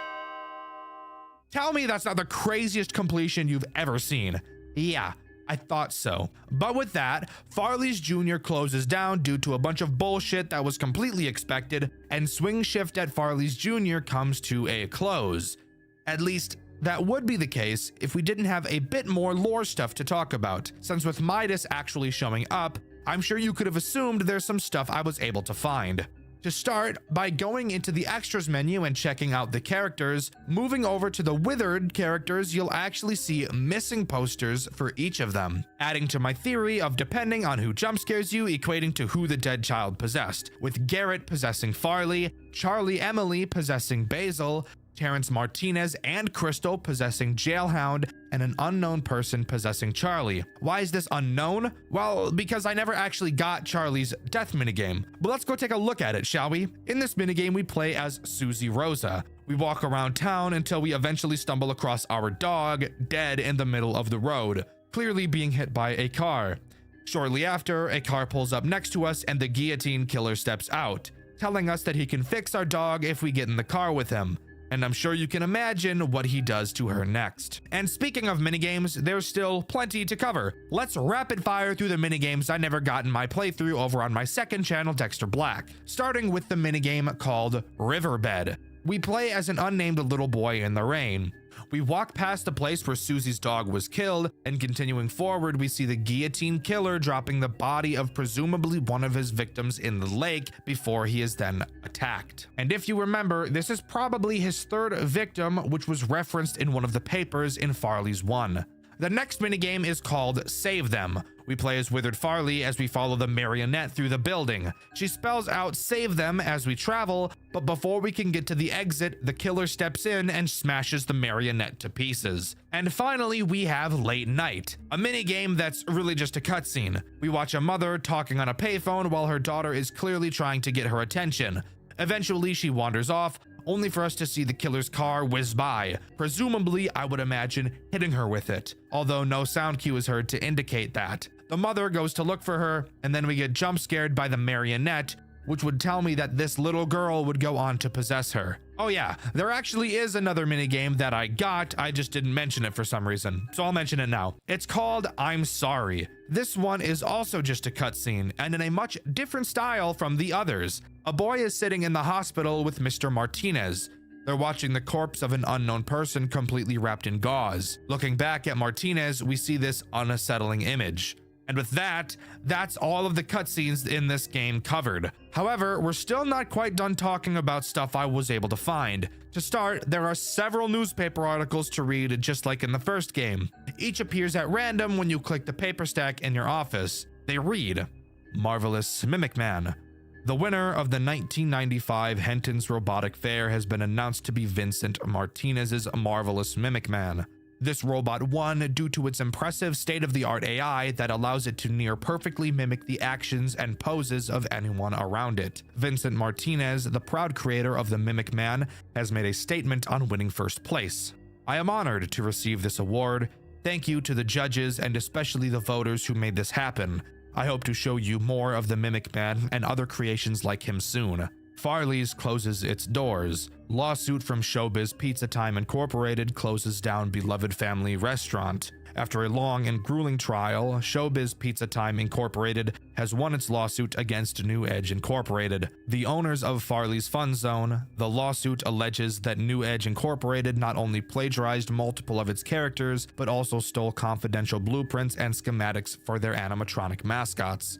As a result of New Edge losing the lawsuit, they have been ordered to pay Showbiz Pizza Incorporated $3 million in damages. While New Edge has yet to make a statement, their decision to shut all of their 10 Farley's Fun Zone locations has sent a clear message. Obituaries: Abigail Leslie Emily, September 5th, 1954 to July 30th, 1985.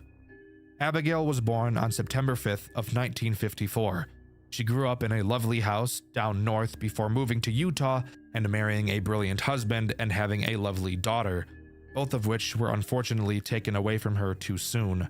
Abigail tragically killed herself on the 30th of July, 1985 via a self-inflicted gunshot to the head. We hope that Abigail is in the warm light and with her husband and daughter. So, a robot that can mimic people made by Martinez, a plagiarism lawsuit for blueprints and schematics, and a woman who tragically killed herself, each with something redacted. And of course, after getting killed by Midas, there is an additional paper you can read. Tragedy at Midas's. 10-year-old boy bitten by animatronic. This afternoon at Midas's Galactic Pizza Palace, one 10-year-old boy, Tobias Martinez, was bitten by one of the establishment's animatronic characters. It was reported that he was shoved inside its mouth by 4 children who have yet to be identified. Police have not yet confirmed if this is a murder attempt or freak accident, although they are still investigating. Tobias is reportedly in critical condition, with his frontal lobe nearly severed. The owners of Midas's New Edge Incorporated have yet to make public statement on the matter, aside from suspending all operations at the restaurant. Tobias Martinez was bitten and killed at Midas's. I wonder if this isn't the person we see in the hospital bed in the I'm Sorry minigame, as this is clearly this game's equivalent to the Fredbear bite. And since we're drawing parallels, let's draw another one. In the weird phone call all the way in Farley's 1, the first line mentions a riverbed. And what do we see in one of the death minigames? That's right, the guillotine killer throwing a body into a riverbed. Whose body this is, though? No other than Thomas Fiver, Martinez's third victim. But with that, as far as I'm aware, is everything that the first 2 Farley's games have to offer. I'm incredibly excited for the rest of the series that Solar has planned, and she's actually shown me a sneak peek of the 3rd game. I'm obviously not going to spoil anything, but it looks crazy. Overall, both of the Farley's games are clearly heavily inspired by the original FNAF games, and even seem to be following the original pattern and story these games laid out. And I honestly really like it. Solar is very, very passionate about this project, and you better believe I'll be here to cover the rest of the games as they release. One of my favorite genres of games is roguelikes. I also, as I'm sure you could have guessed, really like Five Nights at Freddy's games. I've only built a whole career off of it, so I'm sure you could have figured that out. So I bet you can imagine my pleasant surprise when I was told that there was a Five Nights at Freddy's game that was also a roguelike. The moment I learned of this, I downloaded it as fast as I could and started filming videos because I just knew even before playing it that it was going to be getting a Dexter White video, and here we are now. You guys know what game I'm talking about. You can see the length of this video. I very clearly like this game a lot. So sit back, relax, and join me as we dive into the chaotic world of Too Many Nights. Unlike most FNAF games, Too Many Nights doesn't follow any storyline or the typical FNAF formula. Instead, it acts as an endless minigame that doesn't stop until you fail. Although I'm sure you already knew that, considering everyone on Earth has played a roguelike before. At the start of each run, you will get to pick a character, of which there are many. Each character gives you a different set of abilities, with each having a list of pro and cons. You don't start with all of them and will have to gradually unlock them by doing specific tasks. I'll go over them in a bit. After picking a character, you will have to select 3 animatronics to put into the pizzeria, and this is where this game gets brilliant. You get to choose 3 animatronics yourself. The game will never choose them for you, and your initial choices will be random at the start of each run. However, if you really don't like your starting options, you can press R to re-roll your first pick as much as you'd like. As I'm sure you could have guessed, there are several animatronics in Too Many Nights. Each has a unique mechanic, and it will be up to you to plan out which animatronics you bring along, and control how they will be forced to interact with each other. Each animatronic falls into a certain category. You have your door animatronics, your camera animatronics, your mask animatronics, your vent animatronics, your flashlight animatronics, and what I'm going to call your nuisance animatronics. Each of these categories serves its own purpose, and generally speaking, picking multiple animatronics from the same category will make your gameplay experience easier. Before I really start talking about the characters, I'd like to explain the rest of the experience of a run. To start, after selecting your first 3 animatronics, the run will begin. After completing a night, you will be forced to add 1 new character. Every few nights, you will also be forced to add a penalty. These penalties fall into 2 categories: your general penalties and your character penalties. I'll dive into each of these later as well. After selecting a penalty, you may get the chance to go to the shop and buy some items. Throughout the night, you will gain Faz coins from successfully defending yourself from the animatronics. Once again, I will get into these items later. Keep repeating this process until you eventually die, and boom, that's the gameplay loop of Too Many Nights. Of course, that was a very oversimplified explanation. So now we're going to dive into each of the animatronics, how they work, and to keep it interesting, I'll even throw each character into a tier list so that you can all argue about it in the comments. I'm just going to go down the list that appears on the wiki, and be prepared, there are a lot of animatronics. Editor, I'd say I'm sorry for what you're about to have to do, but that would be a lie. Let's go. Freddy is a camera animatronic, aka my personal least favorite type of animatronic. Freddy will start on stage and make his way towards your right door. All you have to do is occasionally stare at him on the cameras to make him go backwards. I'm sure you can guess why I'm not going to like a majority of these camera animatronics. If he ever reaches your door, he will never leave, and you'll be forced to keep it closed for the rest of the night or die. Freddy also has 5 penalties that have the option to be chosen when you have to select a penalty. The first is Mad Freddy, which will make you have to look at Freddy longer to make him go backwards. His second penalty is Branched, which gives him a chance to be able to attack your left door as well.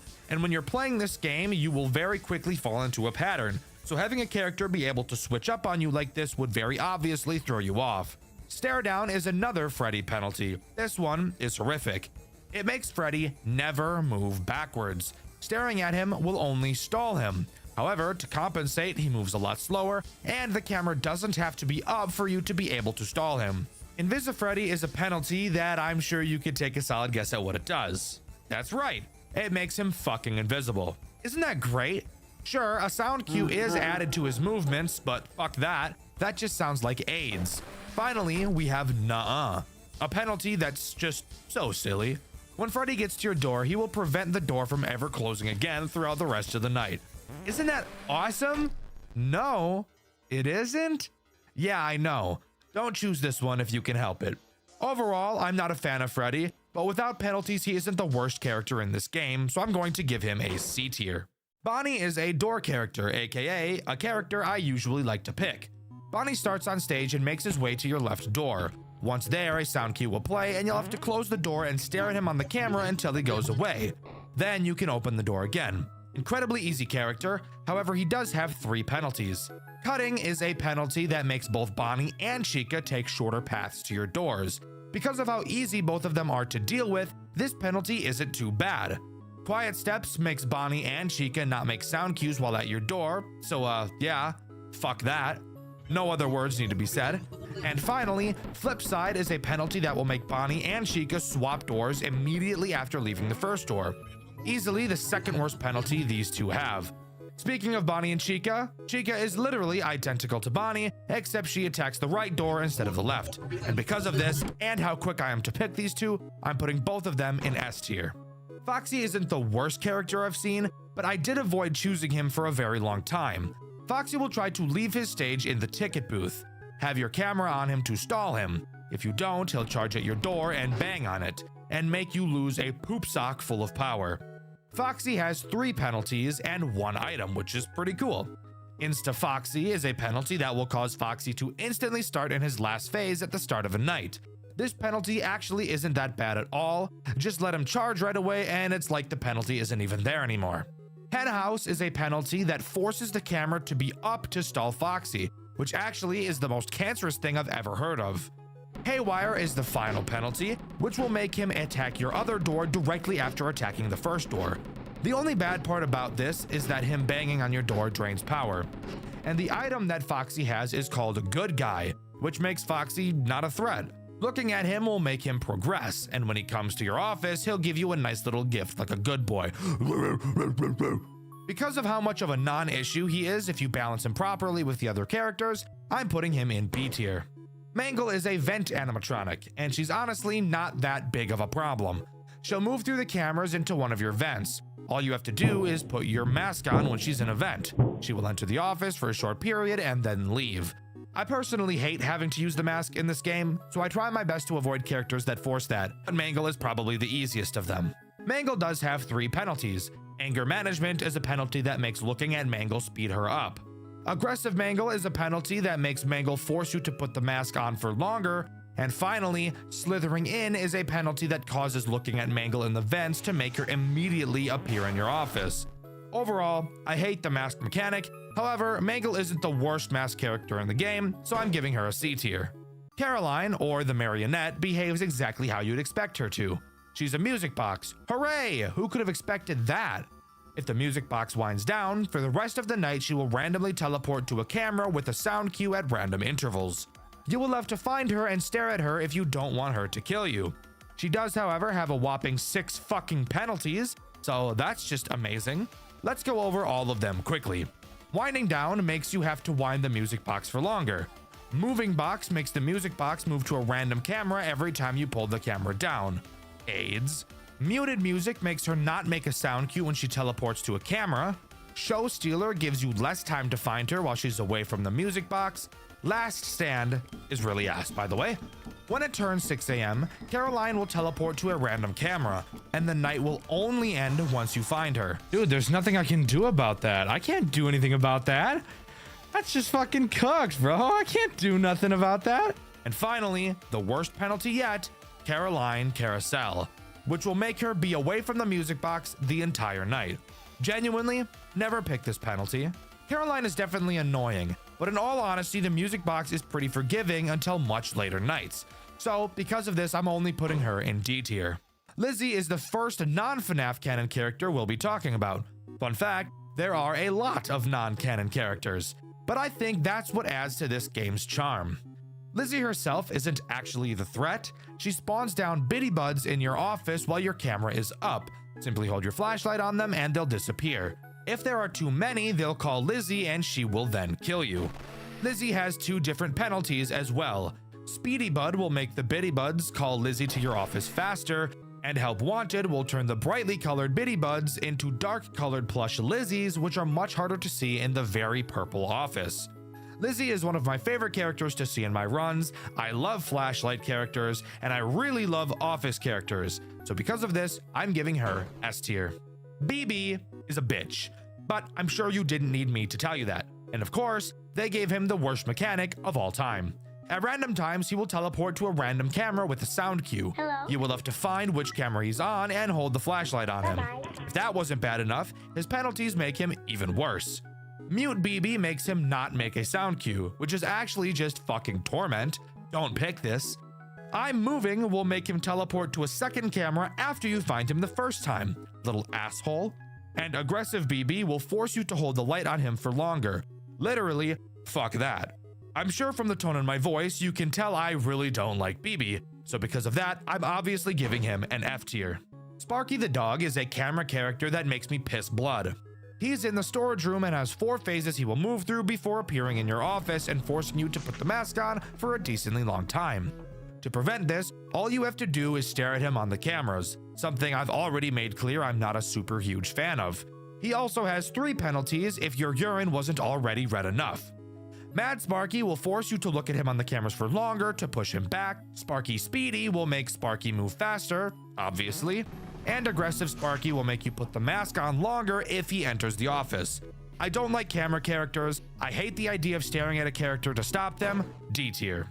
Percy Poodle, yes, from Playtime with Percy, is easily one of the best characters in the game. Being an office flashlight animatronic, all he does is have multiple faces in front of the big office window. He'll start pounding on the glass in his final phase, and you'll then have to hold the flashlight on him to make him go back. He also only has 2 penalties, and both of them really aren't that bad. Aggressive Percy will make him only go back to his last stage the first time you deal with him, but only the first time, so who cares? And Mute Percy makes him make no sound cue when he's pounding on the glass, so just open your eyes and this won't be a problem. Percy is simple, Percy is always an easy pick, S tier. Rowan Rat, on the other hand, is actual fucking torment. At random times, he will appear in any of the 4 corners of the building. When you see him in one, shock him and he'll go away. You will also have the ability to use a radar to detect where he is and where he's going. Oh yeah, and you only have a certain number of shocks, so that's just terrible. He has 4 possible penalties, and all of them are worse than death. Aggressive Rowan gives you less time to shock him, no radar removes the fucking radar, making you constantly have to check all 4 corners yourself, less shocks obviously gives you less shocks as the name would suggest, and Rowan makes him fucking invisible. Fuck that, never in a million years am I picking that shitty option. Rowan by himself isn't the worst, but if you get any of his penalties, which will happen eventually, he becomes a nightmare. So I'm putting him in D tier. Maple is almost a good character, but because it's not the only character you'll be up against, it's hard to find it as an attractive pick. At the beginning of each night, it will require you to collect a certain amount of plushies. This number increases with its AI value. You will then have to search around the cameras for these plushies. If you don't find them all before 6 AM, it'll kill you. Amazing mechanic, but again, it's not the only one, so it's really just more of a pain in the ass. It does have 3 penalties. What are those? Well, Early Killer will have it check if you have the plushies at 5 AM rather than 6.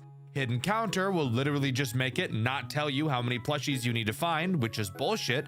And Restock will add a timer to how fast you need to find the plushies. If you don't find them in time, it'll re-hide all the plushies again, forcing you to find them all in pretty much one go. Again, it's not the worst, but can easily get out of control on later nights when you start to only focus on certain cameras while it has the large plushie counter. So I'm going to give it a C tier. Noelle is another very interesting character that easily has the chance to be forgotten about. When you start the night, a pair of scissors will appear on a random camera. At complete random, Noelle can appear in the office with a sound cue. When it does, you need to find the scissors and click them to make it go away. The scissors will then teleport to another random camera. If you don't click the scissors, it'll force you to put the mask on for a few seconds, which is a long time in this game. Noelle, of course, has 3 penalties. Pull down will make it forcefully pull down the camera when it enters your office, which could honestly be seen as a good thing. Bro, that's not okay. I fucked myself. Having the force pull down from Noelle mixed with the Roby absolutely fucking creamed my ass, dude. Aggressive Noelle is terrible. When it enters your office, if you click any camera aside from the one with the scissors, it will immediately make you put the mask on. And Crazed Teddy will cause it to insta-kill you instead of putting the mask on. A certain item does affect Noelle, however. If you have Chill Pill, you will get 4 additional seconds to put the mask on when it attacks you, which is a lot of time in this game. I'm not a huge fan of Noelle, especially not when it has Aggressive on, so because of this, I'm going to put it in C tier. Melatonin is a real bitch of a character. It moves around the cameras, but it's invisible when it does. You'll hear it laughing in one of your ears, and on the 3rd laugh, you'll have to close the door of whichever side it's on until you hear it leave. It has 2 penalties that just serve as the salt in the wound as well. Switch Up is easily the worst. Before it moves, you'll have to check the dining room to see a counter for how many laughs it'll have before attacking, now being randomized from 2 to 4. Unplanned only makes its first laugh on the correct side, needing you to remember which side it was originally on. I don't like characters that I can't see. I also find it really hard to keep a timer in your head like you need to do with Melatonin, so because of this, I'm putting it in D tier. Lydia is a dog. She'll be in the ticket booth in a fucking cage where she belongs. When you hear her banging on the cage, you'll have to take her out like Ol Yeller.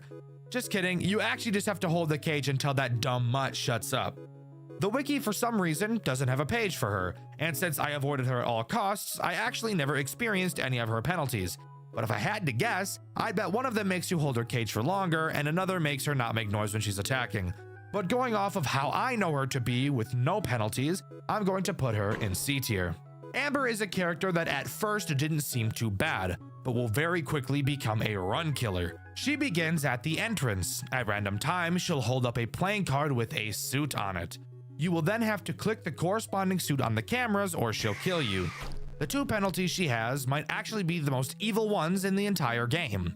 Follow suit will give her the ability to have more than 1 card, and 52 pickup will make that number of cards she can hold literally be any number, which is so retarded I can't even begin to explain why you shouldn't pick this, so just don't. I thought Amber would be great, but I very quickly started to avoid her whenever I could. C tier. CG is annoying, a nuisance character, but not very hard to deal with unless you get unlucky. She will randomly move around the cameras, and if you look at her on the cameras for too long, she'll make you put the mask on for a really long time. Her penalties aren't really the worst, however. Aggressive CG will make you put the mask on for longer, and Insta CG will make her enter your office if you look at her, period, even if only for a fraction of a second. However, a monitor is added to your office showing exactly where she is at all times so that you can easily avoid her. There are much worse nuisance characters, and if you don't have any of her penalties, she really isn't a problem. B tier. Dsam, I'm gonna say Sam, is a character I never once chose throughout my playthrough. You may think that makes me a bad reviewer, but I personally think that makes me someone who values not killing myself. Sam will slowly walk back and forth in front of your window with some sound cues.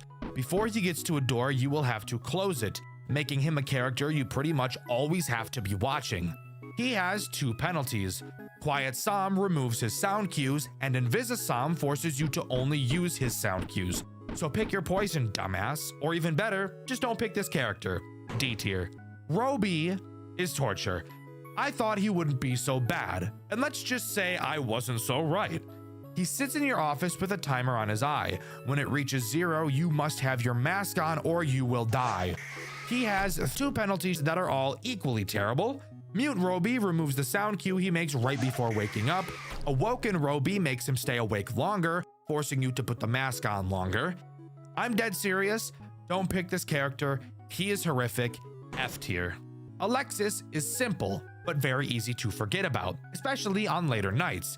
She will randomly wander around the cameras. If you pull the camera down while on the camera she's at, she'll make you put the mask on for a really long time.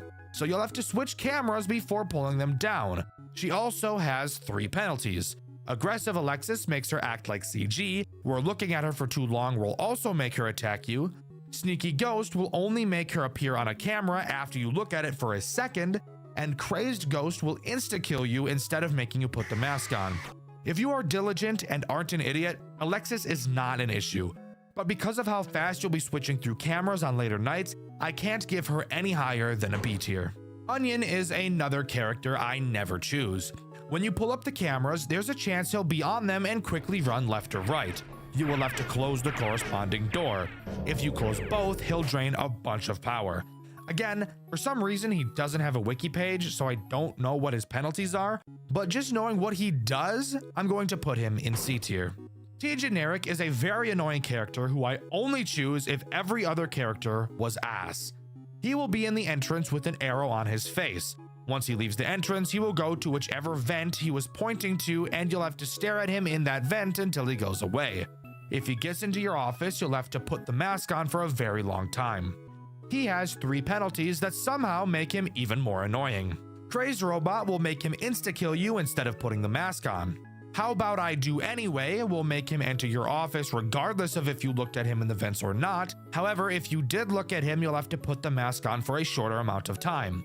And Glitched will make T Generic sometimes switch what vent he's going to, making his arrows completely useless. He's a character that breaks the rules and that breaks my balls. D tier. Kaiden acts in much the same way as T Generic. He'll start in the entrance holding a sign with an arrow pointing left or right. Once he leaves with a sound cue, you'll have to close whichever door he was pointing to. He of course has penalties that make him silent and make him go in the opposite direction the sign was pointing to. I've actually picked Kaiden multiple times because if you can avoid his annoying penalties, he's an incredibly easy character to deal with, since you can close both doors when you hear his sound cue for about 2 seconds and not have any additional penalties. A tier. The Ink Monstrosity is always an immediate pick for me. It starts in your office on the ceiling and slowly creeps down. Hold your flashlight on it to force it back up. The best part is it'll basically teleport all the way back up when you flash the light on him, but that's where his penalties come into play. Stubborn will make you have to hold your light on him, removing the loveliness of this character, but overall still isn't too bad. Head Start will make the ink monstrosity start halfway down in your office and won't be able to go all the way back up to the top. Easily the worst penalty this character has. I love this character, always an immediate choice for me, S tier. Robo Popcakes is a character I initially avoided, but eventually grew to really like picking. At random, he'll spawn on your cameras. Not a specific one, he'll just be an overlay. You will have to match up 2 patterns using the arrows on the overlay, and once you do, he'll disappear. If you don't do it in time, you'll die. This character is always one I liked choosing because of how likely I am to pick characters like Bonnie and Chica, because while I stare at them on the cameras, I can deal with RoboCake, killing 2 birds with 1 stone. He has 2 penalties. X = X minus 2 gives you 2 less seconds to align his face, and pop time will only cause time to progress when you complete a Robo Popcakes attack. Overall, even with max penalties, Robo Popcakes isn't a terrible character. A tier. Entity 12 is pure masochism. They'll start in the storage or maintenance and move down your hall. Watch them on the cameras to make it go back. If they get to your office, they'll make you put the mask on for a long ass time. And get this, the 2 penalties they add doesn't make it any better. Aggressive Entity 12 will make you put the mask on for the rest of the fucking night if it gets into your office. And Run Killer will literally start with it inside of your office and it will never leave. Literally fuck that, fuck this character, F tier. Mura is a character I'd highly recommend not picking if you have other characters that don't want you spamming through cameras, because you will have to be doing that a lot with Mira. Mira will be in the kitchen the entire night and will require you to feed her candy. If you don't feed her enough, you'll die. Candy will randomly spawn throughout the cameras, so you'll have to surf through them to click on them. The penalties she adds are brutal. Savory Tooth makes candy spawn less. Small Plate puts a small cap on the amount of candies you can hold at a time. And Sweet and Sour adds sour candies that will remove a candy from your candy counter if you click on them. So if you've been working your muscle memory this whole time and get this penalty, have fun clicking on every single sour one all the time. I'm not a fan of the camera surfing this character brings, and I'd much rather prefer to just ignore picking her. D tier. The Ringmaster is an interesting character. He'll randomly spawn on your cameras. When you see him, you'll have to flip the camera down and greet him in your office. If you switch cameras, he'll make you put the mask on for a long time. Crazed Magician is a penalty that will make clicking off of his camera just instantly kill you. And Masked Magician will make flipping down the camera always make you put the mask on, but for less time than usual. I don't love picking Ringmaster, but I will usually end up choosing him later in a run. B tier. The Entity is someone who gives me AIDS. They will randomly spawn on your cameras in 3 locations, except only one of them is actually real. You'll be able to tell because the fakes will be more transparent. Again, for some reason their wiki isn't available and I never actually chose any of their penalties, so I'm not totally sure what they are. But I hate find them on the camera characters. You guys know that. D tier. No VA is a character I only dealt with once, acting as probably the most nuisance characters of all the nuisance characters. No VA will randomly move around your cameras. You will have to avoid clicking on the camera it's on or you'll have to put on the mask. On lower AI levels, the camera it's on will be marked with green, making it very easy to see. As the AI goes up, it'll get harder and harder, eventually becoming fucking invisible. And let me tell you, the penalties make it even worse, as I'm sure you could have guessed. Malware makes clicking on no VA's camera kill you instantly. Spamware makes no VA on multiple cameras at a time, and adware creates an adware window on your cameras. If you don't close it fast enough, it will force you to look at no VA's camera. I actually think this character is really cool, and I think that its penalties are actually super interesting. Aside from malware, that one is AIDS. I still don't love picking this character though, because I hate mask characters. So because of this, I'm giving no VA C tier. Moldy is a character that is a really good pick for early game, but late game will easily become a character you will forget about. Whenever you pull down your camera, there's a chance he'll be in your office. If he is, you'll have to hold your light on him for a while, or you'll have to put the mask on. He has 2 penalties. Aggressive Moldy will make you have to shine your light on him for longer, and Crazed Mold will make pulling up the camera while he's in your room instantly kill you.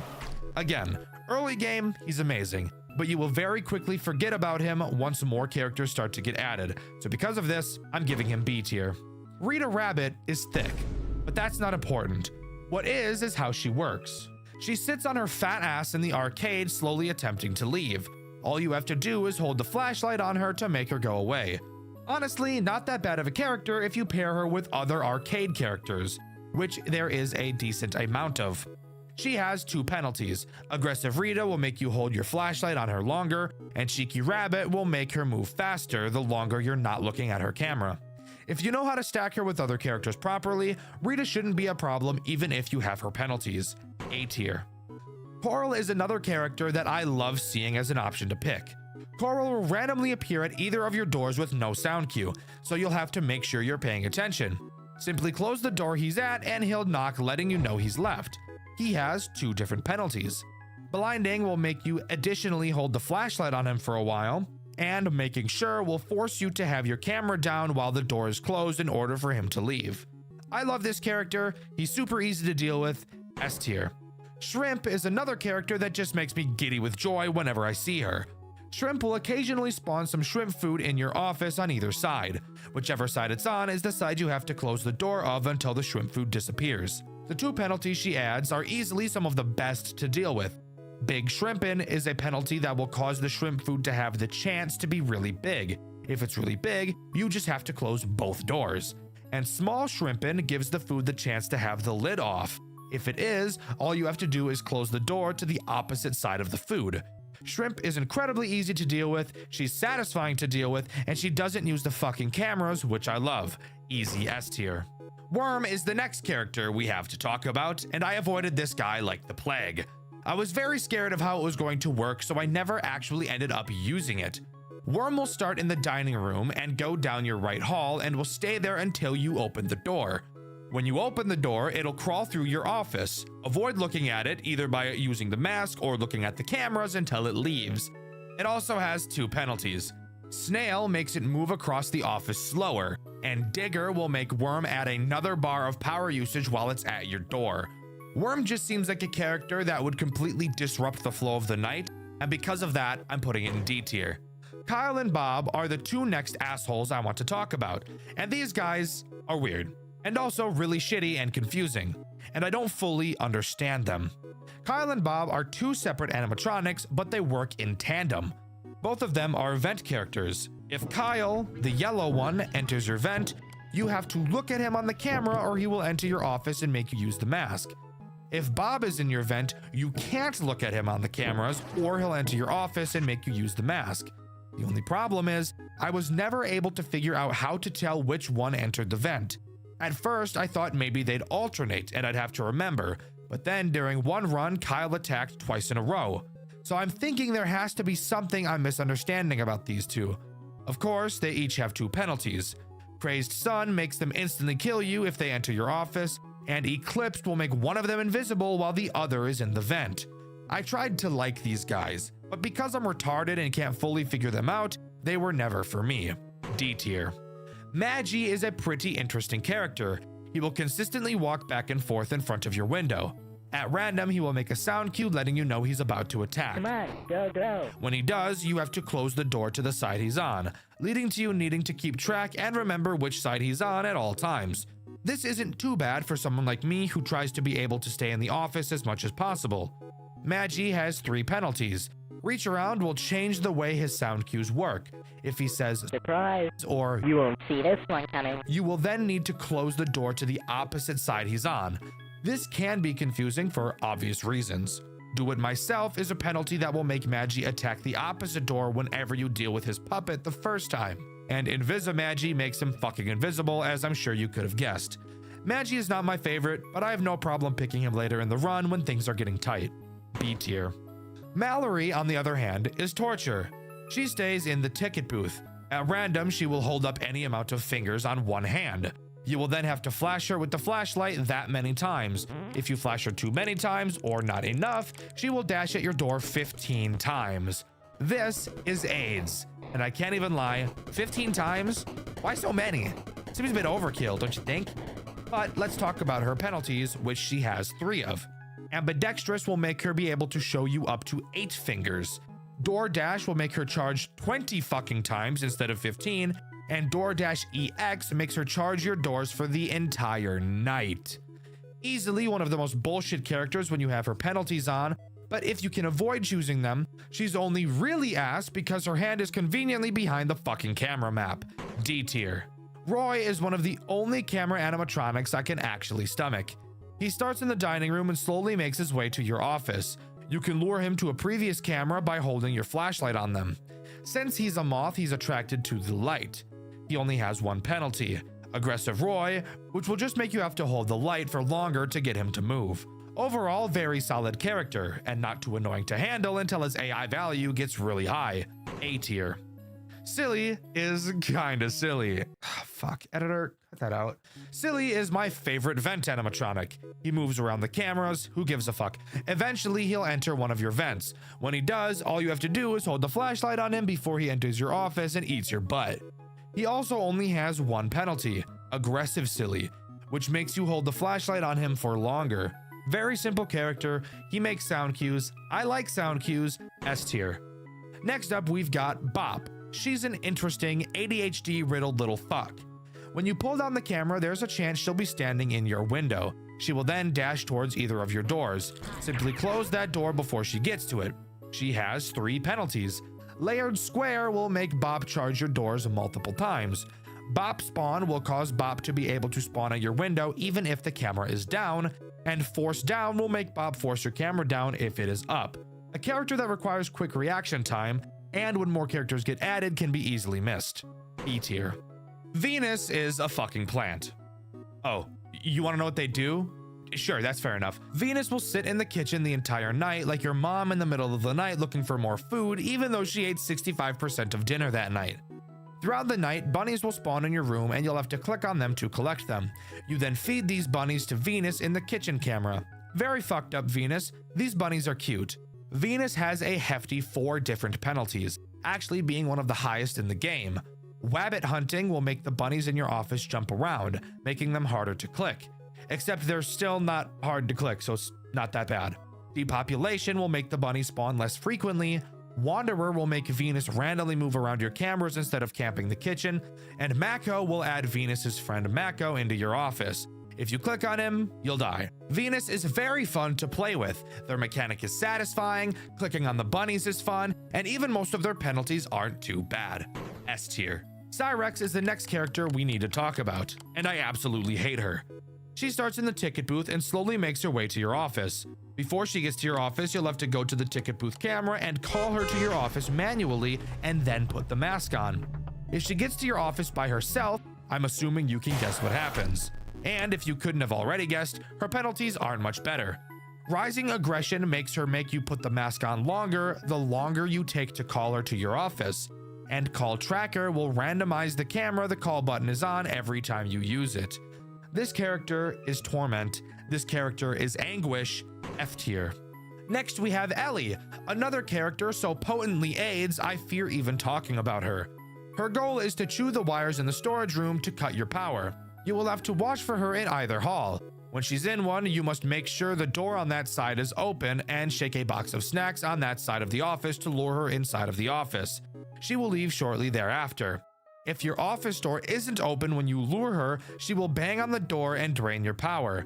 She also has 3 penalties if this didn't already sound terrible enough. Shaker will force you to shake the bag of treats longer. Power Chomper will make Ellie drain more power when she bangs on your door, and Wind Skip will make her able to teleport from one hall to another without ever appearing in your window like she usually does. I don't think I have to explain why this character is awful to deal with. The rules that go along with her are far more complicated than any other character, F tier. The next character we have to begrudgingly talk about is Ammo. Ammo starts in the dining room and will slowly wander to your right door. Each camera he travels through will have an eject button with 2 power. Before Ammo reaches your office, you must press the eject button on any camera that has the eject power, which will then send him back to the dining room. Once a camera is out of power, there's no way to get it back. If this wasn't terrible sounding enough, you haven't even heard of his 3 penalties yet. Quiet ammo will remove his sound cue when he moves. Single take only allows each room to have 1 eject power instead of 2, and Demon adds ammo's friend, Demon, who will randomly move around the ejectable cameras. If you eject a camera Demon is on, you will die.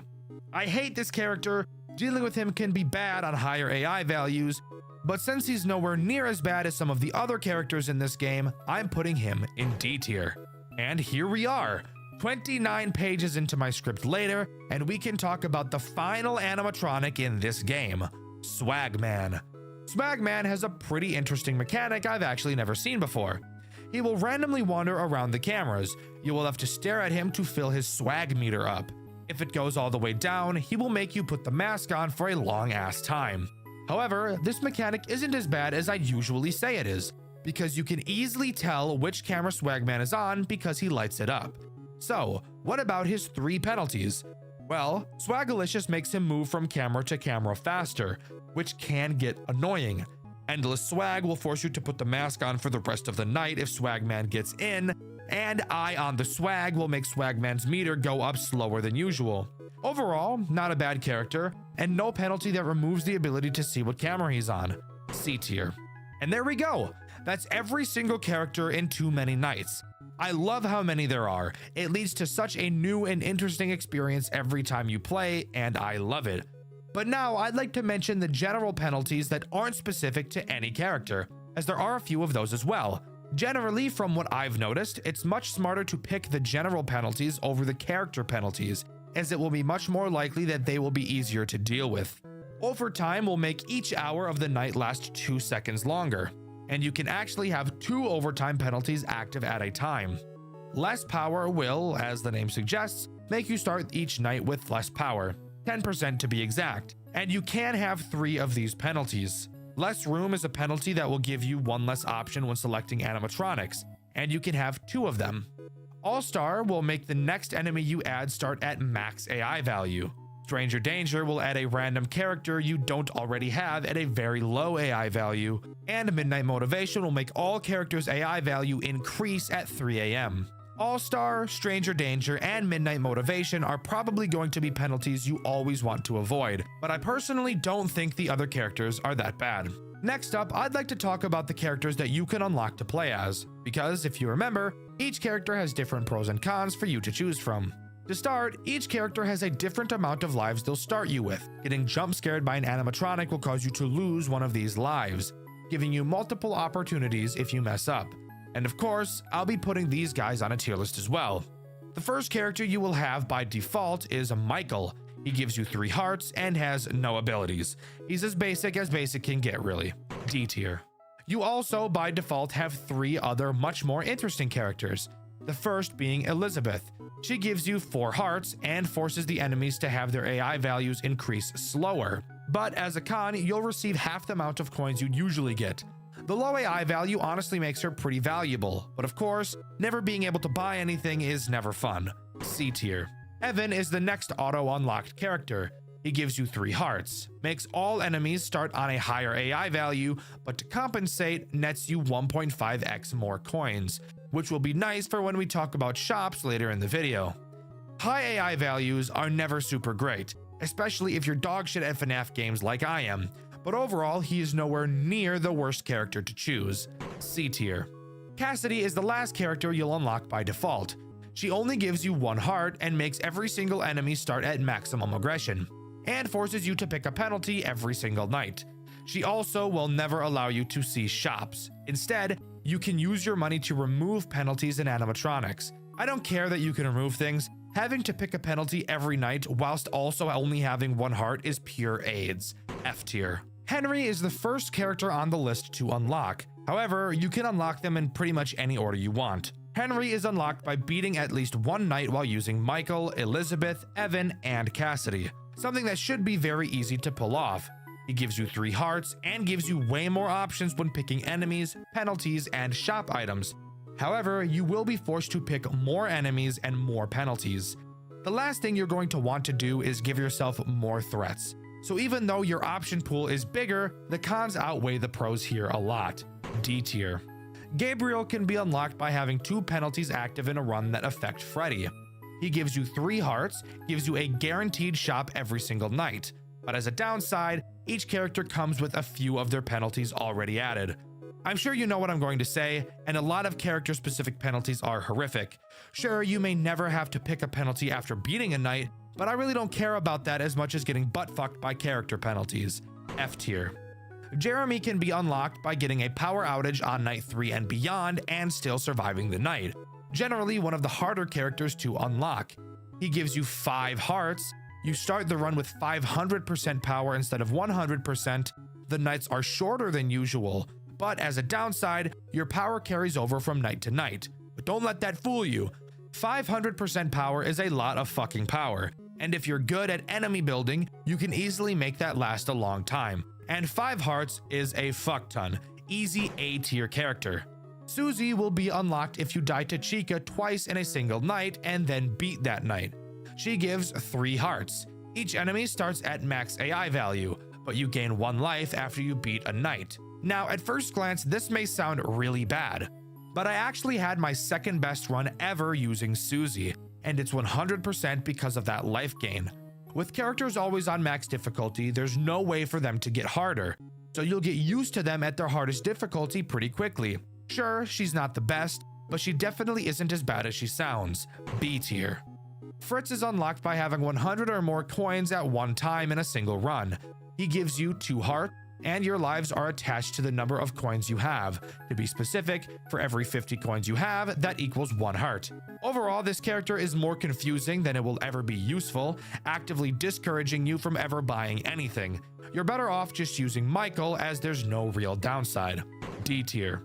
Fitzgerald is unlocked by beating night 5 in a run whilst only picking the leftmost enemies and penalties. I actually struggled a bit unlocking this character, so what does he do? Well, you start with 3 hearts, and each enemy and penalty are randomized each night, meaning the 3 enemies you pick on night 1 will be different on night 2, and you can also pay to reroll, as well as getting a shop every single night. This character really just serves as what I'm going to call a challenge character. You would never actually want to bring this character into a legitimate run, and because of that, I'm giving him an F tier. Sally is easily the most unique character out of all of the normal ones, and I'll explain what normal means in a bit. You unlock her by beating a night with both Percy Poodle and Rowan Rat on max AI values. Sally introduces a brand new mechanic, that being the pup pal from Playtime with Percy. It works in the exact same way as in that game, and the best part, your progress on the night is tied to it. No more waiting out the night. You will have to complete the games on the pup pal for the night to end. Again, this goes to serve as more of a challenge character than anything else, as playing Sally will by default make the game much harder, and because of this, I'm giving her F tier. Again, not because she's not a fun character, but because if you're trying to get far in a run, she's not the character for you. And finally, we have the man himself, Scott Cawthon, who is unlocked by completing night 3 with every other character in the game. And of course, since he's the final character, he has the most interesting mechanic. He himself doesn't have any abilities, instead letting you pick the pros and cons from every other character in the game, allowing you to mix and match your favorite pieces from other characters. You don't need me to tell you that Scott is a broken character. I'm pretty sure you can figure that out. Easy S tier. And boom, that's every single playable character in Too Many Nights. So now we can start talking about the items that can be bought in the shop. I won't be going over each and every one, since there are literally a fuck ton to talk about, and this video is already long enough. But I do want to talk about some of the best ones to look out for. Early Out is an item that will make each night 2 seconds shorter. More Power will start each night with 10% more power. More Room will give you more options when picking animatronics.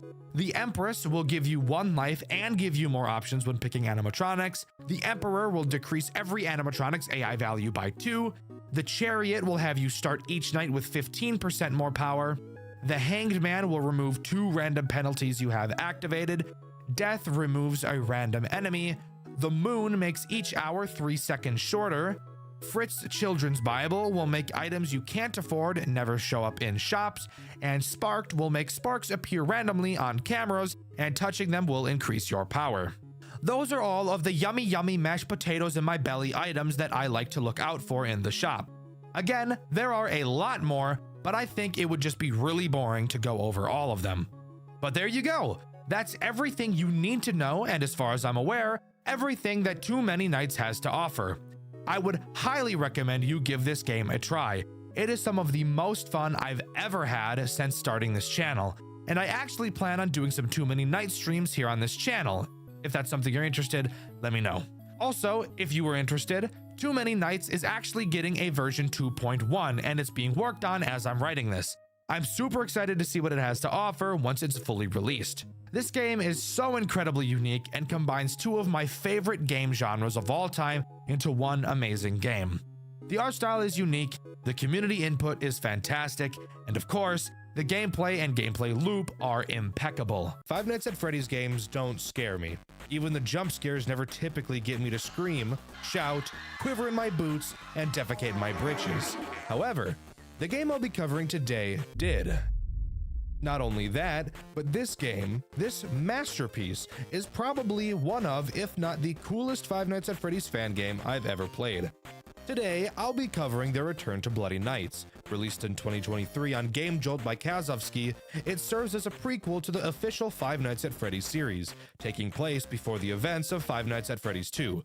So you already know this game is about to be packed to the brim with lore, and after hearing that, I really begin to quiver in fear, because covering lore makes me want to drop cheeks on my desk and quake my entire house. I personally care much more about gameplay. Can't enjoy the story if the game itself is worse than shitting in a public school bathroom. So let's jump right into The Return to Bloody Nights. I'm sure I won't lose my mind, even a little bit. Starting up the game, we're greeted to an opening cutscene, where we can see Spring Bonnie playing a tune and getting his jiggy on. We appear to be inside a Freddy costume, and given when this game is taking place, I can only assume that this is either a Golden Freddy suit or a Fredbear suit. Looking around in the suit, I noticed literally Satan chilling in the darkness. Sup, Satan? And shortly thereafter, we're thrown into the menu. The Return to Bloody Nights has the typical Five Nights formula, with a difficult sixth night at the end. Split up into days of the week, it gives it a bit more character, which also makes sense. When a girl asks you what day it is, you don't say the fourth day, you say Thursday like a normal person. But all you little freak geeks probably respond by instantly jeebing in your pants because a woman has never spoken to you before because you're chronically online. Don't lie, we all are. Nothing to be embarrassed about. Jumping into night one, we first have to wait for a phone call to play out between Henry and William. Since this takes place before the official games, it can only be assumed that at this point in time, Henry already had his restaurant, and William was currently working on his own. Before every night, we get a phone call just like this. Henry checks up on William's progress with the animatronics. William talks and makes me incredibly uncomfortable. Seriously, the voice actors in this game did an amazing job of playing the parts. Oh, and I can't forget my favorite part, getting to hear Henry tell William that safety comes first about 800 times per phone call. I want to make sure that our establishments are safe for everyone who comes through our doors. I still want you to take your time with the project. Rushing things could lead to mistakes. But I do need to move quickly if we're going to open in time. I know, but please keep safety in mind, above all else. Honestly, if I was William and I had to hear Henry tell me the same thing a million times, I probably would have killed those kids too. Moving into the office, we get to listen to yet another phone call. Holy shit, I'm gonna tear my pubes out. I know this game is more focused on lore, but holy shit, I downloaded the game to play it. If I wanted a story, I'd get a visual novel. In all honesty though, the in-office phone calls are actually also great. Again, the voice actor did an amazing job playing the part. He tells us about the restaurant, whatever the fuck. Tell me about the robots, bro. That's what I'm interested in. Night 1 introduces Spring Bonnie. I'm sure you could have guessed. This game takes place in Fredbear's family diner. We play as a guy named Scott, which I might add is probably the whitest name of all time. Spring Bonnie does exactly what you think he does. Starts on the show stage, shimmies around the cameras like he just sprayed some cologne in the air, and brings it around town to your right side office door. It's at this point where I should establish how the doors work in this game. You'll notice that there are no lights. However, you do have a flashlight, so you can flash that puppy into the doorways to see what's there. However, you'll notice that your flashlight doesn't illuminate the entire doorway, so you'll have to move your flashlight around to actually see the full picture. It's also because of this that we get my favorite part of this entire game.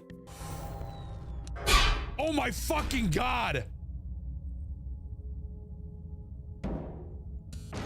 Holy shit!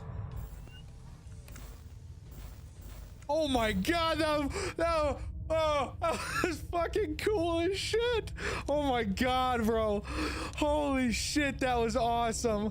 The moment I saw this, I thought to myself, yep, for sure. This game's getting a white video.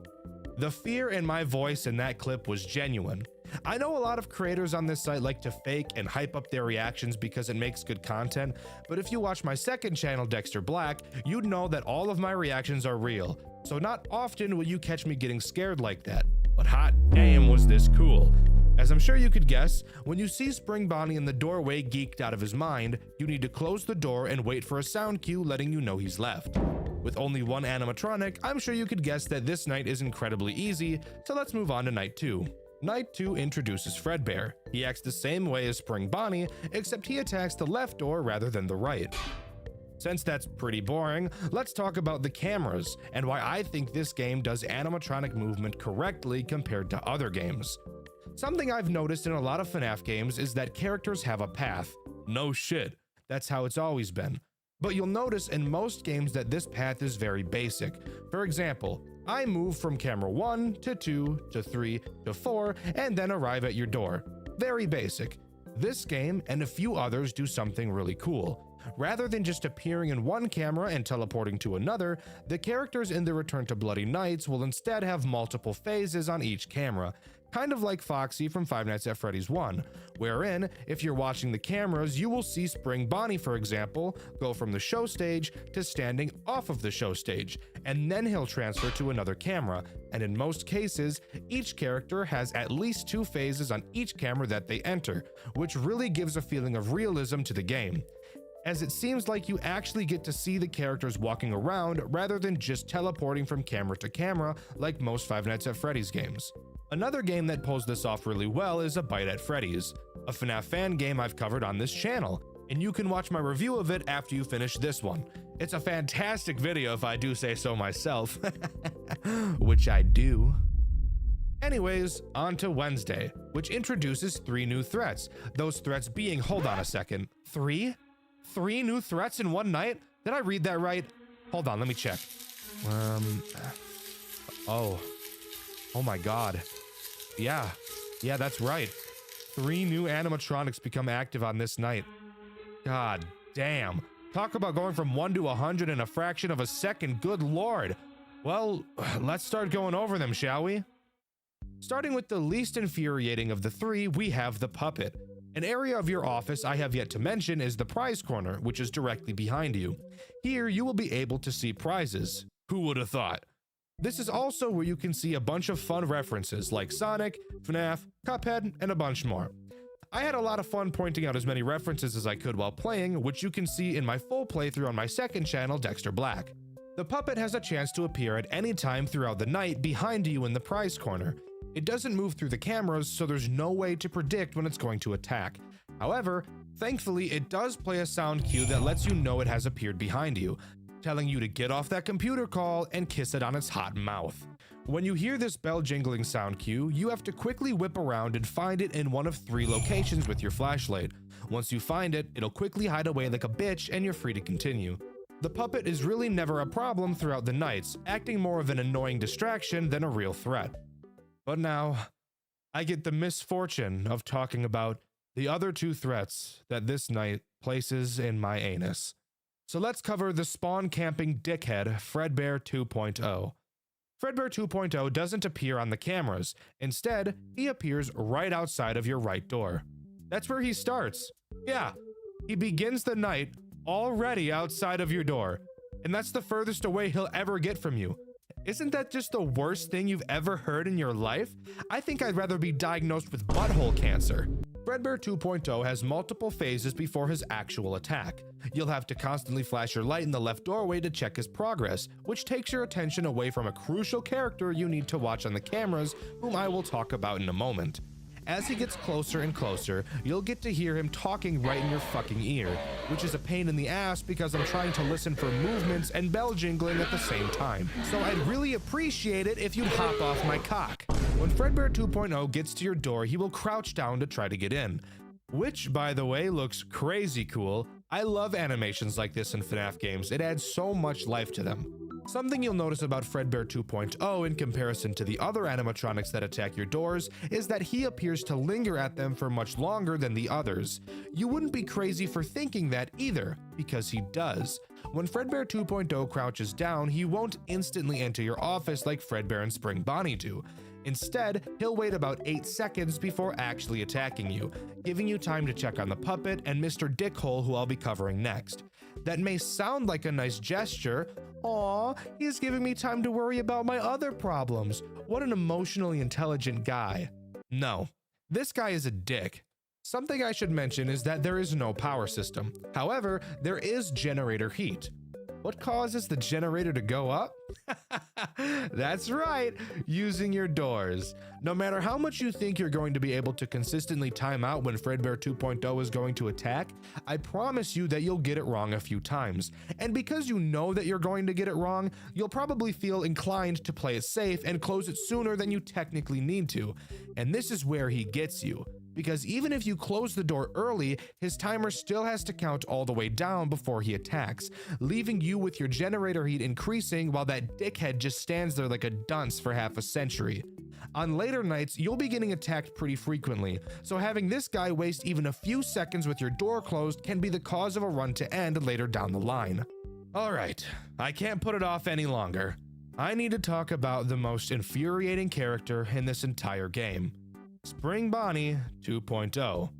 Spring Bonnie 2.0 acts much like the original, slowly creeping his way through your cameras until he can reach your office. But there's something interesting to note about him. While he's on the cameras, you can see that he's covering his face often, almost like he's playing hide and seek. And the reason for that? It's because he literally is playing hide and seek. When his robot AI was being designed, they made a hide and seek function that was meant to be used to play with the kids, but instead it's being used to play with my ass like a bongo drum. That doesn't sound too bad, Dexter. I think you're overreacting. No. Bullshit. No, I'm not. Unlike Spring Bonnie, Spring Bitch 2.0 doesn't appear in your doorway. Instead, he'll just pile drive in. So the key is to watch the final camera he appears on. He has 3 phases in this long hallway, the final of which has him close up and personal to the camera. Once you see him there, he will run out of frame, and you need to quickly close the right door before he busts in and then busts in you. Wait! Before you type in the comments how I'm bad and that this isn't a hard mechanic at all, ooh, it's basically just Foxy, Dexter, you little bitch boy. Shut the hell up! That's what I thought at first too. However, there's one tiny little tweak that makes him worse than a hangnail that just keeps peeling your skin back the longer you pull on it. Unlike Foxy, who, when you look at him in the hall, his animation starts playing and then you close the door and the cycle continues. Simple. Nope, not Spring Bussy 2.0. He's different. When you look at him on the cameras in his final phase, he won't immediately play his animation like Foxy does. Instead, he's kinda like Fredbear 2.0 in a way, where he has a timer for when he'll actually attack, bringing up the same issue as Fredbear 2.0, where you'll probably end up closing the door earlier than you need to and building up your generator heat. Mixing these two characters together is gruesome. Introducing them both at the same time on top of another character that demands your attention consistently, downright vile. I'd rather stick my willy in the exhaust pipe of a running motorcycle than deal with these two douchebags ever again in my life. There is one final threat I have yet to mention, but because of the strategy I used to beat this game, I actually never encountered them. That threat being the Golden Cupcake. According to the wiki, he only appears on the 3rd night. Amazing! Fuck 3 threats introduced at the same time, why not 4? He has a chance to appear on any camera, just acting as a visual annoyance. To get him to move, just switch to another camera and he'll disappear. I'm guessing because my strategy only had me using one camera throughout the entire night, it never gave him a chance to spawn. I'm not totally sure, and again, the wiki says he's only active on night 3. Why not nights 4, 5, and 6? I don't really know. This character seems like a weird inclusion. Let me know in the comments if you know more about this little guy. Hey there, future Dexter here, coming in to inform you with some much needed corrections for something I mentioned earlier. I made a whole big point about introducing Fredbear 2.0 and Spring Bonnie 2.0 at the same time. Apparently I'm retarded. Fredbear 2.0 isn't introduced until Thursday night. I apologize. I don't know how I got that so incredibly wrong. I probably just remembered how ass I thought that duo was together and misremembered them being introduced at the same time. I don't know. Again, I apologize. Let's get back to the goon session. The remainder of the nights are just more difficult variations of each other. No new characters are introduced. Something crazy you'll notice, however, is the incredible spike in difficulty after Wednesday. Who would have thought being bombarded by AIDS can do a real number on you? This is actually the most common criticism I've seen of this game. The difficulty curve isn't a curve. It's a steep cliff that you're at the bottom of. I recognize why people feel this way, but guys, I was able to beat it. You know, the guy that's actually probably the worst FNAF player of all time. If I did it, you can do it. I promise. Oh, something I decided to not talk about was what happens after each night. Every time you complete a night, we're put into a cutscene where Scott, which again is our character, is scanning the animatronics for paranormal activity. I'm not sure what the name of the device he's using is, but this is what he's doing. I know that because I know how to use context clues. Also because the wiki told me that's what he's doing here. Remember those phone calls I talked about at the beginning of the video? If I want to cover the lore, it's important I talk about those phone calls a bit more. I know. Ugh, Dexter's talking about the lore in a game. He's really bad at that. He's only funny when he's talking about the gameplay. I know, trust me. I'm gonna try my best though, because the story in this game is honestly really, really cool, and I want to share it with you all. I don't want to be like some other game reviewers who tell you to just play the game for yourself to learn more. You're watching reviews to get a review. If you wanted to play the game, you'd just do that. You don't need me telling you to go play it. Night 2's phone call reveals that William has gotten a divorce, and apparently some of the workers are concerned that he's drowning himself in work. Henry tells him that safety comes first. Thank you, Henry. I would have never fucking guessed. Wednesday's call, William begins to brag about his new child-friendly animatronics. These animatronics he's talking about are Fredbear 2.0 and Spring Bastard 2.0. William reveals he's been studying child psychology. Uh-oh. In this day and age, there's only one direction this could be going. Just kidding. This isn't Dormitibus. It's not about to get weird. Afton claims his divorce is taking a toll on his mental health, but he's focusing on work to distract himself.